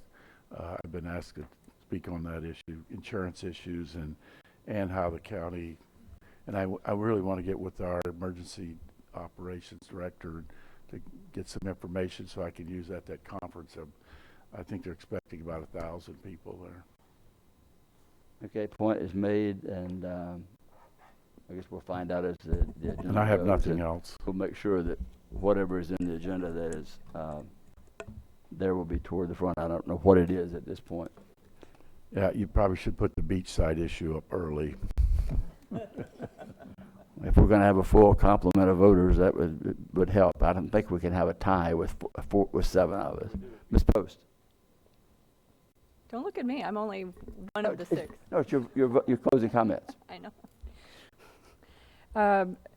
Okay, so I do want to mention the Junior League of Daytona Beach is having their Derby Gala tomorrow night, and I've been a member and on the board of Junior League of Daytona Beach for a long time, and just wanted to say that if anybody's interested in supporting them through jldb.org, they are having their gala and Saturday, and they do a lot for women and children in the community. So, And I will say that I had about 20 women come over from the Junior League to participate in my parliamentary procedure Yes. class, but there was one blonde-haired lady that didn't show up. I had a different event. I had a job that I had to attend. So sorry, but I'm sorry I missed it. I also wanted That was to just a mention. little dig there. I also wanted to mention the Ormond by the Sea community meeting that was held. That was phenomenal. So I wanted to make sure that staff really understands the impact that had. The community up there has reached out over and over saying that, you know, that they sort of felt like the forgotten area of District 4. And we had Joanne Magley put it all together, and that was amazing. Jeff and a number of others. I know I'm going to miss a bunch of people, but we had George Rechtenwald got a number of staff together. So we had mosquito control, we had fire services and evac, traffic and engineering. We had coastal, talking about the walkovers and dune restoration. I cannot tell you how many people wrote into me, Jessica, to talk about how just knowledgeable you were and how amazing. So your name was mentioned most. Beach safety, code enforcement, Republic Services, all of that was available. There was not one negative comment. It was standing room only. Just about 200 people from the community showed up. Not one single negative comment from the community out of all the questions that were asked. The follow-up emails, there were, you know, issues to be looked into, but nothing negative. And I really think that was in great part due to the fact that everyone that walked in saw all the resources that were available and saw, you know, that the county is actually here to respond to issues and here to answer questions. So thank you very much for that. Thank you. And I know we'll be using that as a template for future meetings all over the county. So that's great. I also wanted to say, we talked about the Children and Family Advisory Board, that there is an opening. So I need to put out there, District 4, we do have an opening, Children and Family Advisory Board. We cannot appoint anyone on that without any application. So if anybody's interested in that, we need you, please contact me. Also, the Contractor Licensing and Construction Appeals Board, there is an electrician vacancy in District 4. So if you're in West Daytona, Ormond, Holly Hill, Ormond by the Sea, and you are an electrician and are interested in that, please contact me. And then the Personnel Board, I wanted to say just as a whole, the Personnel Board has 2 vacancies on it right now. So we cannot, we need to fill those. That's very important that the Personnel Board is full. So if you could spread the word, I'd appreciate it. And I think that's it. Ms. Wheeler. I just wanted to make everyone aware of that this May is National Brain Cancer Awareness Month. I'm pretty strong on that. I had a brother that I lost to glioblastoma 2 years ago. So please be aware and be out there at those fundraisers. And also to let everybody know, right before I got in here for council, I became a grandmother again. So I am bringing in a new granddaughter, and that would be grandchild number 24. Wow. Thank you, thank you. Yeah, a bunch of those.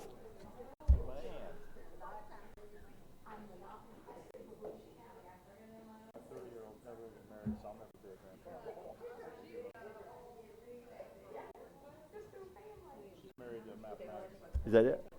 That's it? Ms. Cusack?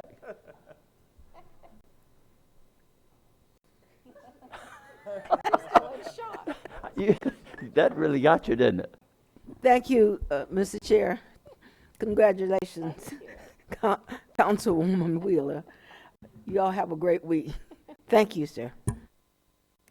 Just want to know, I had those hats made. I had extra ones, and you don't have to wear them, but I thought it was nice. I had a bunch made for me, and use them, wear them, or give them away. But thought that was kind of just my token of. It was under $50, so that you can accept a Volusia County hat. Should we be offended if the hat size is really big for me? No. No problem.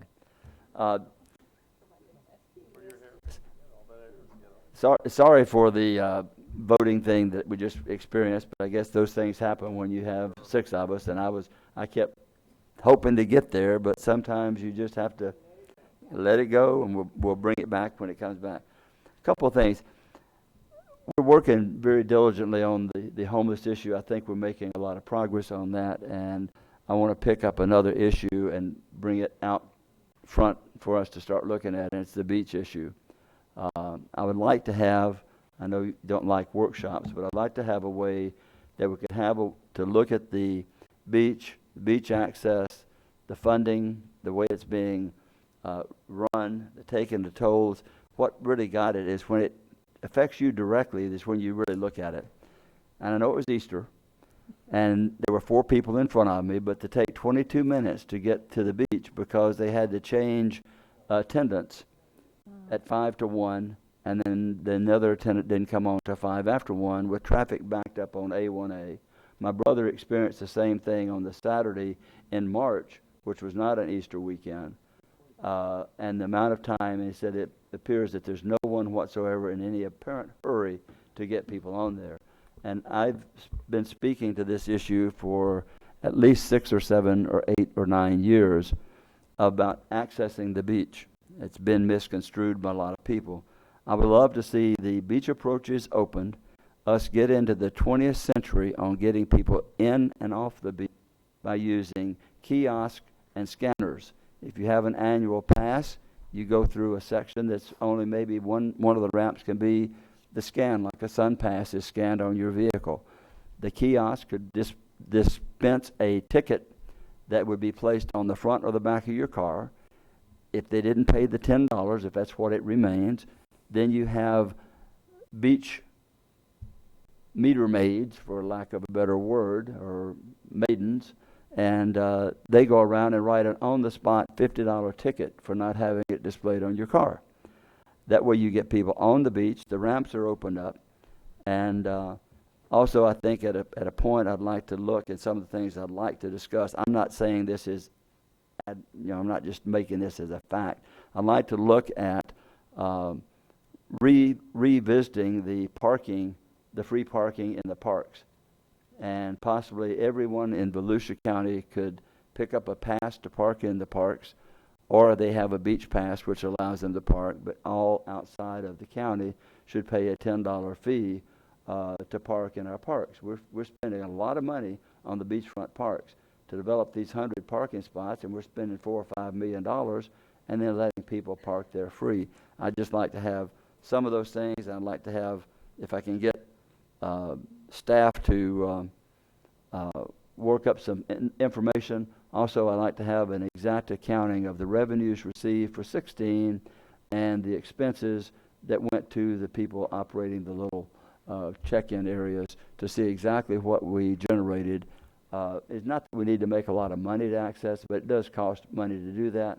I know at one time we were giving away half of the money to the people running taking the tickets and doing the passes. So if we can, we're going to have a workshop. If hopefully everybody will come, you're not required to, but I'd like to have it discussed and it's all put out there so we can look and see where we want to go with it. If you don't want to make any changes, but I get as many complaints about beach and beach access that we do anything, and that's not counting the walkovers that are not being repaired. I know they've done a fantastic job of getting to a point where we're so far ahead of Flagler on the walkovers. I appreciate that.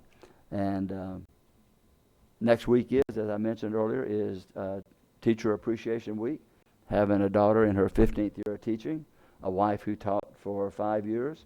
Ms. Cusack, I know you have a teacher or two. We want to remember our teachers. There was the neatest thing going around. Shouldn't be doing this. The neatest thing going around about teachers being underpaid, and it said we should start paying them like minimum wage, and then what their counseling has, and by the time you add up all the numbers and the things, that they were wind up at about $140,000 a year by the time they did all the calculations of where their pay should be if they just did the minimum wage. So I thought that was kind of, our teachers are underpaid, and we're very appreciative of those. As also next week is Tourism Week, so I'll see several of you at some of those events. With that, we'll now move to our County Manager, Mr. Deneen. Two quick things. Donna's going to touch on something that's pretty heartfelt, which is kind of nice. But what I'd like to suggest is, because you just saw the two people, one from Hope Place and from DeLand, so that we can make sense out of this, so the meeting don't go on forever. With those two contracts, we were working, and it's really been. We sat down with the city of Daytona Beach. I'm very pleased. I think we're going to be able to come up with something that the council will agree on and they'll agree on. But the way Jim and I talked about was that we'd finish up. I have to make sure they're happy. I would expect them to vote on the Wednesday before your Thursday, especially if we're providing the money. I really do see that will push that to the first meeting in June. The other two groups have contracts we have to finish. So I just got done talking to Jamie about, we do think we could probably get those two to you by the next meeting. So we would separate the two group. Would you like to do it that way? Personally, I really would not. I would rather do Daytona first. I'd rather have Daytona done we can do that before we do the other two. Then what we'd have to do is we'll probably do Daytona the first meeting in June. Yes. And then the other two would be the second meeting in June. I'm fine. Either way, The land has to close on the property. Yeah. At the very least, I need to bring that amendment to you with the address change, because they do need to close on that property by the end of May. You can bring that back to us at the next meeting. Okay. Without the funding. Any additional funding. Okay, but I do need to bring that piece. I just wanted to bring that up because I thought it'd be easier if we try not to deal with them all in one day if I split them up. And it's easier on the law department to try and do all those contracts. Donna? Thank you. If you could indulge me for just a couple of minutes. A couple of weeks ago, one of our former employees, Scott Bowen, who worked in IT, he was a IT manager he'd retired about 2 or 3 years ago, called me up. And he asked me, he said, could I come talk to you? I said, certainly. Well, what he brought with him, his mother had passed on April 2nd, and she was a really sweet lady. I actually knew her. I went to school with Scott. And she was a really avid supporter of the library. She was a librarian for the school system for both McInnes and Woodward Avenue schools throughout her lifetime. In fact, she even earned a master's degree from Stetson University.